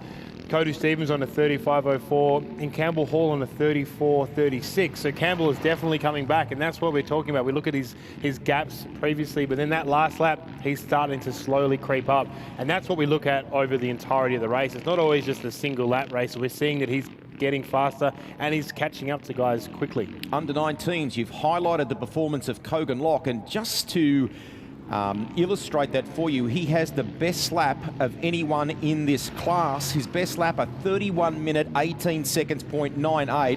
His last lap was a 36, but that is a super job by Kogan Locke. It is a minute 24 to the leader of this class in Levi Jet Stevens, but that will be worth watching toward the end of this race, won't it? Well, look, we just watched it just move just then. It was Levi Stevens coming through. His last lap was a 37.19, but we just had then Jackson and Will just have a little position change. So it's still going to be a live kind of thing all the way through. We're looking through from now with Jackson Rossi, Archer Colwell, Harry McDonald, Oscar Harris. I mean, these guys are pushing really hard, and it's good to see their times as well, because those times aren't that different to other guys who are on the same bike but older. So these under 19s are just absolutely killing it out there. Just to recap, Will McInnes up to 3rd, Jackson Verstegen is 4th.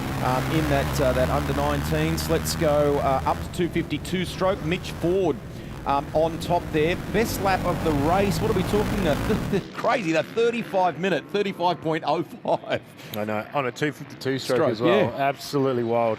Jacob Deegan second there, and Boris and Dylan, aren't they? So I think we've just about updated all of them. Up to 254 stroke. Marcus Nowland on top there from Kai Austin. Kai Austin has the best lap for this section or division. Did it in a 33 minute 56 seconds 0.4. Was a 39 the last time by, but Marcus did a 34 minute, and there is a 4 minute gap between those guys at the top of the class. So I think we've updated just about all of them for you, though, with the exception veterans 35 to 44. We've mentioned about Riley Graham there, but just to go through some of the others for you. Daniel Allen second in class. Tim Sherman third, Bailey Davies and Brad Mickelson. They're your top 5 in veterans 35 to 44. A commercial break and back with more. This is the Millewa Quarries Hattah Desert Race 2026.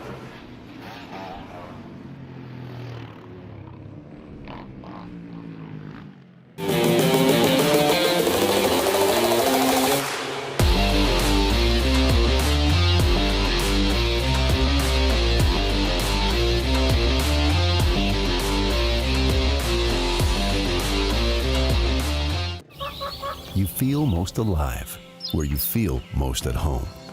And this is living. Bobcat, the company that changed the way the world works, is coming home with a quality compact tractor built to match your quality of life. This isn't work you have to do. It's work you get to do. So get it done in a tractor that's all you. See your dealer or visit bobcat.com.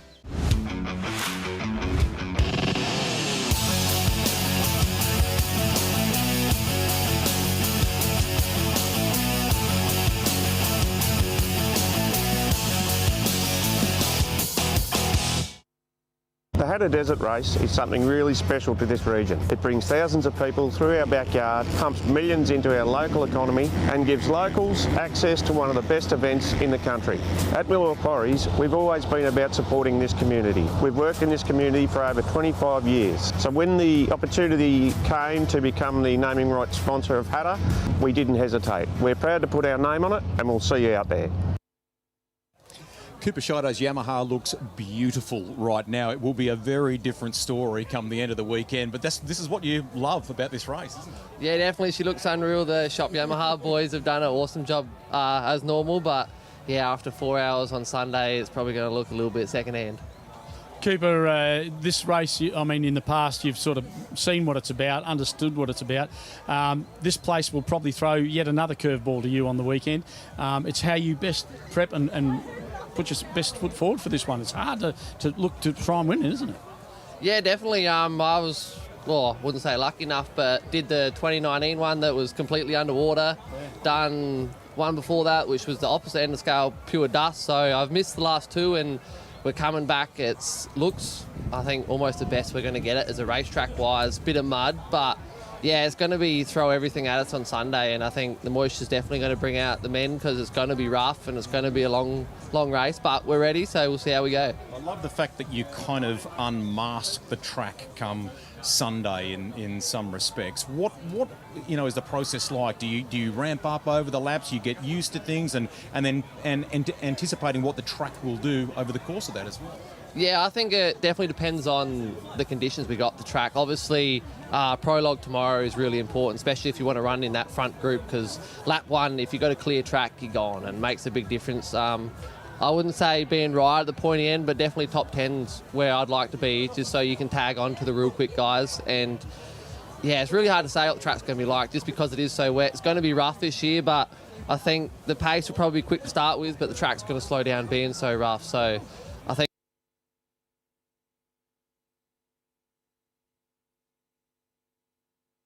we'll definitely be putting in that first lap, trying to stick onto that front group and not let them get away. Cooper, final question for you today. Obviously, across all the different events you've ridden and had to be involved with, how tough is this one, and is it the toughest that you've had to do? Yeah, definitely to run at the front and run the pace the boys do.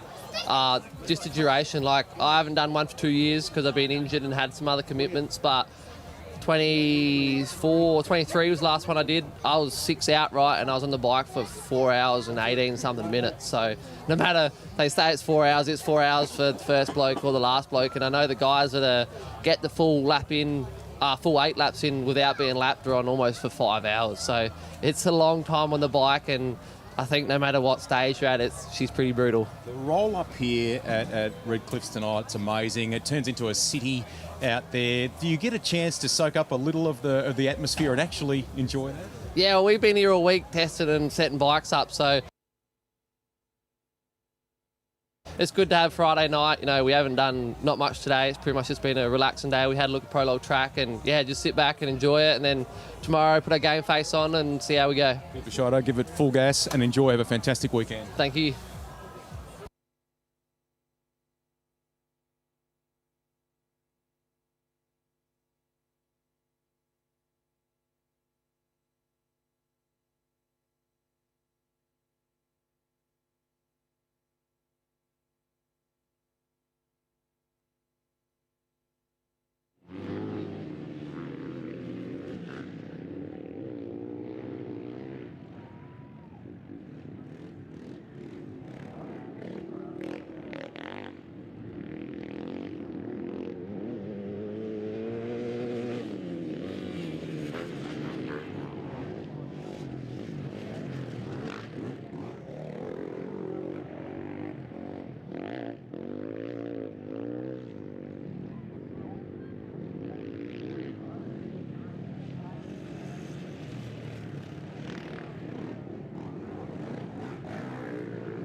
Commentary continues at the Miller Quarries Hattah Desert Race for 2026. Greg Rust and Jeremy Cowley, host of the Dirt Bike Burrito podcast. And the reason that we've switched the mics back on, and that is because Corey McMahon is inbound. Right of your screen, bottom right, I draw your attention to the graphic. That shows you the lap-by-lap performance of our race leader at the moment. And check out the last 2 laps within 5 seconds of each other at the end of 35 Ks. That's unreal. We talk about how the laps are going to get slower because it's getting rougher, fatigue kicks in, but you can also see that realistically he's only, maybe 6 minutes from his originally first lap that he went out to do.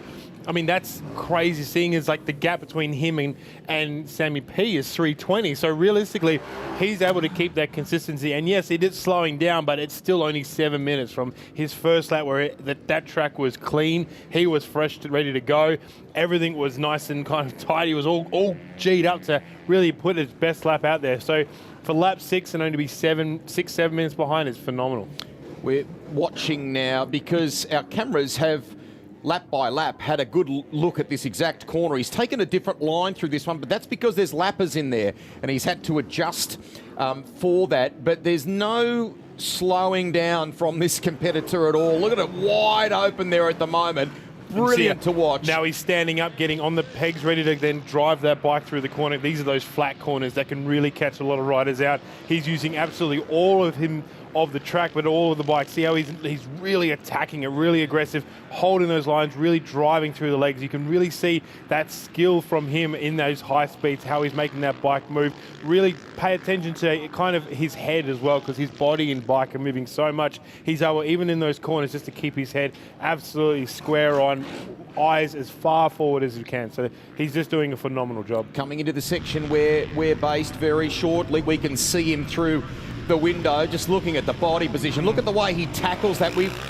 Jeremy's talked to you about the way that has cut up and perhaps deteriorated. That's just natural because of the volume of competitors that we've got, the conditions we've had during the week. Look at the way, holding it wide open there now. We'll come underneath the overpass bridge. It's got a little bit of a kind of Clipsal Adelaide vibe about it, that overpass bridge. We'll update the time for you. It's a 33:39.735. Just, wow. He is moving. That is a lap. That is an amazing lap to be this deep. We're at lap 7 now for him, and that's crazy. I mean, we're almost there. We've almost got to the end of this race, and he is still doing absolutely everything. Do you see that? The message was enjoy it. So no stop there. Was that Daniel Milner holding that board out? I think it may have been. It recapped the time for him, what the time was for that last lap, and the simple bit of writing on that whiteboard underneath, enjoy it! Exclamation mark. Go for it. And this is what we're saying. Those first couple of laps are really hard on the bike because it's so fast, because it's so wide open. They're just drinking all the fuel they can. Now we're a little bit further down. The bike isn't going to be sitting at those high speeds as fast. The throttle's not going to be opened as much for as long. So they're not going to have to need the fuel to then hopefully get them through the end. Saying that, we've seen some riders now come through with empty tanks, and there's going to be a lot of sore heads and sore people tomorrow because they know that if they just put that fuel in a little bit, they would have got through. When you talk to other forms of endurance racing, right, I'm going extreme here, a Le Mans 24 hours, something very different to what we're looking at like here a today. 6 days, something like that, yeah. But where I'm leading to is sometimes people talk about in the final part of the race, if you've got margin like Corey McMahon has got, do you kind of roll off and manage a little bit? But there is risk in that, right? If you're in a groove, you're doing it at a certain pace, you actually don't want to venture too far from that space, do you? Absolutely not. And as we keep saying, these bikes are set for high speed. They're set to be able to go and take these rough bumps and whoops at full noise, and that's where they are most comfortable. In fact, a lot of these bikes, especially at this level, if you ride them slower, they can be a bit more of a handful. The rebound can be a lot worse. Some things like that, it just won't settle. So, yep, he will enjoy it, but at the same time, he may just dial it back a little bit. He may put it back to about 75% and just kind of coast it safely home, but still utilize the bike and what it's kind of set up for. Our cameras take you into Waters Racing there, take you into the Honda camp, who wait anxiously. They're looking at times and so on. They're waiting to see where their rider is, Sammy Prashira, and we want to get a sense of the gap when he comes past. We're keeping an eye on the clock for you, for our race leader, and as you can see, on the final lap, He's amassed 3 hours, 37 minutes, 22 seconds, 0.843 of race time so far. And the numbers are incredibly consistent. Pretty good performance there for Prashira too, isn't it? With the exception of that first lap. Some of you asking via the stream as well. Yeah, that's this risk with lappers. Lappers have those kind of tendencies. They're a bit more squirrely. We call them like squids because they kind of go everywhere. And unfortunately, what they can do is when they get into that kind of muddy section, you never know which way they're going to dart. So Samuel did really good to kind of stop. And we actually just almost see an end-to-end in that kind of section as well, because it is a very dangerous spot. And Sammy P's going to have to really slow down coming underneath the bridge alone because there's so many riders in front of him. And that's just all a part of racing, but that can also slow those times down. One of our 300 strong officials here at the event this weekend, holding up that all-important last lap board. Some will be not frustrated but exhausted looking at that. Others will be all eyes on that final lap. Lappers to kind of contend with. He's holding it wide open at the moment in the 4. Now we can give you the number. His lap was a 33 minute, 0.43 seconds, 0.075. The margin, just comparing the laps alone between McMahon and Prashira at the end of that last one, at the end of that 35 Ks, the penultimate lap, the difference was 4 seconds. That's all it was. McMahon versus Prashira, it's 3 minutes and 24 seconds, the gap to our race leader. That's a huge chunk to try and claw back over this final lap. McMahon seems like he's in rarefied air, but we've got a lot of Ks still to cover. We do, and it has been down to the last lap that we've either had bike failure or some big come off. Definitely out in the back section and somewhere, even over to, I guess, to the right of where we are, there have been tree roots that have kind of come out of nowhere that can spike tyres, and that's why a lot of these guys will run mooses instead of the tubes, because we have had it where tyres get spiked, holes get formed and tyres get ripped apart. So it is at this part of the racetrack that it can be very dangerous for what gets brought up to the surface. You never know if there's a dinosaur bone out there, mate, because it can be so deep. For those of you that are around the venue and you're watching, maybe you're listening to our live stream or on the public address system, make sure you show your appreciation for these riders. Give them the kind of support and motivation for this final lap, and I know there'll be a wave of support locally here for Sammy Prashira. We're waiting for Callum Norton to complete his lap now. Can he hold on to that third place? We've question marked whether he's maybe having to contend with maybe a little deficiency of some kind or something not ideally to his liking suspension-wise. The last time he came by, it did not look like that in the way that he attacked it. No, absolutely not. And this is now a big break. This is a lot of fresh air between Sam and Callum. I mean, Callum's a local boy too, so he knows this track, he knows how to make it work. So this isn't looking good for him. I really hope that he can pick it up and pick up the pace, but we're now looking at such a large gap. We're coming into the last couple of laps, or last lap itself. Nice point that you make there too, just in relation to kind of the rider bio, the rider profile. He's from Golgol from memory, isn't he? That's right, yep. Basically outer suburbs of Mildura, if you like. So yes, you're absolutely right. And there's a connection between him and Sammy P as well, because of the sister. Callum and his sister are together as well. A great couple, an awesome couple, because obviously she does a lot of triathlon things and super fit, and I think that's really helped Callum as well kind of grow and become a really fit rider as well. That athleticism we have seen at its absolute peak here today, and all of the training in the lead up, and much of that is in situ on the motorcycle, but we are about to have one final lap, one final test of that. Couple of lappers gingerly making their way past us. They've got that point of exhaustion happening. Well, look, we also want to talk about sometimes they may stay in the pits a little bit longer to see exactly who's finished, so they know if they have to push another lap, and they may go a little slower out there to make sure that when someone goes across the line, they can then finish, because if that's what they're kind of waiting for as well. The real kind of diehard ones at the back, once we have Corey go across, that's it. That's the end of the race. No matter if you're only on lap 2, lap 3, as soon as you cross the line after him, your race is done. So I mean, I may know a few people who like to kind of gingerly kind of take that lap just to make sure that Corey goes past them. Can I assist you there? Let's call that strategy. That's right? strategy. That's a good one. Absolutely, that is strategy. All right, let's focus back on this. The number 2 is Callum Norton. They too, you could see the faces there a moment ago. They're waiting anxiously for their rider, the Joe Rascal squad, and they've got the whiteboard ready as well to let Callum know the gaps. Now, the one that we want to keep a little watching brief on is Callum Norton v Lyndon Snodgrass. Can Norton hold on to that third? He's got it at the moment, wanting a podium result here on that cool bike. The Italians will still love that. I know he would have loved a higher result today, but if you can finish in the top 3 at Hattah, that is still a huge thing. A massive thing for Joe Rascal Racing. They've done so much overseas, and it's so great that they're here, and I'm so happy that they've kind of got behind Callum too, because tell you what, he is absolutely devastating when he puts it. He's the big red wolf. That's what he kind of is. Just absolutely hunts everything down, and hopefully we can see him do the same thing now. Spectacular as he came past our position here in commentary. We'll give you the number. It's a 35-minute, 0.13 second, 0.244 lap for Callum Norton. The margin, Norton to Brashira, is 4 minutes 47 seconds, but we need to keep an eye on what it is relative to Snodgrass. Can Snodgrass sneak a podium, or has Norton got it safely in his grasp? Oh, and we're also waiting for Hamo, who's behind him as well. Corey Hammond is a very dangerous rider, incredibly focused and determined rider. So let's just hope that this kind of battle will go on. At the moment, we don't see Snoddy come into it. We see on the screen, we're watching Callum go in very relaxed almost. Hopefully he's still looking and feeling good as well, because he really needs to put this last one down. Kind of calming look in the conversation there. 1 to go. Just bring it home. They've told him the margin, the gap. And off he goes.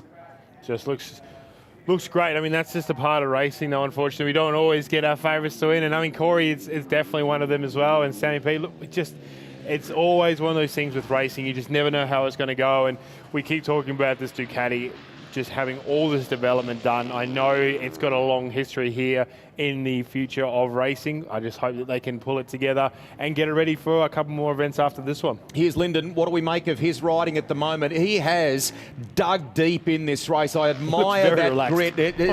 Then we've got a rider down here, so just negotiates that carefully. That's so tricky, that section there for them.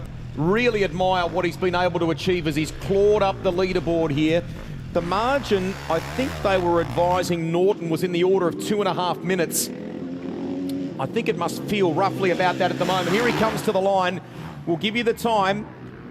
It's a 35-minute, 0.07 lap. 35 minutes, 7 seconds, 0.313 for Lyndon Snodgrass last time by. The gap to Callum Norton is 2 minutes and 6 seconds. Close. He's got to find 2 minutes on this lap. That's very close. I mean, we can do that. He can definitely kind of step it up. I know it'll be interesting to see what they're going to be doing at the pits. If he does pits, what's going to be on the board, because that's going to determine how he's going to attack the rest of this race.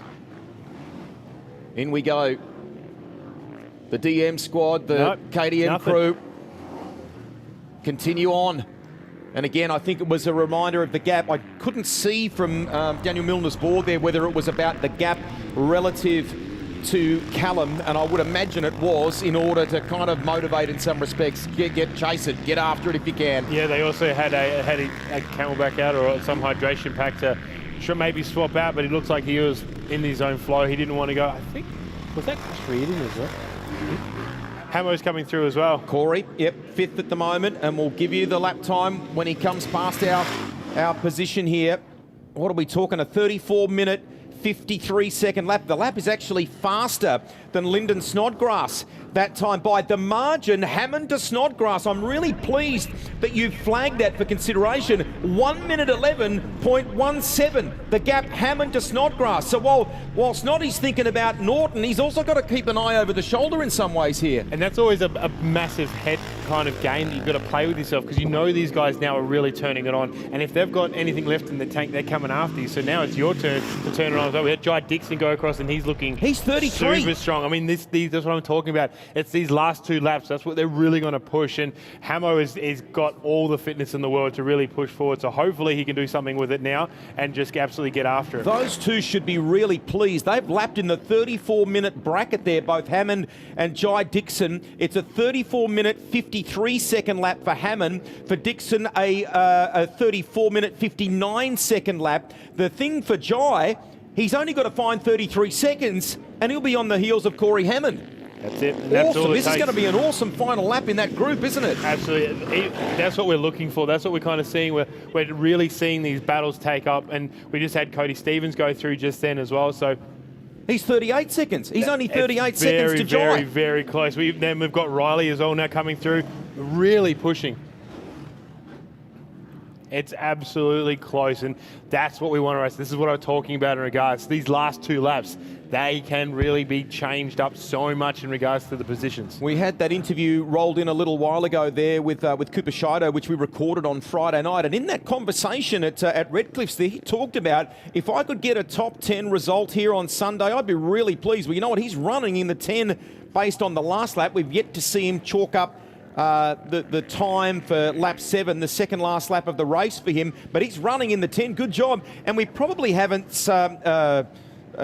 shouted from the rooftops enough. Chandler Burns is 9th outright at the moment. He's done so well. Really been watching his time slowly tick away, and to be able to put himself up there, and you kind of see him battling with some amazing riders ahead of him like Riley. It's just great to see that level of now where we are, and also their fitness is really relying on all that time, all those months of 4 a.m. starts, 4 a.m. gym sessions, working long days in trail riding and racing on every weekend. This really pays off now. You get up at those hours for the podcast, don't you? In the afternoon, my friend. It's an afternoon time of thing. Riley Graham, that's the view. We were just talking about some of the performances. Graham only needs to find 15 seconds to catch Cody. He had no visor either, so it definitely has been a few little benches off into the tree. Gotcha. So we're waiting for the numbers for you, which we'll bring before a commercial break for both Chandler Burns and Cooper Shido to give you their latest position. So here's Chandler Burns we were talking about, and it's the gap we need relative to Riley. There are some really close contenders here. We could see some real shifts in this back end of the top 10 on the final lap. You could see some really decent movers here. I think even just if we just try and look through the top 20 now, there is a lot of places to move. There's a lot of kind of areas that we can kind of make up some time. I mean, Kogan Locke and Liam Mason are definitely in that mix. I mean, Kogan's gone back to 13th. He was 12. Levi's pushed him obviously down as well. So it's definitely an interesting kind of push now. We've got Jeremy Carpentier, absolutely. I mean, his times are phenomenal. He's done really well being on the 450. So hopefully he can keep it steady, because putting it in the top 20, we talk about the top 10, but the top 20 is still bragging rights as well. Most definitely. We're on our final lap. We hope you've enjoyed things so far. Whatever you do, don't leave us. And if you've got mates that are into their dirt bikes and like this style of competition, share the live stream link with them. We'd love them to join us for the final hour of the race, the Millwall Quarries Hattah Desert Race for 2026. Okay, some numbers now for Burns and for Shido for you.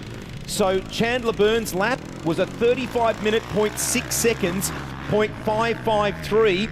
He's 2 minutes 19 shy of Riley Graham, but Cooper Shido is only 10.6 seconds shy of Burns. So they're in their own battle, their own squabble as well for 9th. Oh, absolutely. It's so close. It definitely is showing that these two are to be awesome to watch them out the back, battling it through. We're looking at now at this fuel stop, how relaxed he looks, just kind of having a bit of a chat.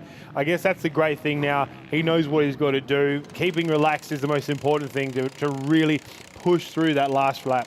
Got a bit of water going into, was that the radiator they were topping up there? Is that coolant or something?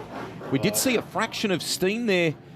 Hope that bike's okay. It's got one final test. 1:35 minutes or so. We know Shido is in the 10.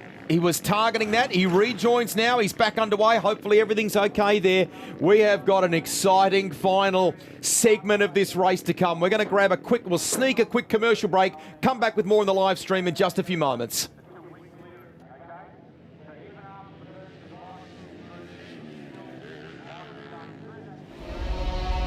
You think I can't break this ground? You think a girl can't do it? You think I can't dig deep? You think I can't tear down these walls? Clear a path? Build bigger? Go off-road? And turn your lawn into my territory? You think I can't make the impossible? Possible? Watch me. Watch me.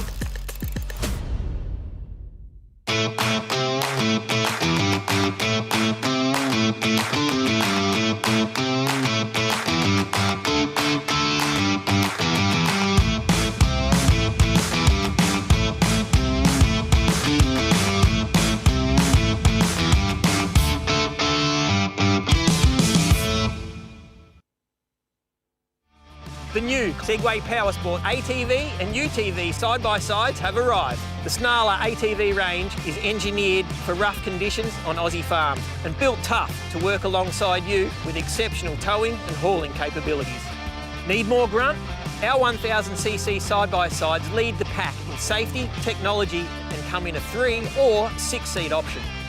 All backed by a 2-year factory warranty and a nationwide dealer network. The Hattah Desert Race is something really special to this region. It brings thousands of people through our backyard, pumps millions into our local economy and gives locals access to one of the best events in the country. At Reel Air Quarries, we've always been about supporting this community. We've worked in this community for over 25 years. So when the opportunity came to become the naming rights sponsor of Hattah, we didn't hesitate. We're proud to put our name on it and we'll see you out there. Well, down here this evening with, of course, the guys from all of the scrutineering that's going on for the 2026 Millawa Quarries Hattah Desert Race. And the Millawa Quarries part would not have happened if it hadn't been for this guy. Jason Marks, great to catch up with you. Thanks, Johnny. How are you, mate? Mate, you know me. It's Hattah weekend. I'm living the dream, aren't I? Yeah, you're up and about. You'll probably wear a couple of microphones out, no doubt. Jace, this guy here, obviously, with me this weekend is giving us a chance to, Rusty, of course, bring this fantastic event to the live stream and out to the world, proudly wearing the Millawa Quarries badging this weekend. Rusty, how cool is it so far for you to come down for the first time and actually see this? Just unbelievable. The roll-up here on Friday night, the calibre of riders and machines and so on. But I like all the aspects that we bring to the party here tonight, and I'm immediately intrigued by this amazing machine over your shoulder here. Tell us a bit more about it. How often do you get out on it? And we are going to see it, I think, over the weekend, are we not? Maybe. Not sure yet. But look, it's a few years in the making. We've sort of got it going this year. We're just doing a few smaller races. We've had some issues, but I think we're getting on top of them now. We've got a big race coming up in Loveday in a couple of weeks.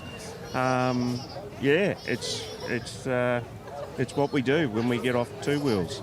Jace, I want to touch now on the whole piece about the Millawa Quarries bit, you know. Obviously with our event now being the naming rights sponsor with Millawa Quarries, so good to have a local business that's linked up and now part of this event for us. I mean, it's almost, for me, kind of almost like a bit of a dream come true to a degree. Yeah, look, I definitely can't afford to sponsor Hattah, but I want to, because it's a breeding ground for riders that are world class. You know, look at Brashira, Reardon, Norton. These guys at next level. So if we can promote these guys here in Sunraysia and get what I think is the premier event in Australia, how can you not get on board?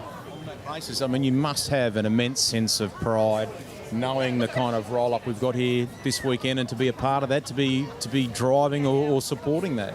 Yeah, and like I said, I'm chuffed. I think it's awesome. It's one of the best weekends of the year. And I'm just so proud and happy to be here, be part of it.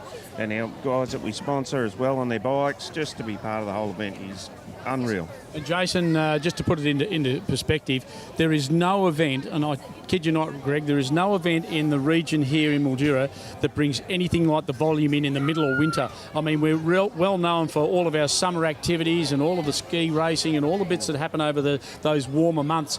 Dead set, smack bang in the middle of winter is this event, and it just draws people to the place, you know, so it must make you immensely proud to be part of that. Yeah, it does, and I'd like to be part of it for years to come as well. You don't want to be a wash bay in Mildura this week because they're all full of motorbikes and mud, which is awesome. Can we finish, just I think on behalf of everybody, to you and all of the team at Miller Quarries, thank you very much for getting behind this event. We know it's a huge event for regional Victoria, generally not just the Mildura Shire, it's bigger than that, and to see you guys kind of leading the charge is excellent. Thank you. Thanks, Rusty, appreciate it, yeah, and have a good weekend. Exactly right. I think the best advice I can give everybody, as I've been telling you all along, Rusty, it's all about point it, pin it, and play it safe. That's what I reckon. So let's have a great weekend, boys. Cheers. Rightio, down here again, scrutineering for the 2026 Miller Quarries Hattah Desert Race. Great to talk to this guy, who's one of the team owners here this weekend. Jason Stewart, of course, from STE Racing. Jace, so good to have you here this weekend. Thanks, Johnny. Obviously, Hattah being our local event, we're not really going to miss it. This year we're pumped for it. We've got a couple of different riders. We've got young Cody Stevens and Riley Graham. Riley's an experienced campaigner, multiple South Australian off-road champion, and Cody's one of the new blood, for the desert scene, and we're pretty pumped for it. You have been busy in the lead up to this, and I probably sense that you want to keep a little lid on the enthusiasm, but we feel like you're a genuine top three shot here. Do you feel like the ingredients are good coming in? Honestly, yeah. We obviously the last couple of years we've had a particular rider that is, the favourite year in and year out with the race, and Kel obviously gone on the Ducati, but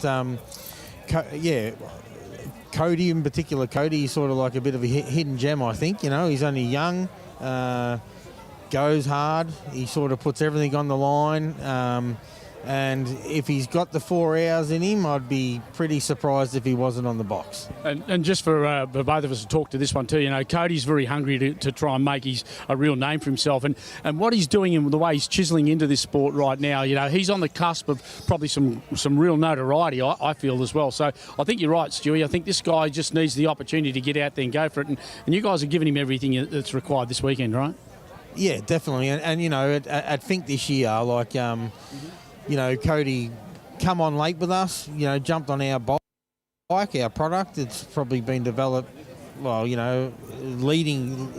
bike in the last few years, and, the results showed, and he went from, running that 7th, 8th position up to probably, would have nearly been on the podium, and, I think he's one to watch out for sure. There's been lots of talk here tonight about the weather that we've had in the lead up and what that may or may not mean for competitors, and as the race unfolds and so on. Do you leave? Is the chat with the riders leave a good thing alone, or you've thought about ways to perhaps adjust to allow for that?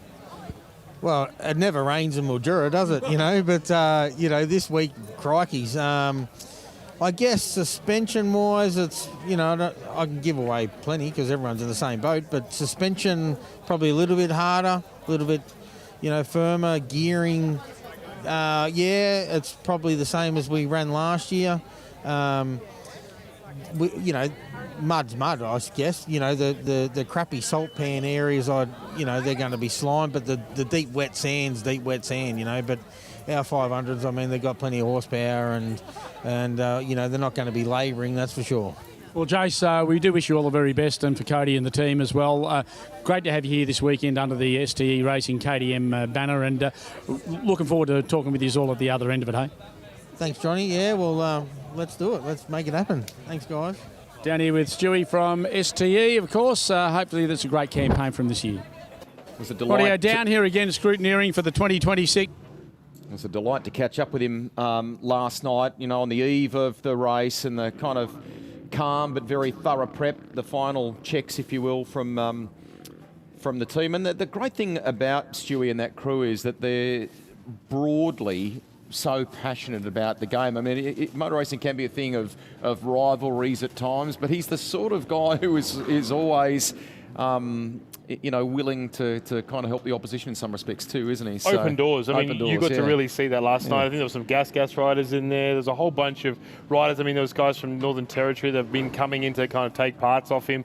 He's just one of those guys who literally opens up the biggest doors in a shed you could find and lets everybody in and kind of helps them along, because I guess that's what brings us all together to race, and he really understands that. And the amount of people he supports, not just directly with STE, but in general, is amazing. Very good speedway background in his own right, and is deeply immersed in that sport in addition to this. And he's had a long overseas career with that as well. He raced a lot. So for him to bring it over, he raced obviously Fink and Hattah. He's really had a big history and understands bikes as well, which really makes him such a great kind of team owner, team manager as well.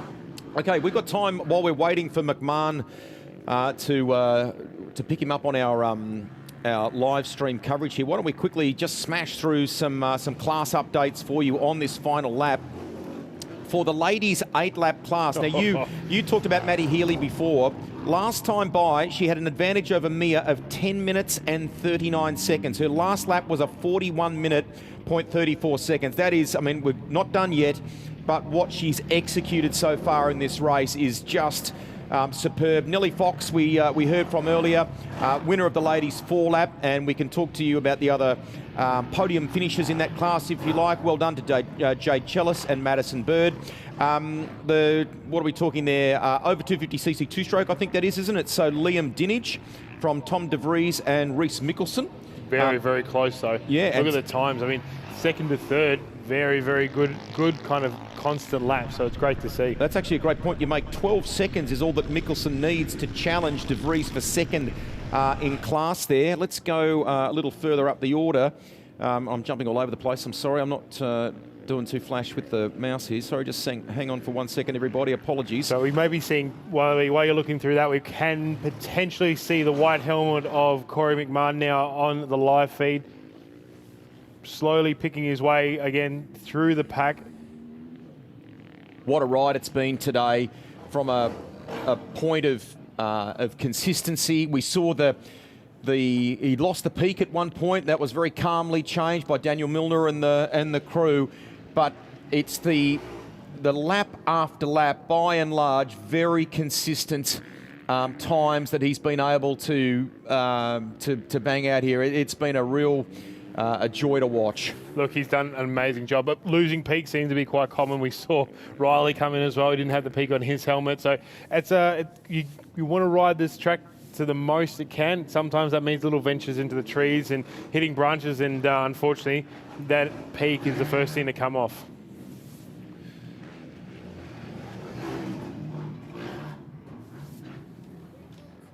Just the difference in the speed now because of the exhaustion for some of our lappers. How tricky is that for the likes of McMahon to negotiate at this time? Well, we just saw that. I was about to comment. We could see coming into those corners, he really had to take it really close while a lapper went around him. But there's always that worry that lapper is going to cut the corner, cut you off, and then you're going to have to dive in that kind of situation where you don't want that sand now to be very heavy, be very churned up, really deep. So we can see him coming in here. There's a multitude of options that he's going to choose and try and ride it out, and then obviously get on the power and really kind of put it as far away. Now that lapper kind of got a little bit of G'd up. He kind of saw it going, and you know what, I'm going to stay with Corey and kind of have my moment. But Corey is just absolutely sending it to the moon, and it's so great to see. Shall we give a little quick shout out to Angus Reardon, who finished in the top 3 of this event last year. I don't know if he's watching on with the live stream coverage, but if you are, I hope you're enjoying it. I'm probably missing it in the same breath. Callum Norton was second last year, and you are watching the rider on your screen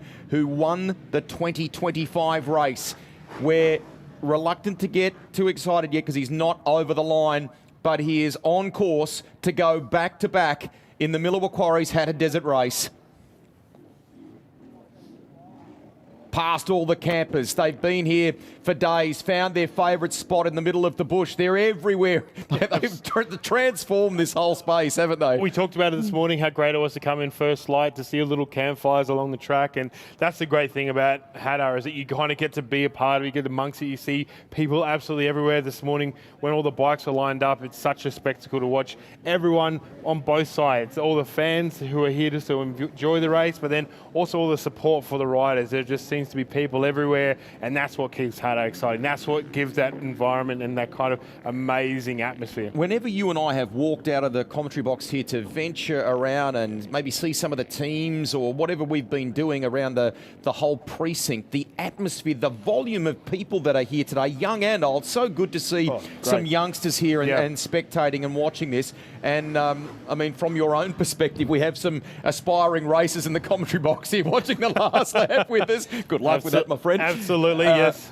So McMahon is inbound now. You can just see the kind of gentle roller coaster nature of this phase of the track. But it also shows how tight and technical these corners can be.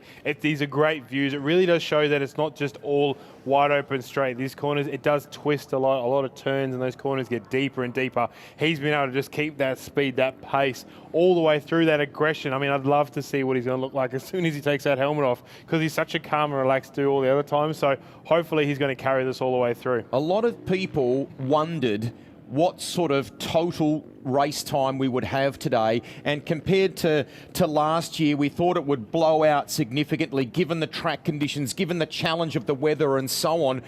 He's on course here to do, I don't know, like a 4 hour 10 minutes, 4 hour 12 minutes, something along those lines. We'll give you the final number.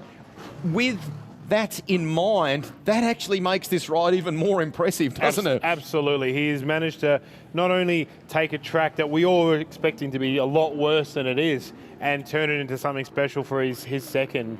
He has had a bit of an up and down year this year in the off-road, so it's so great that he's kind of now really honed it in, brought it all together and managed to pull off an absolutely awesome performance here. How good if it's been that sort of a year, a few backstories like that, and then what a shot of, you know, an injection of confidence for the back end of 2026. It's been brilliant here.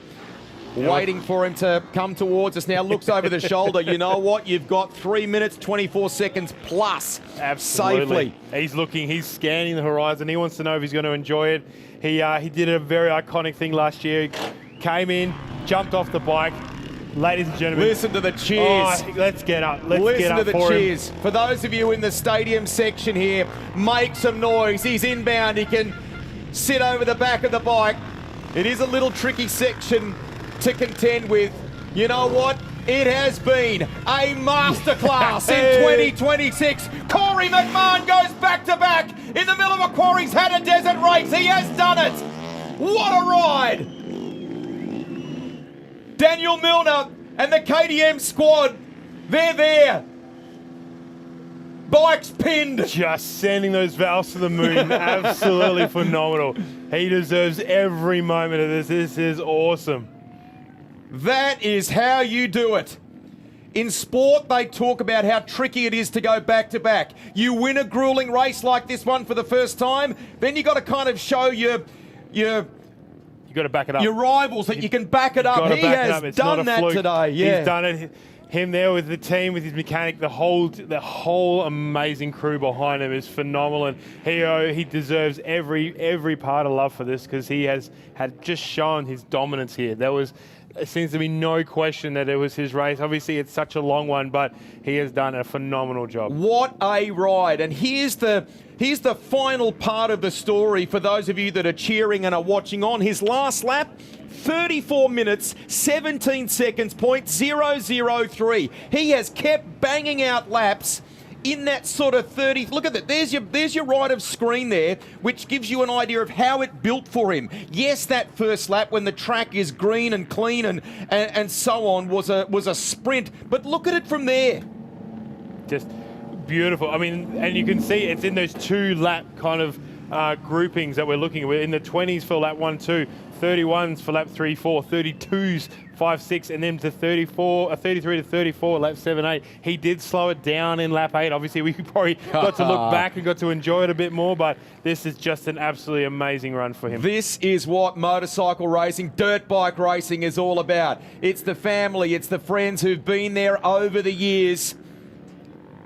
The so team. So much commitment for him. And a reminder of what Hattah means.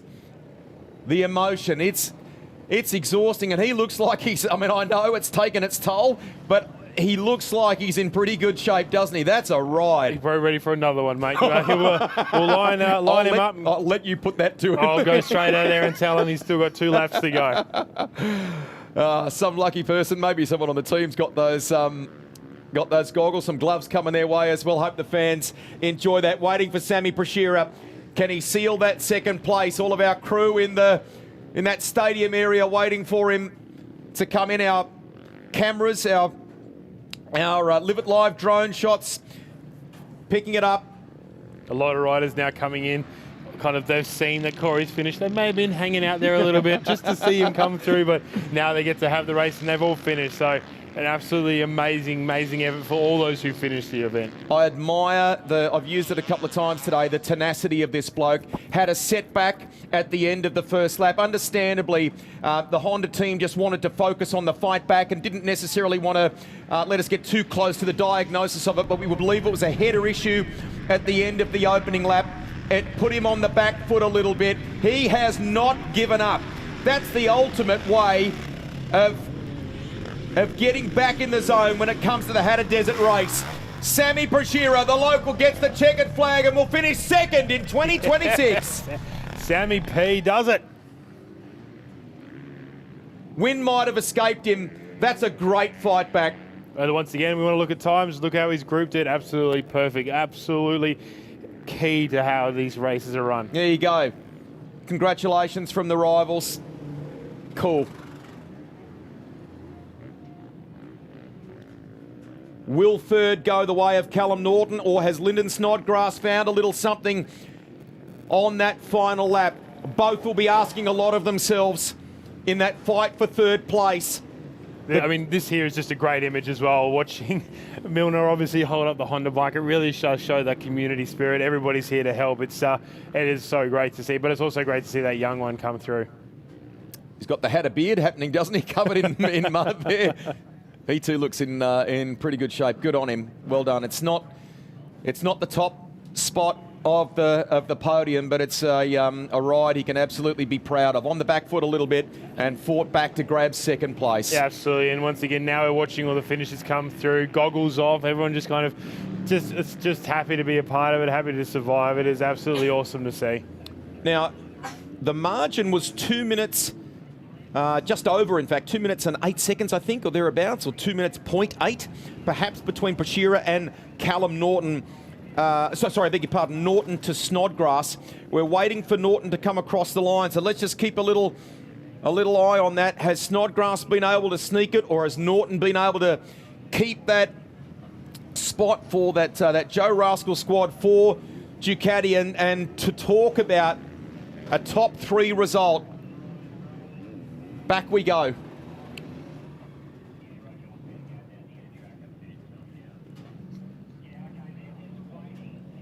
Yeah, we're just sort of looking there. So we've gone quiet, I'm sorry everyone, just because we're checking the colours of the rider's jersey there, just to see if we've picked up the right person there.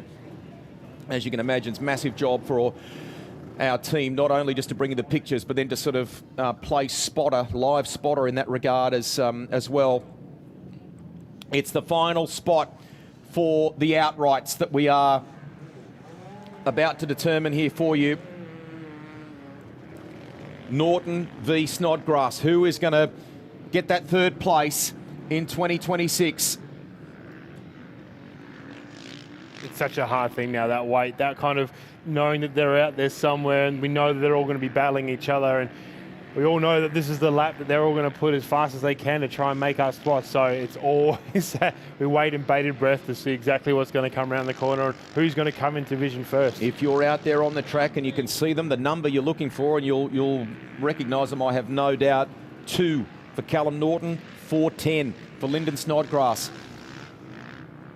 And you'll be able to tell by the way that they're attacking the course. You can see the difference, can't you, for those at the pace. The pace at is the a bit end. different, isn't it? Yeah, just get it to the finish now for our grassroots competitors. We love the fact that they've come here to tackle their motorcycle version of an Ironman or a triathlon. It's been a huge day for everyone involved. Nearly 500 competitors. 35,000 man-hours alone for our army of volunteers who have made it possible. A huge thank you to all of you. From us, you are the ones who make this possible, who literally make the cogs turn in this event. Celebrations continue at the stop area. I can see that Johnny is there, and we'll hear from them very shortly.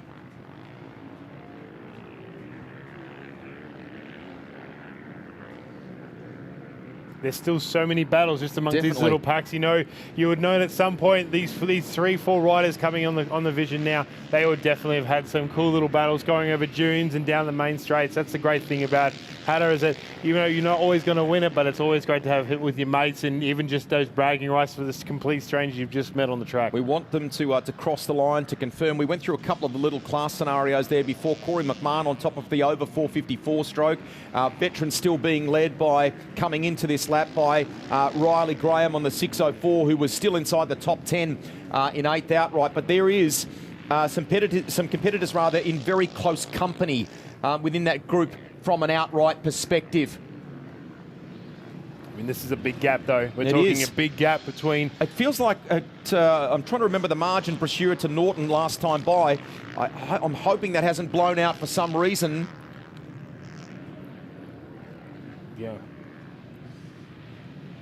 Yeah. It was definitely in maybe the 5 to 8 minute section. I think we're kind of getting through our headset. So hopefully it's still that. I mean, we'd love to see him move forward, but we're kind of just on that wait now, seeing which one it is. We're also just waiting to see if it's Snoddy or if it's Callum. Yeah, absolutely. It's I mean, it's going to be tight.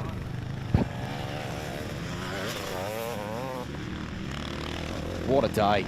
Been a fantastic, very memorable weekend, this one. Some great junior performances on the Saturday across the road, and an incredible amount of work last night to bring it to this other side of the competition arena, if you will. And the level of setup work has been something else to turn it into this world-class event. Has been a huge undertaking. And they've hit it out of the park here again in 2026. Brilliantly done. Absolutely. I mean, we're now seeing all these bikes come through with a lot of missing parts.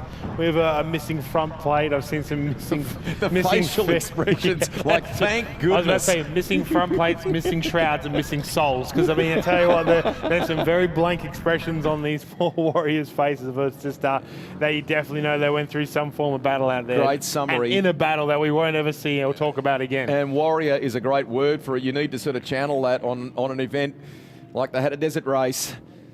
Oh, Corey McMahon is just sitting down now and having a bit of fluids and relaxing and chatting about it. We're waiting to confirm whether it's Norton or Snodgrass there.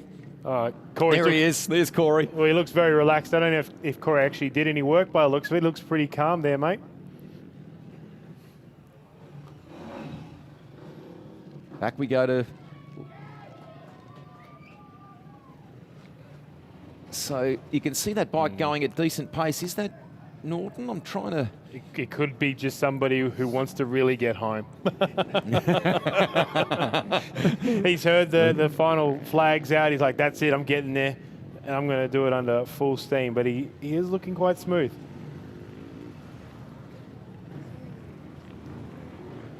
The number we're looking for Snodgrass is 410. It is. That's him. Is that Snodgrass? That's Snoddy. Snoddy looks like he's ahead of Norton.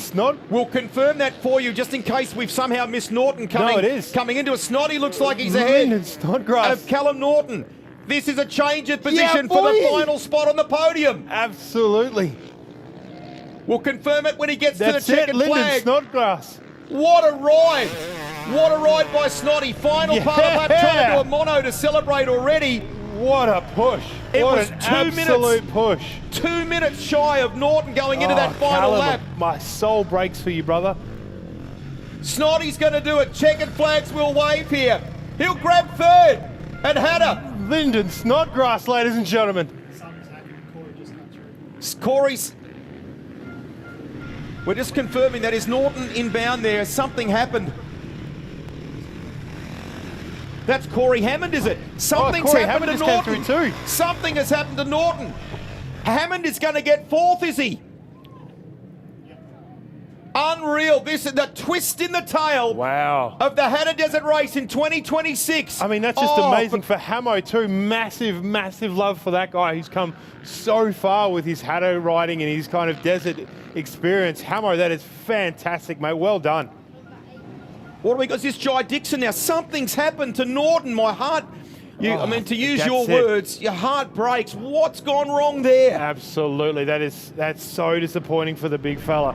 He has been absolutely phenomenal. And we've got Jai Dixon coming now as well. This is a great thing for the KTM team, though. Milner's obviously got all his riders in.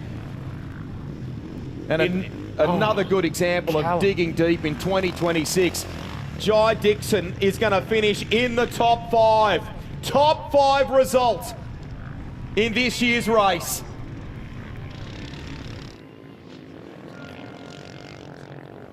Yeah, Milner has managed to get 4 of them up. That's phenomenal. Absolutely amazing. Here he comes now. Here he comes now. Great statistic that. Just recap that for people wandering around or listening to the live stream that may not have picked up on that. That's a great statistic for this squad. 4 riders. That's crazy to think that he's got in the 4 top riders 5. in the top 5. Corey McMahon, Lyndon Snodgrass, Jai Dixon. I mean, that's just a phenomenal effort. Sam Brashira coming in at 2nd. Corey Hammond in at 4th. Well done. I mean, that's so great for him to be able to do. I know lots of you on the live stream have probably got questions happening. Well, what's going on with Norton? We have Shannon here with us in the commentary box. If we hear something that we can share with you, we will update you. He's not crossed the finish line yet, though. No, we haven't even seen him. I don't think they've picked him up on the drones yet either. So hopefully he's doing all right. Oh, my heart breaks for the big fella. It's hard. I mean, that's Hattah though, isn't it, yeah, mate? You want to be excited. I mean, I'm so excited to see everyone up there in the top 5, and I'm really stoked for Corey to be able to do it. But at the same time, you know, Callum is another one of those local legends that we were really kind of seeing what the Ducati could do, and hopefully it hasn't faltered for him.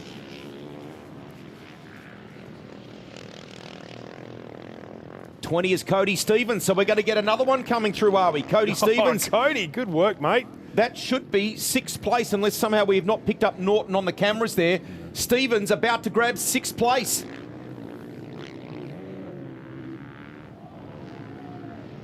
Someone's fallen. You can see, there you go, on our screens here. Oh, they're right in front of everyone right now. So hard to negotiate that, and then when you're exhausted and you're depleted of energy and things like that. Here he comes to the line aboard the 20. That should be good enough for 6th place in the great race this year. Still, we wait for an update on Norton. Nothing filtering through yet for you. That Cooper Shido on the 4.0. Yep. So that's Cooper Shido, who finished the last lap in 10th. He may have picked up 2 or 3 spots here. Is he about to finish in position 8? Riley Graham has crossed the line, and in doing so will take the veterans class. 7th outright for Riley Graham. Fantastic effort, absolutely awesome. We talked about how he was on the couch playing golf last year, and now he's not only stuck it into the top 10 for the top 10 shootout, but he managed the top 10 of Hattah as well. An amazing run from him, and an awesome thing for the SDE team. Put the sand wedge away. You're welcome back anytime. That's brilliant. Good job. Sand wedge for wedged in the sand, mate. That's how we're going to put it. Oh, So Graham finishes in 7th outright, as I said, takes that Veterans 35 to 44 class. There he is on screen, 6:04. And that should be Cooper Shido. Is it crossing the line now for 8th place right beside us? I think the 4:08 coming in there. We'll just clarify that for you. The timing hasn't updated for us just yet, but we believe that's the case. You could see him on the pictures there a moment ago. That is another cool story. Absolutely awesome effort from all of them. They've done so well to kind of keep that pace all the way through. They all look like they've definitely had a race, though. The eyes are a bit sad, but it's great to see them. They're all still kind of holding themselves up. We're seeing so many of the other riders now, back of the pack riders come through. You can really see it. They've managed to accomplish something that they set out to do, which is the best thing about Hattah, that feeling of accomplishment. Speaking of accomplishment, Chandler Burns on the 494. He's maybe about to grab, what are we talking here? Maybe 9th place? We haven't seen the update on the timing for Shido, have we? Has he crossed the line? I thought it was his number before 4:08, but it is tricky to see when they've been peppered by all that dirt and so on. In fact, Chandler Burns is 8th. So Riley is 7th. Chandler is 8th. 8th. So it wasn't Shido. I thought it was 4:08 Shido's before. potentially next. Obviously, Norton, Callum is just getting pushed further and further down on our timing boards as well. So that is quite hard to see, but we are still looking at it. And also that means now there could be a new top 10. I mean, with Shido now going to sneak into 9th. Mason maybe, Levi or Kogan, even Campbell. I mean, depending on how they've rearranged themselves out there and if they've made up some times, we could be looking at a different top 10. Look at Chandler, the exhaustion. Whew.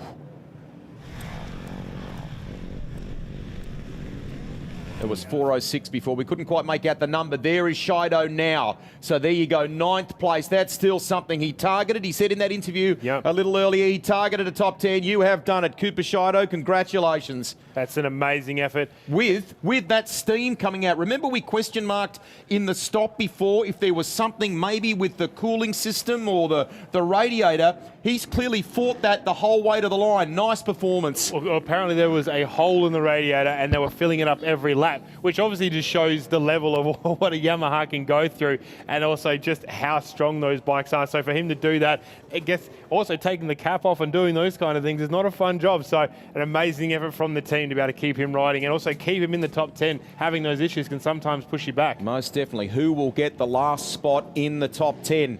We've sort of talked about the potential now for that close group that are beyond Callum Norton if we don't, for some reason, see Norton come in at least for that 10th spot.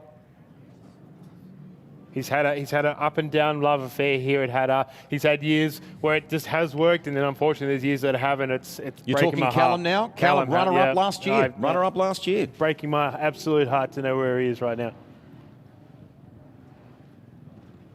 Just looking over our shoulder here in the commentary box with the mixture of grassroots riders coming through. We're scanning everywhere. I think we're all trying to find exactly who's going to be coming in and rounding out this top 10. Cool day here. Hope you've enjoyed it on the live stream. Stick around to the very end, though. Well, we're looking Johnny for Contract coming up to hear from the top 3 very soon. That's it. We're looking for a 4:29 for Liam Mason, a 20 for Levi Stevens. I mean, even an 8:15 from Kogan Locke. I mean, those 3 riders are the ones that potentially will be rounding out the top 10. So that's what we're looking for right now.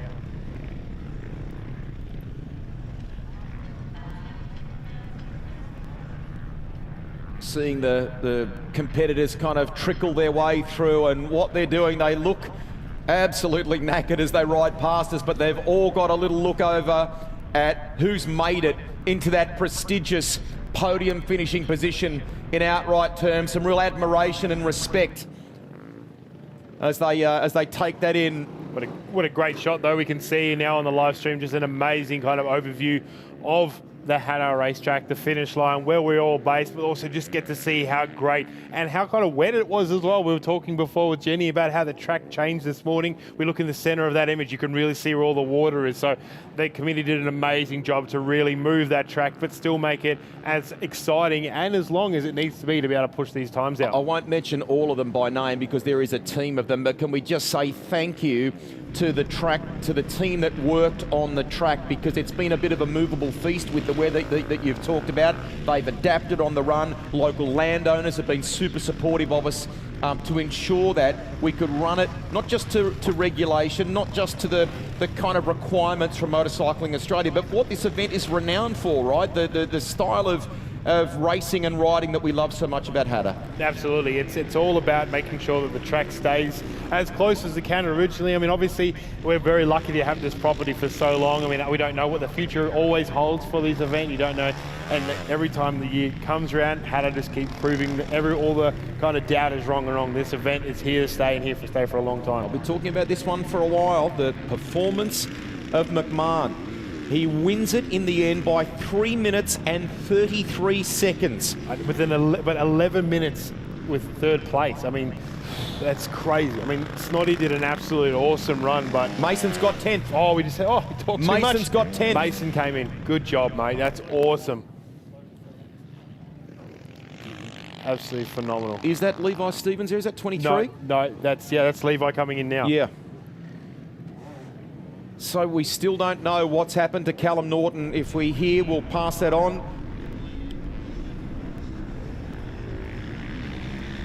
Here he comes, digging deep, trying to look for any sort of line that will work for him for the final time.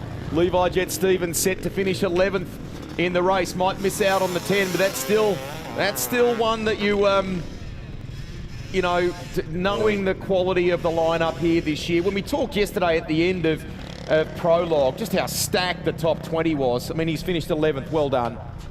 It's crazy, and he's done such a good job. You see him kind of come in now. See Stewie, we can see them all catch up. He looks absolutely spent. It looks like he's used every ounce to get across that line. You learn so much out of it, don't you? I mean, so how you're built as an athlete and as a human being mentally, what the race throws at you and what you need to kind of find from yourself and from the motorcycle. It teaches you so much every year. Oh, it really does. It really kind of pushes you to kind of your limits as well. And also it kind of helps you develop yourself as a rider to know exactly what you can do.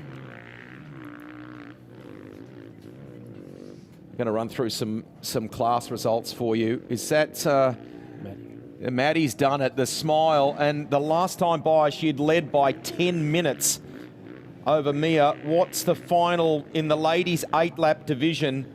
Maddie Healy wins it in 2026. Congratulations. Absolutely amazing. I mean, she is one of the queens of the deserts. You know, she's done an amazing job. Obviously, Tay Morais, she came in a few years and won the first one, but it's great to see Maddie really kind of stepping up and pushing that female spot. She managed to just sneak it outside the top 50 of Fink, and she's done an absolutely phenomenal job here. 7 laps as well. Like, that's a huge effort. Inside a male kind of, the man kind of, I suppose, lap times, she has done better than a lot of the other guys. It's phenomenal. 2 vastly different races, 2 excellent results from her. She's just proven herself to be an absolute dominant rider, and I think this is the great thing about where she's led everybody and also herself to make her such a name now in the desert as well. Talked about Jess, among others, yesterday. Absolutely, and her position in the Australian Motorsport Hall of Fame. Great to think that we have that calibre of rider in here in Australia. Absolutely. I mean, she's doing so much wonderful things for the sport. I mean, there's a lot of these amazing girls that are coming up, and we also see Mia and Rachel as well. They're still there doing it. Courtney is also in the mix in that 8 laps. Oh, no. It's boggy there. You can see that if you're just not on it, it's not going to work for you. While you and I have been talking, I think Warren Carroll has crossed the line on the 719. That's enough to win the Masters class, 45 and over. Well done to Warren Carroll. And Nathan Brocktrip, I think, will get second in the end there. There's a decent gap between them, but Nathan chased pretty hard and got the quickest lap of the race for that class. It's absolutely awesome to see. We really are pushing through now. I mean, we've also now had Levi Stevens come through, Kogan Locke and Campbell Hall to round out the top kind of 15. Hopefully we're going to see some more riders come through and hopefully see what the top 20 is going to look like soon. What we're going to do is take a little commercial break here. The riders are rehydrating. They're spending a little moment chatting with their teams, but we will hear from them very shortly as we wrap up our coverage of the Miller Quarries Hattah Desert Race for 2026. The Hattah Desert Race is something really special to this region. It brings thousands of people through our backyard, pumps millions into our local economy and gives locals access to one of the best events in the country. At Reel Quarries, we've always been about supporting this community. We've worked in this community for over 25 years. So when the opportunity came to become the naming rights sponsor of Hattah, we didn't hesitate. We're proud to put our name on it and we'll see you out there.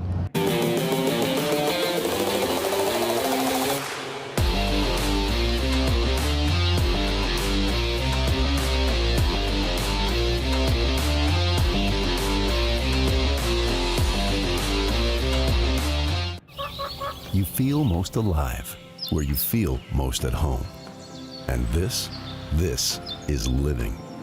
Bobcat, the company that changed the way the world works, is coming home with a quality compact tractor built to match your quality of life. This isn't work you have to do. It's work you get to do. So get it done in a tractor that's all you.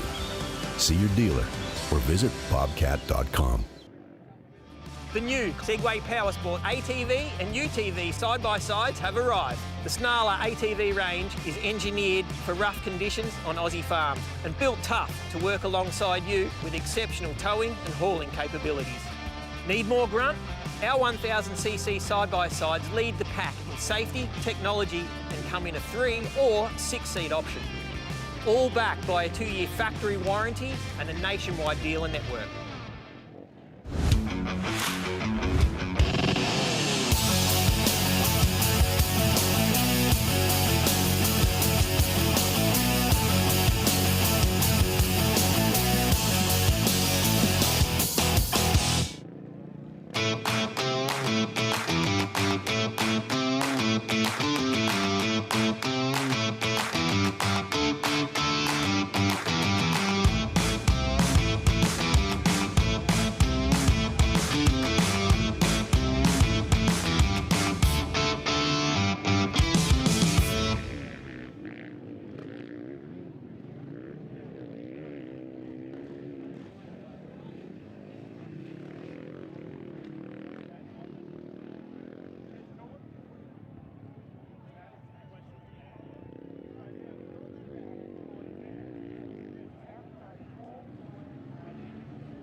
Top 10 guys, I'm about to go into the top 10 interviews. If you can be with your bike, please. We're about to go live with this one. Can you get to your bikes? We'll get ready for the top 10 interviews, please. Thank you.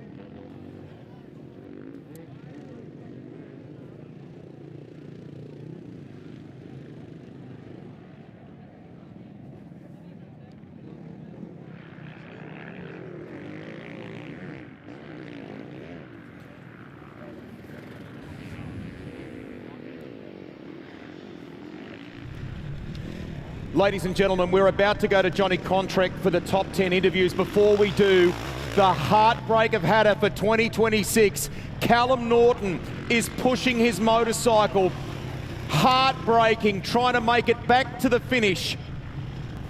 Running in the top 3 until this happened. We don't know what's gone wrong.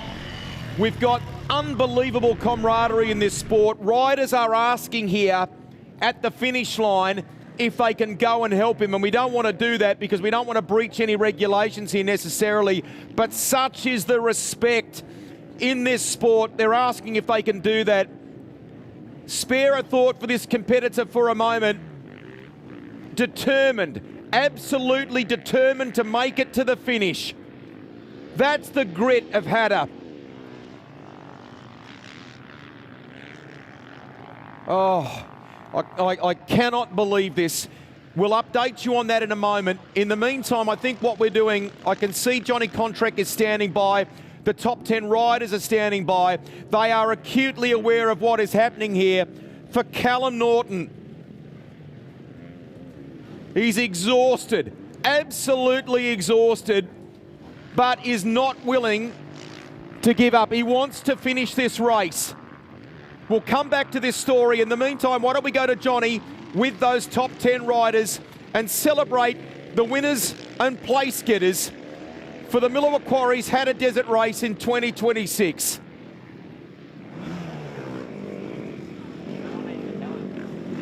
Ladies and gents, as we saw those incredible pictures of Cal Norton out there, I really would love to get these top 10 done so that we can welcome him in as well. Ladies and gents, I say nothing more than 2 in a row for this man here, Corey McMahon. Put your hands together for him, the winner of the 2026 Miller Quarries Hattah Desert Race. Let's hear it for him. We always say Hattah's a tough race. It's pretty tough out there, Corey, but only the riders really know how tough it is, right? Yeah, that was one of the hardest races I've done in a little bit, and yeah, can't fault my bike. It was unbelievable and made it as easy as possible for me, and yeah, got off to an awesome start this morning, and yeah, dropped the hammer really early, and I knew it was going to get rough, and I knew I needed to save energy, so yeah, got to that lap 3 mark, and had a decent comfy lead, and just conserved energy in case any of the boys wanted to battle towards the end, and yeah, didn't have to go too hard towards the end there, which was nice. Just rode my own race from about the midway stage, and yeah, happy to end up on the box on the top again. Corey, you know, we touched lightly on that the fact that, you know, the boys gave you a good bike, but it's better than a good bike, right? There was a lot of time and effort spent in the background with this one, wasn't there? Yeah, 100%. It's awesome to have people that work as hard as I do for the bike, as I do, you know what I mean? Cruise Tune, they were out in the middle of nowhere for 3 days with us boys testing, and they've made a big difference to my bike, and as well as our team manager has his head screwed on with these things and knows how to get them right. And us young blokes struggle a little bit with testing, but we definitely got the right guidance. And of course, suspension-wise, you can't fault it, right? It really gave today, didn't it? Yeah, it was super impressive. Like I said to Daniel when I finished, that bike was amazing, and you can't expect much more when you're so comfortable on the bike and get a result like that. There's no complaints from my end. You kind of feel when you get a bike like that delivers so much, you almost feel like you kind of want to pick it up and put it somewhere and not sort of ride it again because it's just that good, right? Yeah, this one, last year's one went to the trophy cabinet. Might have to keep this one too. But yeah, just a shout out to the whole team. They were unbelievable all day, and yeah, the KTM 500 XCFs are back on top, and it's 2 years in a row now. So I think it's time to get your hands on one. You're well done, Corey McMahon, ladies and gentlemen, who put a sensational kick together for his win today. Second, as you see by the signage here, belongs to the Honda, and we need to talk to, of course, the local boy in San Pachira. Let's give him a round of applause, ladies and gents. Sammy, great to have you on the podium, boot. Yeah, it's been a long time that I've wanted to be up here, so yeah, I'm pretty stoked I was able to get it done. It's taken a lot of years to get here, and I think over the last 2 years I've made a lot of progression. So. Sam, you know, like some issues earlier on this morning, but you correct them, you get on with life and you do what you need to do. And, mate, you dug deep in that lap that you came back after the correction. Mate, you went for it. You just threw the hammer at it. Yeah, we had a little issue in the pit, and the boys were real solid at it. You know, they're pros, and they got it done really quick, and I was out there, and my plan was to charge a little later on in the race.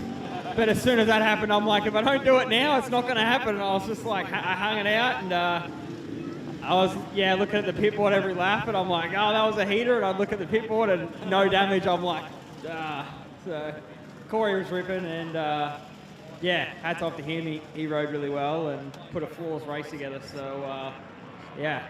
Brody and the Peter Kittle boys have done a great job this weekend. Yeah, it's an amazing team to be a part of. Brody, Urive, everyone involved, Craig, all the mechanics involved, Nick, everyone. It's pretty awesome, and I'm pumped. I'm pumped to be a part of it. See you back next year, hopefully, huh? No, definitely, I'll be back. Sammy Pachira, ladies and gentlemen. and that's your second place this weekend here. Let's move down to this guy who's been around for a long time, and I love talking to this guy because he's just a real gem to talk to. Lyndon Snodgrass, ladies and gentlemen, third today in the Hattah Desert Race for Miller Quarries. Round of applause for him. Come on. Lyndon, I would normally say it's a surprise. It doesn't surprise me, right? Yeah, it was a good surprise for me. I didn't even know I was in third place until I come across the finish line, so that was good. Tough out there, but very rewarding, right? Yeah, definitely. I was definitely fighting a few demons towards the end there. I was in the hurt locker, but just kept pushing, and yeah, when you cross the finish line on the podium, you can't really complain with that. And that's got to be a good feeling, you know, like with your campaign offshore and all the other bits of being with it, and, you know, the ups and downs of what happens in what goes on in your career and the like. But, you know, a podium here at Hattah is a good deal, right? Yeah, I was a little bummed out after prologue yesterday. I wanted to be up the pointing end a little more, but it was tough just prologuing later in the day. But yeah, you know, I knew I had to put my head down and hold it wide open. I knew I'd be there at the end, so yeah, just kind of had to believe in myself and dig deep, and yeah, we had a good day. How cool is that start when you take off and all those people are just cheering you on, mate? It just makes you want to go like hell to do it. Yeah, it's pretty awesome, and you know, got to thank KTM DM31 Racing for you know, giving me a bike and giving me the green light to jump on this bike and do Hattah and a couple other races. So yeah, super pumped with that, and the bike was awesome all day. Held it wide open from start to finish, and it didn't hesitate once. So that's what we want. Good on you, Lyndon. Well done. All the best for the rest of what's in front of you, both here and offshore, buddy. Thank you. Lyndon Snodgrass, ladies and gentlemen, and a nice effort from him for what he did. Let's move down the field here now. We'll talk to fourth place quickly because I want to try and wrap this up before we get Cal in, because he won't be that far away. Wouldn't think. Here he is. He won't be far away.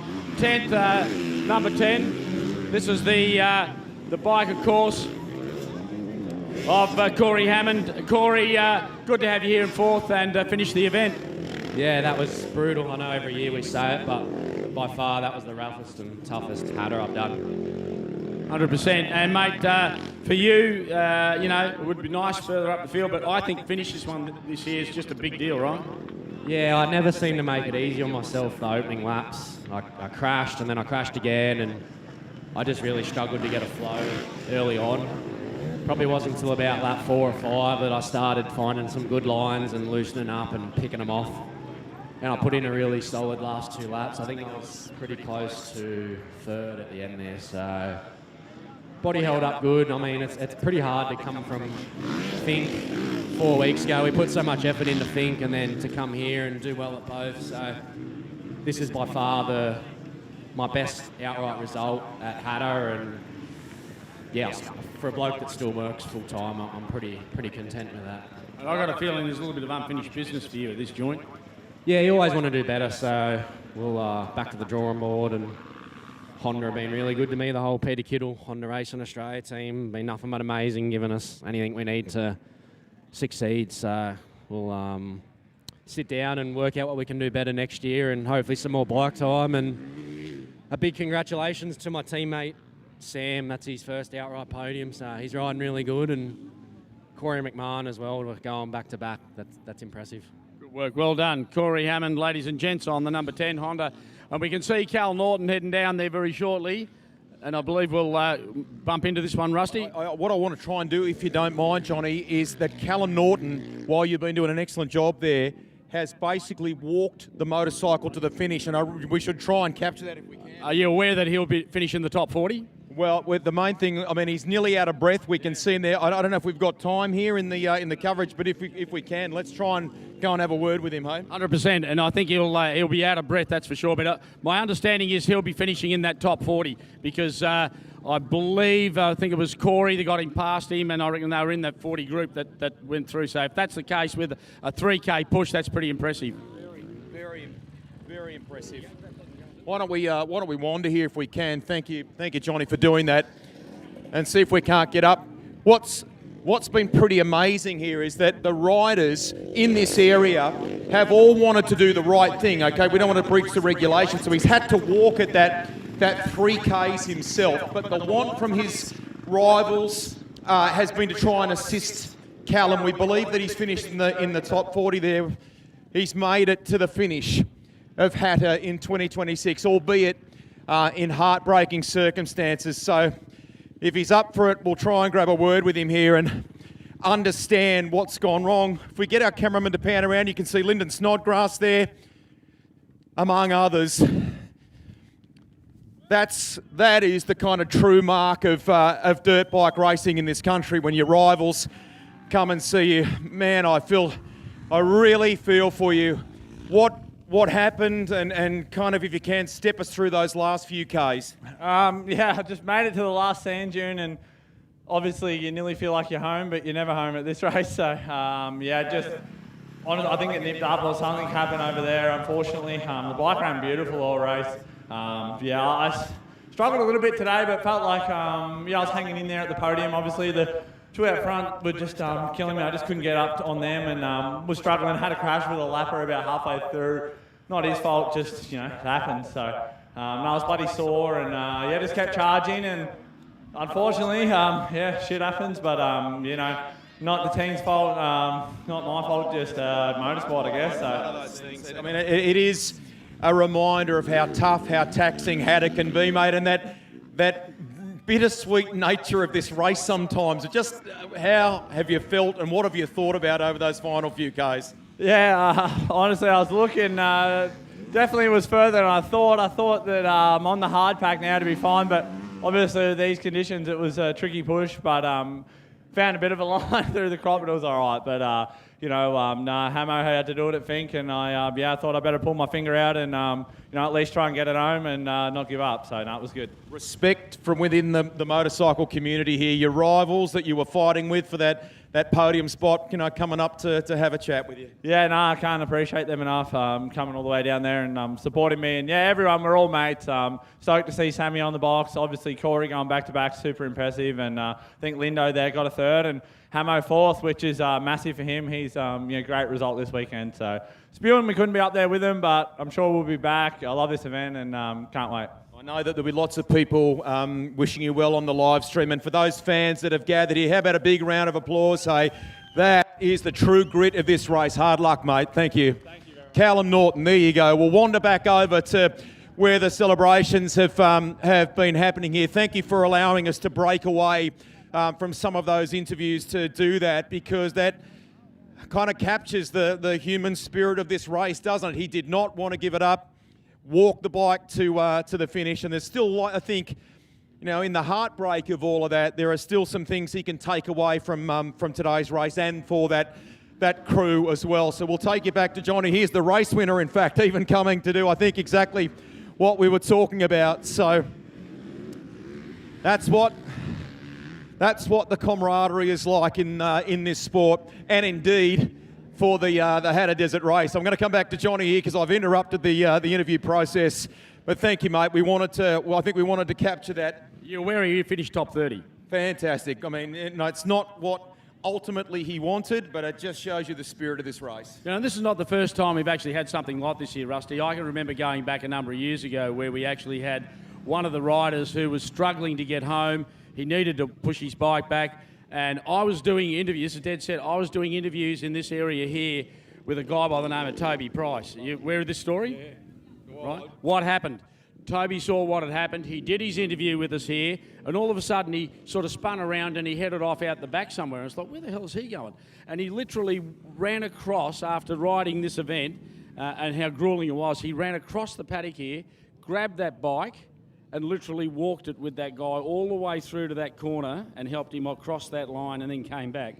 True spirit. Good on you. Continue on. We want to celebrate these great riders who, for over 4 hours, have achieved something pretty special here again this weekend. 100%, Greg. Let's head over here and we'll finish off where we were.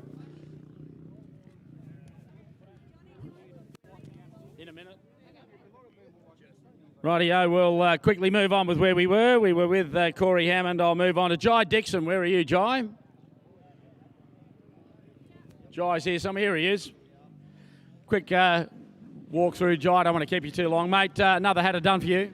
Yeah, another one done. That was probably one of the toughest ones I've been a part of, I think. Mate, in a good camp with these guys. They're looking after you, making sure you get done what you need to get done, and good prep in the lead up to it. Yeah, absolutely. These are the best in the business. You know, you see 3 out of the top 10 all bikes in there. So really happy to be a part of the team. And yeah, they give me everything I need to get out there and to get a good result. So mate, for you really it's about settling back a little bit now, take a little bit of time to relax over the next couple of days. And then where's your next big one for you? Yeah, take a few weeks off probably, rest the body up and back into the Aussie off-roads in a few weeks. Well, mate, we wish you all the very best in that one. And again, thank you for coming along and supporting the 26 Miller Quarries Hattah Desert Race here this weekend. Yeah, thank you. Thanks to the whole DM31 racing team for everything they do for us. Good on you, well done. We'll move on to the next rider in Cody Stevens. Cody, another big one for you, had it done and dusted, but you take away the pains of what comes from this place? Yeah, that was a very hard day out there, and it was one of the biggest days on the bike I've ever had, that's for sure. And of course, from digging deep like this in here and being in that midfield area, you know, of this top 10, this top 10 changes so dramatically over the course of the event. You really kind of don't know until you get into the pit zones where the guys are letting you know where you are, because you're in your own world doing what you're doing out there, right?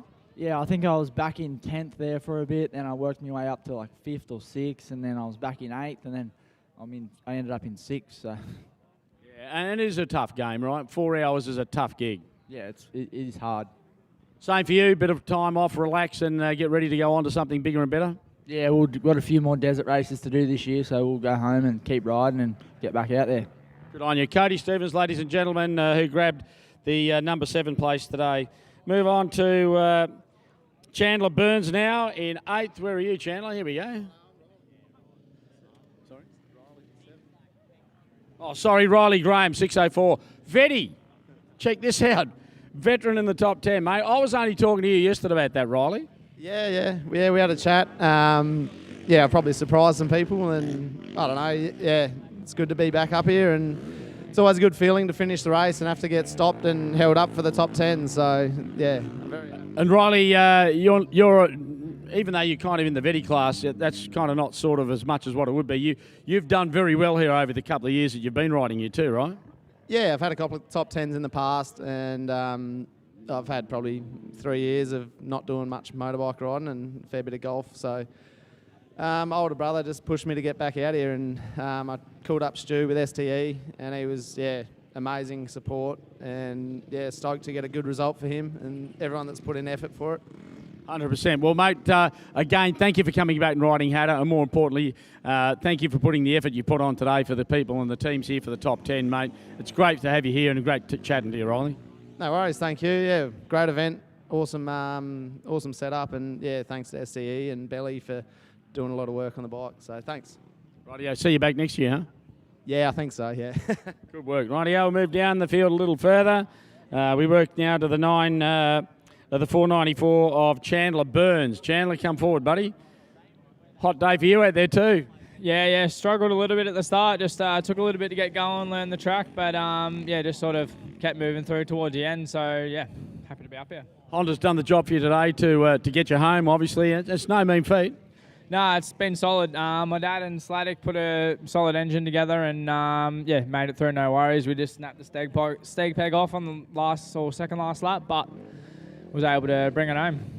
That means you're coming back next year to probably push yourself a little further up the 10? Yeah, it'll be nice to be able to go with a clean track for Prologue, that's for sure. Hopefully we can start a little bit closer to the front and then see where we can end up. But solid day, and couldn't do it without everyone that's helping me. Michelin, the tyres were hooking up awesome, on point for the suspension, had it all sorted. Gav from Gas Imports, they've sorted me out with whatever I need, goggles, camelbacks, gear, and personal sponsors, Tierney Coatings and Basco Fabs. They've sorted me out, and John, my physio, I had hip surgery and got that thing cleaned out in October, and it's been a slow process to get back, but happy to get through in one piece, and feel pretty good. Good work, well done. We'll see you back next year. Move down the field a little further. We need to talk to now Cooper Shido. How are you, Coop? On the 408 Yamaha, mate. Good to see you home at this end. Yeah, pretty stoked to bring it back. That was definitely an eventful 4 hours. Nothing like going out there and getting yourself kicked around for 4 hours, mate. That's a pretty tough gig out there, right? Yeah, made it hard yesterday. Started outside the top 20, so I think Liam and me went at it the first lap and we passed a fair few. Then Chandler and I were going at it for the last 3 laps. But nah, just got to give it up to Shop Yamaha boys. They built a rocket ship and I clobbered a rider on the first lap and pretty much did no race with the whole race with no coolant in it. So yeah, I topped it up in the pit stops trying to keep the thing going, and yeah, tops to them for getting an awesome bike for me. If it's any consolation, I'm standing here and I actually smell it. It reeks of it, mate. So it's probably pumped out more than it probably needed to have, but, you know, it is what it is. And to get it home, you know, credit to you guys and probably credit to Yamaha to do that, right? Yeah, definitely. I knew something, I thought it was me, but just hit a down rider on the first lap, just shit happens. And I think lap 4, we started pit stop. They started topping up coolant and just said get it home. And yeah, ran like a dream the whole time, didn't miss a beat, so pretty stoked. Good on you, well done. It means you're coming back next year then? Yeah, we're in the top 10 now, so hopefully we can make life a bit easier. Good work, rightio, Coop, well done. All right, and round out the top 10, we need to talk to, of course, Liam Mason. Where are you, Liam? Come forward. So, Liam, bit of a local connection for you here, right? Yeah, mate. Yeah, I'm 15 minutes down the road. Grown up watching this race, coming out watching. Yeah, so this one means a lot. It's a tough day for me. I got the flu on Thursday night and, yeah, had a really good prep up until then. And yesterday I didn't even really think I was going to line up. So starting from 30th too was a pretty tough day. We had to go crazy, go hammer down on the first lap and try and make up some time. And, yeah, hit a wall 5th lap. So it's just pretty tough from there. Well, surely top 10 is going to help you for next year, right? Yeah, absolutely. Yeah, where we started prologue yesterday was terrible. And, I think I passed 10 people in my lap. So, yeah, taking off 10th will definitely be a massive thing. Give us a good chance to be up the pointy end again and maybe have a crack at the front. Well, it's the old story. Rest, relax, and gear up and get ready, well, for whatever else you're going to race and also the focus on Hattah for next year, right? Yeah, absolutely. Yeah, I think I'll probably won't look at this thing for a week, I don't reckon. I don't blame you. Rightio, Liam Mason, ladies and gentlemen, done an excellent job on the 429 here this weekend. And what I might do, I might quickly sneak over and see if we can't have a chat to a couple of the girls, because these girls didn't just do the 4-lap event, they actually did the 8. So we'll have a quick chat to them. And that's a pretty solid effort. Let's get out the front here.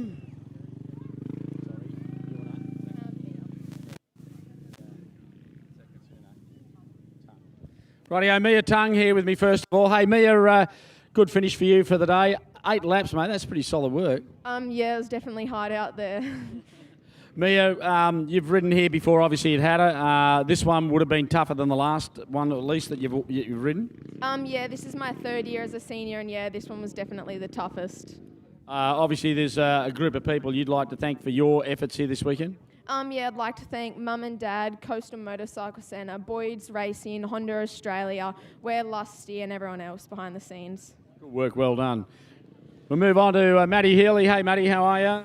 Yeah, good. It was massive days. I'm feeling good. Damn, I hate it when you just look so bubbly at the end of 4 hours of getting kicked around the paddock and you come out looking like that, mate. How the hell do you do that? Oh, I don't know. I think it's more a mental game at the end of the day.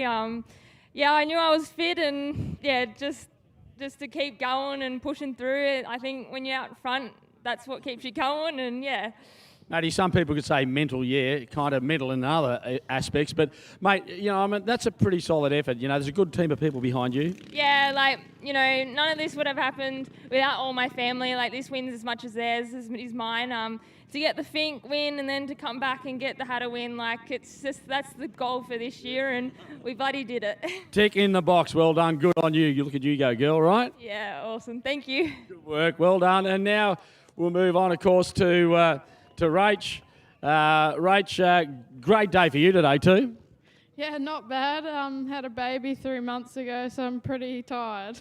Yeah, well, I'm kind of calling you super mum, mate, because if anyone that can do that and come back and actually finish 8 laps out there, mate, that is a sensational effort.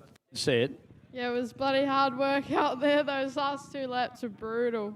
Well, I don't think you're going to be doing too much around home for the next couple of days. I think the other half's going to have to pick up the slack big time, right? Oh, he was racing too, so...